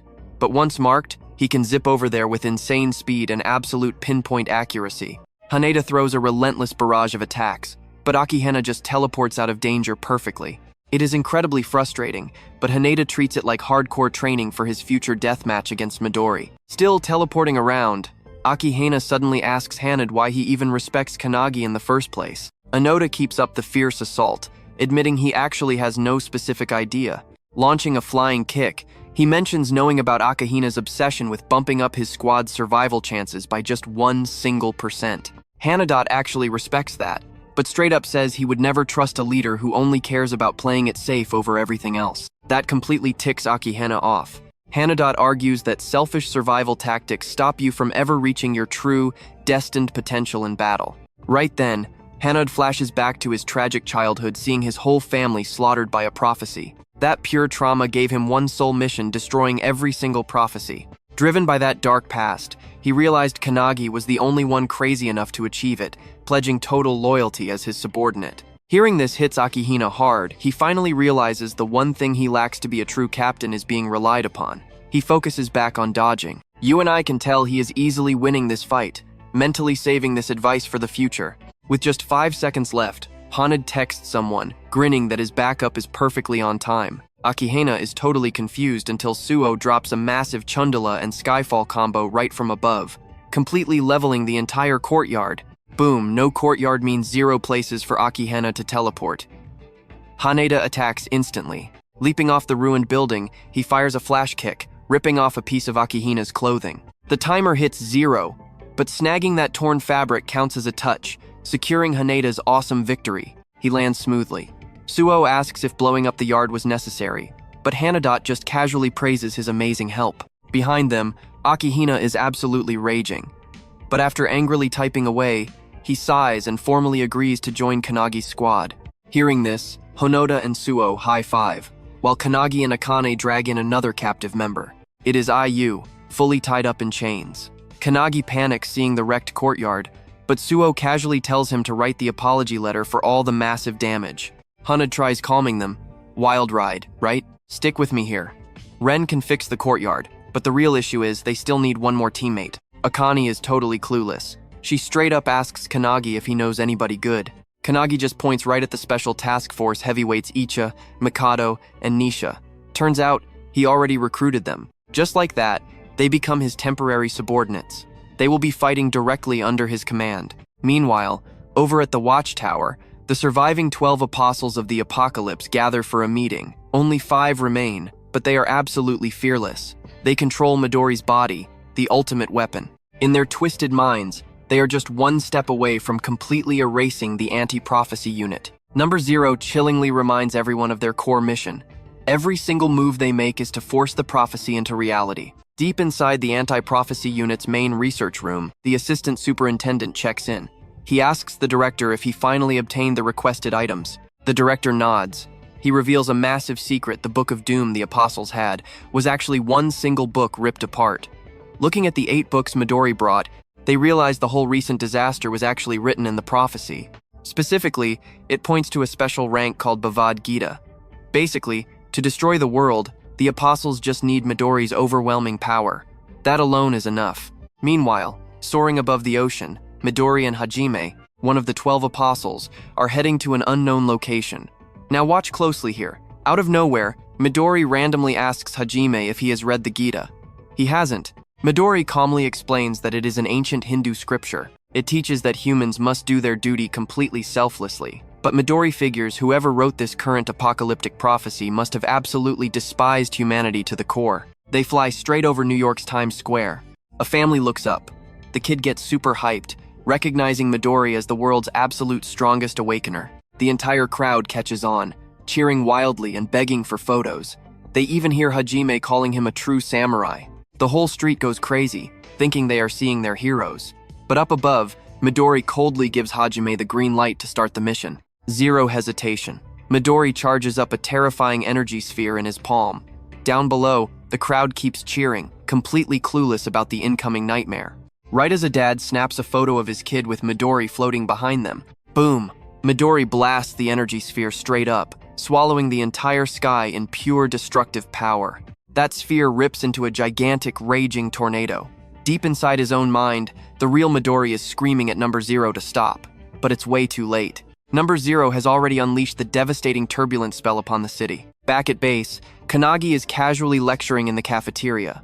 Suddenly, Sue sprints over in an absolute panic, shoving breaking news on his phone. New York is literally burning to the ground. The headline? A top-tier Awakener just went rogue and completely annihilated the entire city. Meanwhile, at the Everlasting Hut, the American Superintendent Vice is absolutely losing his mind. He's furious that Midori wiped out a whole city. Io tries calming him, but let that sink in for a second. Countless innocent lives were erased in New York. Io drops the harsh truth. It wasn't actually Midori who did this. It's the leader of the 12 apostles puppeteering his body. She explains they already figured out his real identity. He is Warren Hastings, an Englishman. Io theorizes he might be teaming up with dangerous invaders from another dimension. Vice is totally stunned by this crazy reveal. Io adds that the apostles are using mysterious artifacts that anti-prophecy couldn't even track. Someone or something incredibly powerful is secretly pulling their strings. Vice doesn't care about excuses. He snaps back that Io is still fully responsible. Why? Because the monster who vaporized a city belongs to her special task force. He aggressively warns her that the White House is even debating dropping nuclear weapons on Midori. But Vice isn't stupid. He knows full well that even a nuke won't leave a scratch on Midori. He demands to know her counterattack plan. Meanwhile, back in the cafeteria, Kanagi calmly asks Sue if he and the others actually finished Lesson 15. Sue nods. Then, Kanagi hits him with a huge shocker. He appoints Sue as vice captain of the Kanagi squad. His first order? Tell everyone to keep studying until they deploy. Kanagi mentions that Irian and Akihina are constantly arguing, so they desperately need to master teamwork to reach perfect sync. Suo asks what Kanagi plans to do with his free time. Kanagi's answer? He's going to sleep. A deep sleep. He strictly orders Suo to block anyone from waking him up. Since it's a direct command from his captain, Suo firmly accepts, putting his absolute trust in him. This is the big setup. You and I are about to watch Io face Midori head-on, backed by their ultimate elite unit. Over at headquarters, Kanagi hits his bed and instantly falls fast asleep, deep inside his dreams. Let's jump right into the madness. Kanagi draws his sword, kicking off brutal training with Hinoi while the founders watch. But instantly, Hinoi slashes him to absolute pieces. Kanagi regenerates in a flash, only to get brutally cut apart all over again. Hinoi coldly reminds him Kanagi begged for no holding back. So now, he is going to completely devour him. With that, Hinoi charges full force. Another founder tries to jump in, but Wanak and Mage instantly block him. The founders argue back and forth. Short-term power boosts demand insanely extreme measures. Kanagi is dying way too fast, risking total soul destruction. Still, they know Midori is this era's strongest awakened, and right now, Kanagi stands zero chance against him. It might look like total desperation, but it's their one shot at winning. A founder warns Kanagi is hitting his breaking point, but the alchemist shuts it down. There is nothing to worry about. Kanagi is definitely no fragile guy. Watching him get sliced to ribbons over and over, Mage totally believes he will conquer this. Kanagi apologizes, choking under Hinoi's insane pressure. Just standing there feels like being trapped in a freezing blizzard at the top of a mountain. Catching his breath, he steps up to Hinoi again only to get chopped right in half. But wait, to his total shock, he actually managed to slice a single hair from Hinoi. Before, he couldn't touch him at all. Now, progress. Despite getting killed endlessly, Kanagi's determination to level up is absolute. But stick with me, because things get wild. Meanwhile, in Mumbai, Aradib from Anti-Prophecy gets super hyped seeing Midori. He quickly reminds Midori that without his help back then, that special rank prophecy boss would have burned Mumbai to ash. Smiling, he asks if Midori is here to destroy the city they once protected. Midori just brushes off the talk, explaining that while this is his body, Number Zero is the one driving. Mocking Eridib, Zero laughs off any chance of Midori returning. Just to be cruel, he broadcasts Midori's trapped thoughts right out loud. It's Midori's voice begging and screaming for Eridib to run, but Eridib is not backing down. This is his home, and he will fight until he drops. Over at the Everlasting Hut, Io breaks down the century-old war between humanity and another dimension's monsters. During the Founders era, the tower spawned first, then the cracks and those deadly prophecies followed. And throughout history, some humans actually helped these beings destroy our world. While she talks, an assistant watching India's downfall on the news panics, realizing the enemy is now charging straight for Europe. Io saw this coming, but she casually notes it would have been better if they hit Japan. Why? Because Number Zero just hijacked Midori's body, meaning he shouldn't be able to use 100% of his insane power quite yet. Io looks over at her assistant, Tangen, and drops the news he is heading to the front lines too. Tangen jokes about always doing manual labor. But hold on, you and I are not ready for this shocker. Io announces she is personally joining the fight. At the same time, Kanagi's squad is wrapping up their final preparations. They are humanity's only real shot at crushing Midori, but until they are fully locked in, Io orders everyone else to stall him. Hibiki and the squad captains are sweating bullets, asking how long it will take. Io says Kanagi needs 2 whole days. Then she drops their rally point, the Pacific Ocean, where they will make their stand. Out there, the entire Japanese anti-prophecy branch is gathered, completely geared up for war. Midori comes crashing in, launching a massive turbulence spell right at the whole squad. But boom, Io's defensive magic stops it dead. Midori glares in pure shock, while Io just smirks, telling him not to underestimate them. A little while before the captains headed out to sea, Hagi and her team chase down their captain, begging to join the suicide mission against the leader of the 12 apostles. The captain says no, but Hagi is literally crying, swearing that even if they are totally weak, they can at least be meat shields for the captains. Hearing this, the captain turns back and asks if they even understand this fight. He flat out admits it's a one-way trip, since the power gap is just too massive right now. But they are fighting so their rookies can survive and keep the flame alive later. The captains trust their squad entirely. Honestly, you and I just watched them pass down the world's ultimate responsibility. With those heavy words, they leave their team behind. While some are crying, the rest lock in. They're fully determined to defend the Kanagi squad until all preparations finish. Sure, they're completely heartbroken, but tears won't win this fight. They need to move right now, and move insanely fast. Stick with me here, because the heavy hitters just teleported to the ocean, and this showdown with Midori is pure madness. Io completely shuts down Midori's spell without breaking a sweat, leaving the other captains absolutely speechless. Even Midori is totally stunned by this crazy unknown skill. Flashing back, he realizes Io is the anti-prophecy boss, basically a mother figure who kept her legendary power completely hidden from him. Standing right there, Io coldly drops a massive bomb. She hasn't unleashed these abilities in combat for a whole century. Literally none of the captains have ever witnessed her true god-level power. But right now, she pops her legendary 8 mirror spell. And get this, it has 2 stages. Stage 1 gives her a 100% perfect defense, completely canceling out any skill as long as she understands it. It's the ultimate counter. Paired with her insane analytical mage skills, she is basically untouchable. Midori doesn't hesitate. He unleashes his blazing turbulent spell, firing off a massive barrage of deadly tornadoes. The captains completely freeze. This is the exact same nightmare attack that literally burned India to ashes. Luckily, Io already knows this trick and deflects it effortlessly. Here comes stage 2. She can perfectly copy any reflected attack. She instantly fires back her own mirrored tornadoes, and they violently collide with Midori's blast, completely ripping them to shreds. Midori locks in completely. He finally figures out how her broken skill operates. But he gets super annoyed when a captain blindsides him, launching an infinite fist attack that absolutely bombards him with a lightning-fast barrage of heavy punches. With every single heavy strike, Midori feels his body slowly turning numb.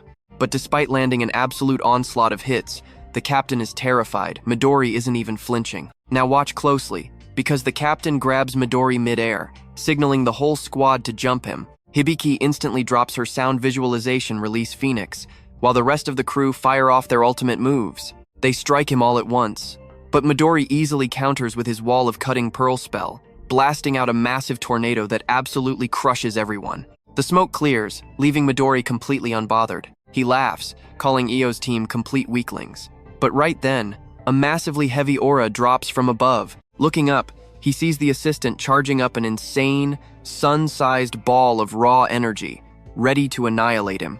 Midori instantly realizes this crazy spell just keeps getting stronger the longer it charges. He tries charging a counterattack, but the female assistant uses her slave maker spell, instantly chaining his hand. Midori is completely locked down and shocked. He never expected them to be this smart.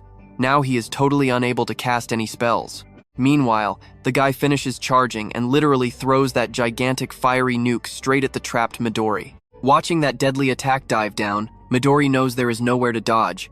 But if he spams his strongest wind technique at the very last second, he just might survive the crazy impact. But the exact moment he processes that plan, an identical fireball blasts from the opposite side. Io just mirrored it perfectly. She points right at Leon Vault, coldly stating that for the future of the world, he has to die today. Trapped entirely in energy chains, he curses the old woman out. Meanwhile, somebody watches the whole chaos unfold through binoculars. I know exactly what you're thinking, game over, right? Those two massive flaming nukes collide head-on, sending an absolutely insane, atomic-level mushroom cloud exploding over the entire landscape. The scout with the binoculars starts totally panicking at the sight. He drops his gear. A massive aircraft carrier and several military ships are rushing in hot. Completely mind-blown, one of the transport soldiers yells for everyone to look at the massive blast. That blinding light is literally thousands of degrees. He seriously doubts a single living thing, friend or foe, could actually survive that hellfire. Pointing right at the monitor, he confidently claims that massive strike should finally finish the job. But a stern guy named Mr. Richard stands there with crossed arms. His face goes completely pale as he quietly mutters, "This is not over yet." Deep inside that boiling sea of light energy, a terrifying violet star suddenly begins to glow. Zooming in closely, there is a silhouette standing directly in the center. The blonde guy is absolutely paralyzed with pure shock. Trust me, you and I are seeing it together. Nobody can actually believe he survived that gigantic explosion.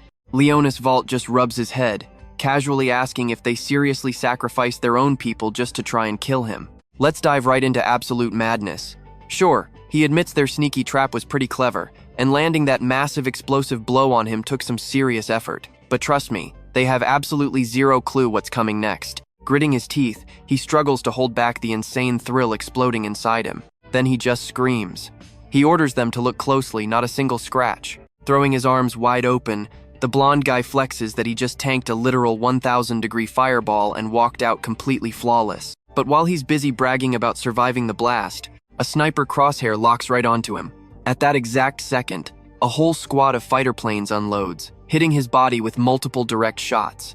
Missiles launch straight from the aircraft carriers and jets, flying right at him. Pilots take heavy damage during the chaos, and troop numbers instantly drop. The ocean violently shakes from the explosive warfare, hitting way harder than a raging storm.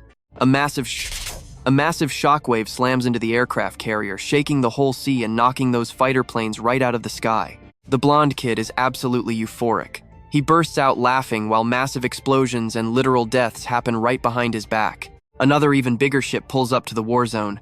Mr. Richard frantically screams at Marcus to stick to their original plan. A glowing golden aura erupts around his body, throwing a giant protective shield over their ship. But it barely holds up, quickly taking heavy damage and cracking. Marcus is completely stunned by this insane power, admitting he can barely stand up even from far away. Now pay attention here, because this is where it gets terrifying. With power like this, that guy could easily destroy the entire world. Mr. Richard tightly clenches his fists, sweating nervously. He flat out refuses to quit. He screams that this fight isn't over and giving up isn't an option. Suddenly, Leonis gets super dizzy and grabs his own face. Inside his head, voices start echoing, telling him they totally knew he would burn through way too much energy. Now we see a white-haired lady standing with him, asking if his battery finally hit absolute zero. Holding an empty glass vial, she calls the boy number 0. Meanwhile, at another spot, some people are gathered inside a small thatched roof house. Satsuna seriously asks if they stand zero chance against this monster, but a blonde guy wearing glasses tells her to stop killing the vibe. She snaps back, asking if she always has to sugarcoat reality. The guy gets annoyed, but the older lady warns that beating him is probably impossible anyway. The white-haired woman asks how the commissioner lady plans to actually stop him. She calmly explains that even without winning this fight, they can still secure their ultimate goal. And to pull that off, they'll need a special artifact they've been hiding. She grabs a vial filled with liquid. This is the sandglass cage, locking Leonis down tight. He stares at the glowing bars of his prison and suddenly realizes it looks incredibly familiar. The commissioner lady smirks, betting he recognizes the cage since it's exactly like the artifact he handed out to his own goons. Leonis gets a massive flashback. He definitely knows this cage. The guy who ended up getting his arm chopped off used the exact same thing. I know what you're thinking, he's trapped, right? Well, he just keeps his cool and smugly asks, so what? Breaking out of that super tough cage would require an absolutely massive amount of golden aura. And since he just burned through practically all his power, that's literally impossible. With a pitch-black expression, Leonis glares at the old woman, pure hatred burning in his eyes. He cracks a tiny smile and asks if this whole stunt is just a desperate attempt to buy some time. But he's honestly confused, telling her that trapping him for a few minutes won't change anything at all. The lady stays super confident. She says he wouldn't be talking so big if he could read her mind, because he has zero clue what's coming. We see two hardcore swordsmen training while the lady warns him. If he just waits a few days, he's definitely going to witness something completely mind-blowing. Resting a hand on his chin, Leonis scoffs, asking if she seriously thinks he doesn't already know their master plan. The blonde villain asks if it has something to do with a kid named Minato Kanagi. Io's face drops instantly. She's completely stunned. Pointing right at his own head, Leonis brags that he had plenty of time to hack into her brain and steal her memories. He asks if she knows what Midori Ichihara actually thinks about him. He reveals Midori believes this kid is the exact one destined to shatter every prophecy. Io's eyes go wide in pure panic. She realizes Midori actually said that about Minato. Acting super impressed, Leonis claims that the second he hijacked this body, Minato instantly became the #1 name on his hit list. He clenches his fist hard, practically spitting with rage as he repeats that this annoying kid is supposed to end all the prophecies. Looking absolutely furious, he demands to know why they'd ever allow that, screaming that Minato needs to be destroyed immediately. Io glares at him with pure disgust, silently cursing the blonde psycho inside her own head. But he laughs, saying he's not done talking yet. Shocking her again, massive waves of violent purple energy start exploding inside his cage. Leonis smirks, claiming Midori Ichihara is only getting stronger. And that's where we leave it, trust me. You're gonna want to see what happens next. She is totally panicking now, completely out of options, because that massive amount of aura he just burned through, that is absolutely nothing compared to the monstrous power still hiding inside his body. Stick with me here, because everything they just did, just a scratch on the surface. The longer Leonis fights, the stronger Midori's vessel becomes, letting him command insane amounts of aura. Suddenly, a blinding yellow energy erupts from the woman's body, the legendary Yata mirror. But then bam, a devastating strike hits her dead on. No time to block, nowhere to dodge. Leonis drives his hand straight through her, leaving a massive, fatal wound. Behind them, the cage completely shatters into 1,000 pieces. Io never stood a chance against a direct, fatal strike like that. With his opponent finally out of the way, Leonis just looks around, casually wondering which direction Japan is. While that absolute massacre happened, our main guy is fast asleep, the symbol on his hand glowing blindingly bright. The Japanese CPU threw everything they had at imprisoning Midori, but that plan? An absolute failure. Number 0 figured out exactly how to unleash massive waves of aura through Midori. Now watch closely, because a violet energy vortex explodes, literally visible all the way from space. Leonis is hitting a whole new tier of power. Back in Japan, Shinji and Icha pause their training. He feels it a massive, terrifying wave of dark aura closing in. The long-haired girl scratches her head, realizing their grand plan completely fell apart. Midori is busy training, and they decide to head back to base. Even Kirasagi, locked in the middle of a brawl, feels that overwhelming shift in energy. Pure panic sets in. Everyone at the academy is absolutely terrified now. Icha warns they need to gear up for war immediately. Shinji is already reaching for his blade. Meanwhile, over at the CPU headquarters, the woman with tied-up hair is having an absolute meltdown in the monitoring room. She screams, demanding to know if the footage from the American fleet is ready. Her assistant frantically types away, confirming the enemy basically wiped the entire American fleet off the map, so she demands the satellite feed, sweating bullets from pure anxiety. She knows Raven Eyes will not work out at sea. She can only pray the commissioner and her elite squad are somehow surviving. Suddenly, a crowd rushes up from behind, screaming for Ren. She spins around, crying out for Shiki in total panic. The whole squad is incredibly battered. The white-haired girl begs for immediate medical backup, saying they desperately need her healing skills right now. Ren sprints toward the group as fast as humanly possible, but her face completely drops. Absolute terror hits her. She sees Commissioner Io completely unconscious and brutally injured. Shiki is sobbing, saying her condition is critical. Just looking at Mrs. Io, you can literally see the life energy slipping away from her broken body. Flashing back, Mrs. Io strictly told Shiki to listen up. She warned that surviving this insane mission rested entirely on the girl's shoulders. You and I know how these plans go, right? She needed Shiki to stun the boss while she and Tanjin dropped the ultimate heavenly descent. Shiki bowed deeply, swearing she would sacrifice her own life to make it happen. But right before she could even finish, she caught a hard slap to the head. Mrs. Io snapped, calling her an idiot. She completely missed the point. Shiki had to survive no matter what, just to bring the whole squad home safely. She demanded to know if Shiki understood. Surviving was her #1 rule, regardless of what happened to anyone else. Hating that idea, the white-haired girl tried fighting back, but Mrs. Io shot her a glare so absolutely terrifying it would shut up the bravest soldier instantly. Eyes full of tears, Shiki tried to speak up, her voice shaking violently. She thought back to being a kid. Mrs. Io practically raised them, always keeping them safe. She cried out that she just could not lose her. Shiki remembers that perfectly warm, reassuring smile, how the commander gently patted her head to calm her racing heart down, promising that everything would be fine and 0 lives would be lost. Smiling brightly, Io swore that protecting them was the true goal of this mission. But today, that gentle smile is gone. Now she is battered, bleeding, and hooked to an oxygen mask. The entire team scrambles to save her life. Shiki screams, begging Commissioner Io not to cross over and leave them behind. She desperately pressures Ren, who is trying everything she can, but the damage is way too severe. Her healing powers are glitching out thanks to the artifact freezing time around her. The long-haired girl with glasses pushes her limits, but admits the absolute best she can do is just keep her breathing for now. But here's the catch: time stays frozen for Mrs. Io only inside the CPU. They consider moving her outside, despite her critical condition. Suddenly, a deafening crash interrupts everyone. Tanjin, Shiki, and the crew jump in shock. Tanjin looks up, horrified. The enemy is already here. Outside the CPU base, a mysterious guy in a turban is quietly watching their every move. 3 others join him, plus Leonis's vault flashing a demonic smile. Trust me, you're not ready. Alright, you and I are diving straight into the chaos. Shiki's eyes are blazing, screaming she'll execute every single bastard here. Ren desperately yells at her to stop, but it is way too late. The girl has completely vanished. She instantly teleports right beside the monsters outside the CPU. Hands locked together, eyes full of hatred, she triggers her spatial division technique.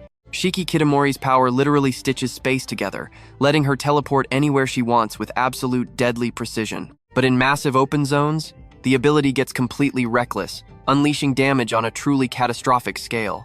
Space and time warp heavily, turning everything into a completely dizzying mess. Tanjin is absolutely fuming at this crazy stunt, screaming that the commissioner lady is still caught in there. Leonis Vault locks his eyes intensely on the newly arrived girl, quickly signaling Hajime, who is already charging his next strike. Tightening his grip, he activates the Relic of the Abyss artifact, holding both blade and sheath with deadly intent.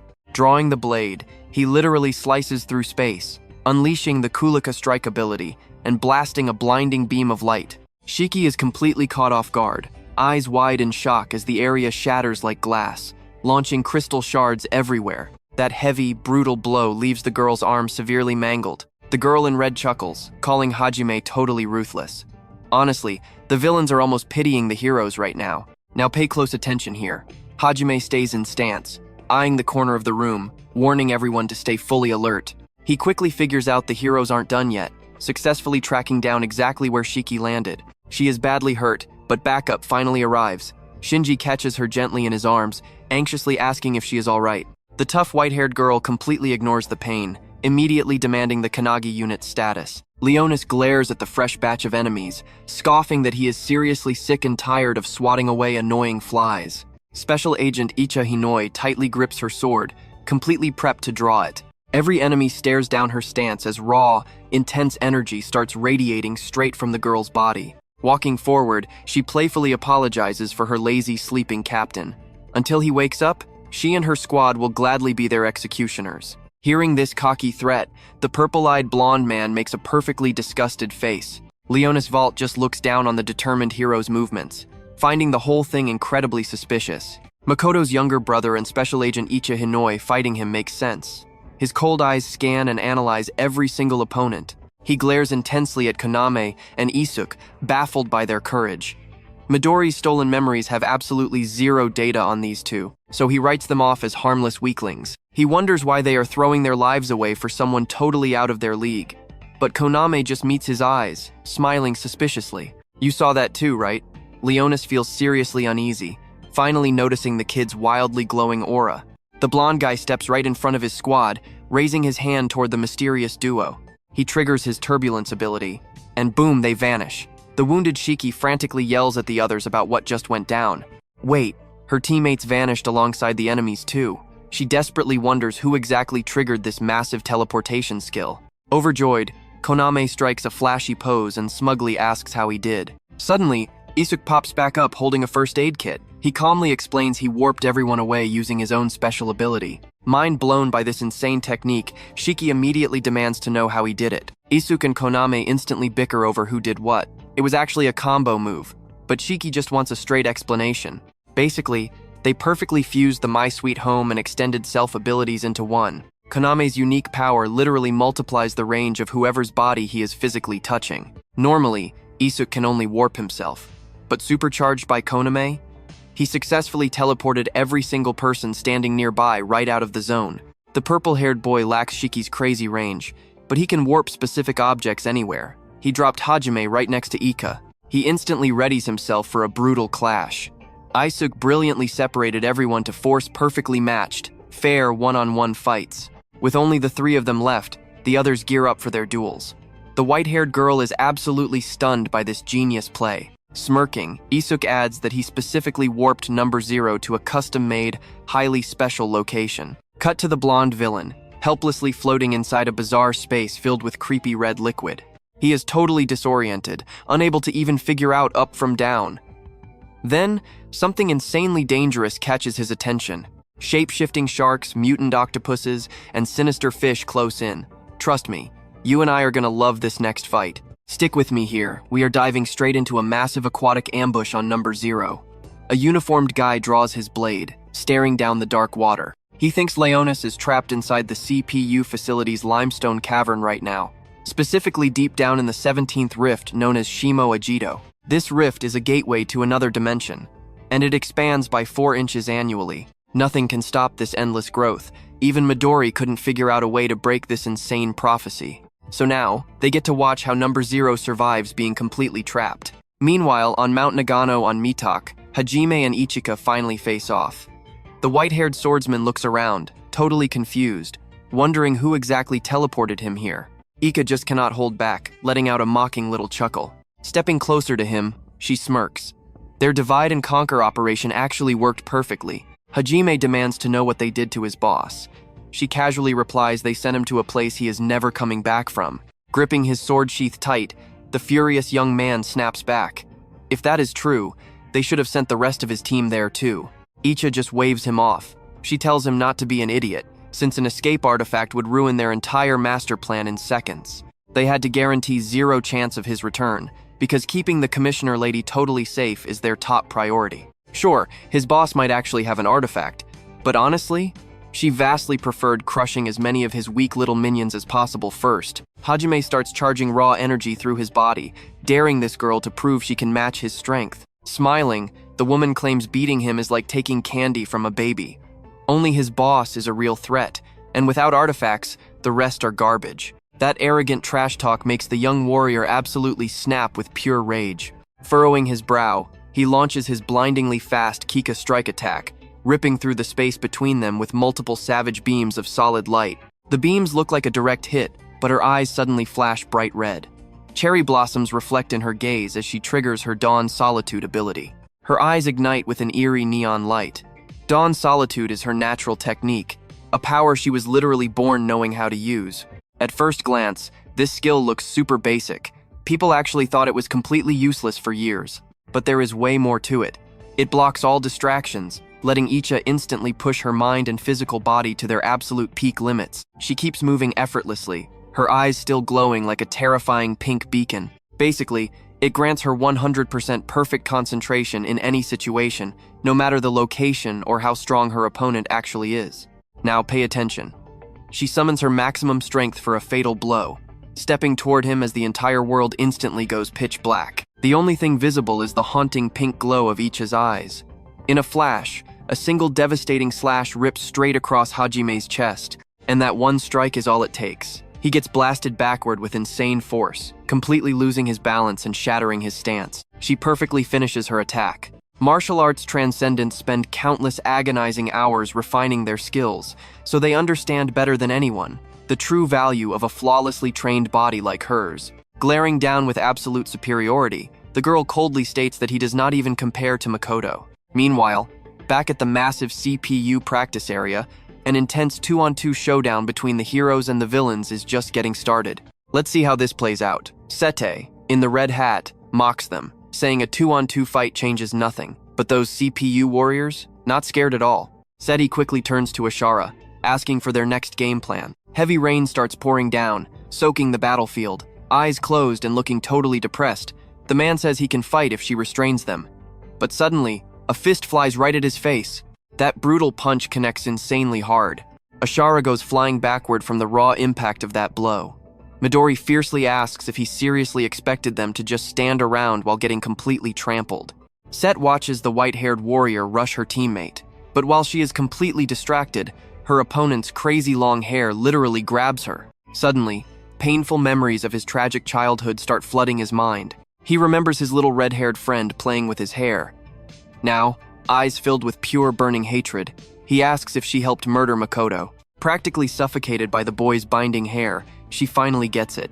Flashing a twisted smile, she asks if he is actually still holding a grudge over that. Ominous red lightning crackles above, turning the entire sky blood red. The two heroic warriors desperately dodge the massive bolts crashing down right at them. Flashing a completely maniacal look, she floats up surrounded by playing cards. Sai laughs hysterically, her eyes completely unhinged. Activating her Queen of Hearts ability, every single playing card magically sprouts creepy little arms and legs. The long-haired warrior quickly realizes her power is basically next-level telekinesis. Without hesitating, she commands her weird new minion army to scatter everywhere. A massive swarming card army appears, and she orders them to hunt down Minato Kanagi immediately. But we know he isn't letting her reach Minato that easily. He charges his energy, dodging another lethal Scarlet Thunderbolt. Trust me, you will want to see how this fight ends. Let's go. You and I are watching these CPU fighters finally reunite. Ashara steps through the thick smoke. His power? Turning pure emotion into physical destruction. Hand over his face, he triggers the Mask of Thousand Faces ability. Dripping with a terrifying aura and a completely sinister voice, he tells them to prepare for death. Pitch black eyes, completely unrecognizable. That right there is the Face of Anger ability. Massive lightning bolts start raining down on the battlefield, creating an absolutely deafening, ear-shattering roar. Meanwhile, in Saitama Prefecture, explosions rock Tokugawa. Kisaragi is pushing her Even Menace ability in a brutal clash. Her partner is desperately dodging wild, heavy attacks from that terrifying bandaged head psycho. Flexing one grotesquely massive arm, he launches a barrage of deadly punches at the struggling blonde guy. Those monstrous strikes miss, totally obliterating the surrounding rocks and mountains instead. Pure chaos and loud destruction everywhere. But this big-armed freak does not quit, relentlessly hunting his target. Suddenly, a familiar voice cuts the tension. Shinji drops in, unleashing his epic soaring Tengu ability. A huge smokescreen erupts. The villain instantly swipes his giant hand, effortlessly tearing through the whirlwind of sand to clear his path. Our three CPU warriors stand below, staring the monster down. Kisaragi looks genuinely stressed. She figured this battle would be tough. But watch closely, this enemy is stronger than we imagined. Those empty, terrifying eyes lock onto them. Meet Dry, one of the legendary 12 disciples of the Apocalypse. Surviving his first attack? He smirks, realizing these guys are actually top-tier fighters. Still, to him, just annoying little bugs. He decides to save his energy and completely wipe them out fast. The blonde guy smirks back. Pretty cocky attitude for a villain who is about to get wrecked. Shinji revs up an attack, vowing to teach this absolute idiot a permanent lesson.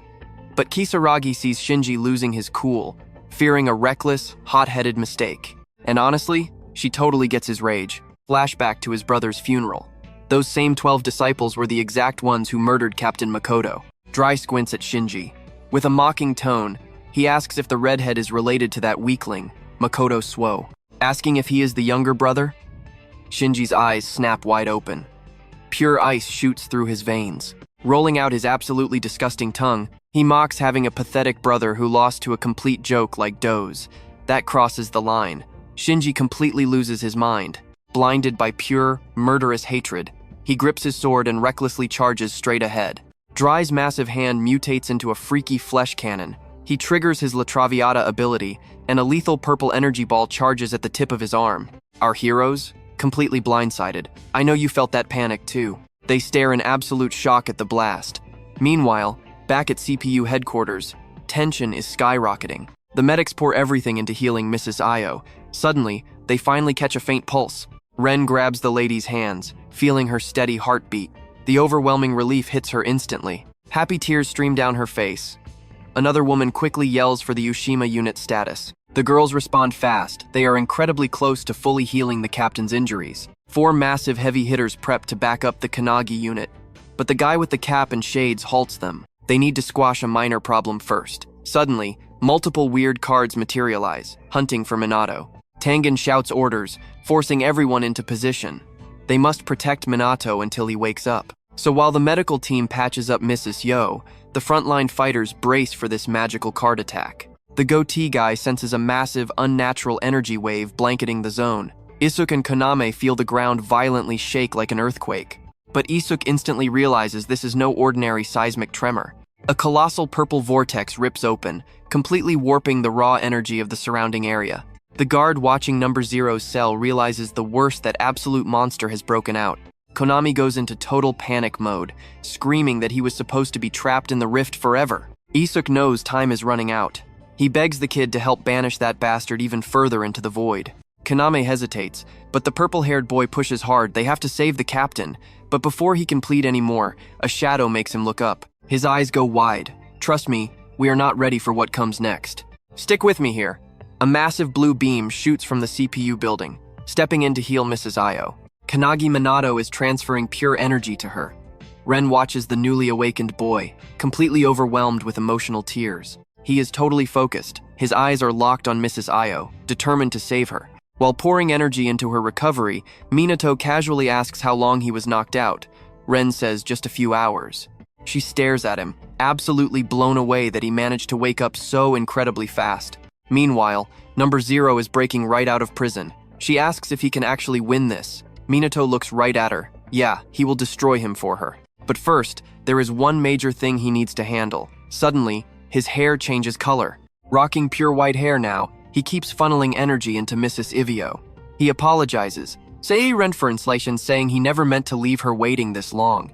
Trusting that Minato is finally strong enough to pull this off, he unleashes his sacred medical tome ability. An energy so dense it practically turns to liquid, flows directly from his body into her. Sacred Medical Tome is an epic skill from Warrenine, the Sovereign Apothecary. It lets the user instantly trigger a god-tier healing ability hidden deep inside Warrentine's mental medical tome. That brutal, fatal wound on her chest? It starts knitting together piece by piece until it completely vanishes. She is totally flawless again.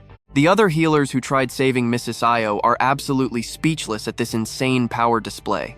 The glasses girl is stunned. She realizes the gaping wound did not just close up, it is completely and perfectly healed inside out. Even her internal organs are flawless.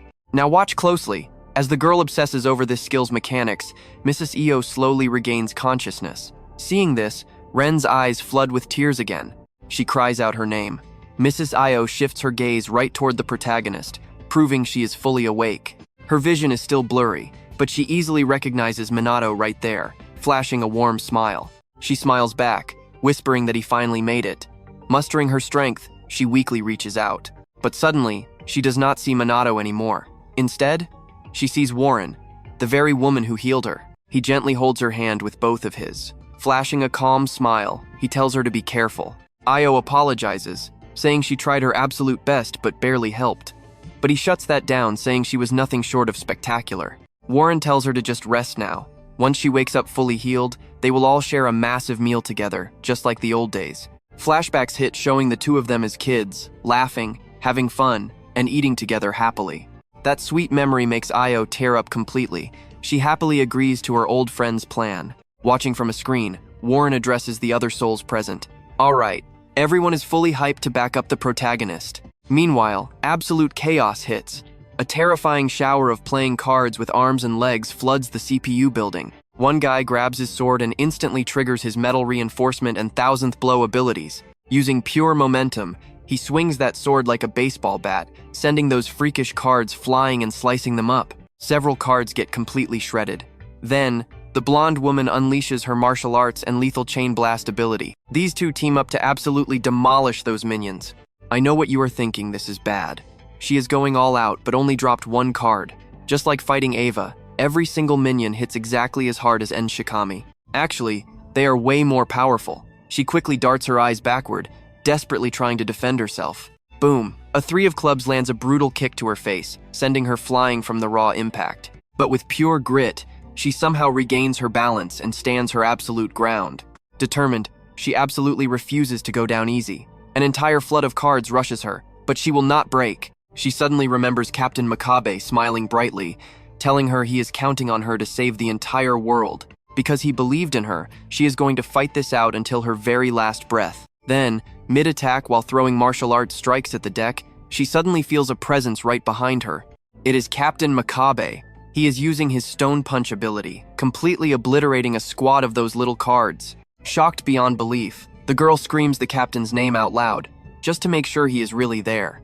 He smiles warmly and playfully apologizes for coming back, since a true warrior is supposed to die in battle. Suddenly, a massive golden bat ability wipes out a whole swarm of cards at once. The cap-wearing boy looks totally confused. And that is where we leave it. Captain Yoruzuya is striking a pompous pose, smashing cards wildly with his bat. Alright, stick with me here. His face goes dead serious as he tells everyone to listen up. He needs their help to wipe out every single one of those cursed little cards. Having their captains right there, it completely shifts the vibe. The two rookies are instantly fired up, morale shooting straight through the roof. But before anyone can make a move, Captain McCab tells them to hold on. He spots Minato way up high, right by that armored batter. Our guy is gripping his sword, totally surrounded by those cards.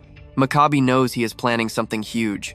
Minato shifts his stance, blade ready, just as the cursed cards lock onto him and swarm in. Absolute focus. He channels his raw energy, letting it flow into his arms like a single drop hitting a massive river. The legendary Hananoi-style sword technique. Now watch closely. He unleashes the shadow vortex with everything he has, instantly slicing through every single card in a flash. He spins that blade so fast it creates a literal vortex, blacking out the sky and leaving the kids below completely speechless. A massive shower of shredded paper falls.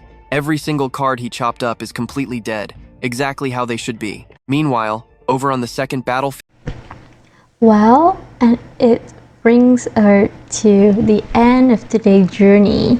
To be honest, putting together a deep dive video like this offered me to select the best frame and rewrite the script to make sure that everything flows perfectly. So it will take a massive amount of time and my effort. If you enjoy the passion I put into this recap, please hit that like and subscribe button. It really gave me the motivation to keep grinding on the next one. What are your theories for what happened next? Let me know in comment. And now I will see you in the next video. Goodbye.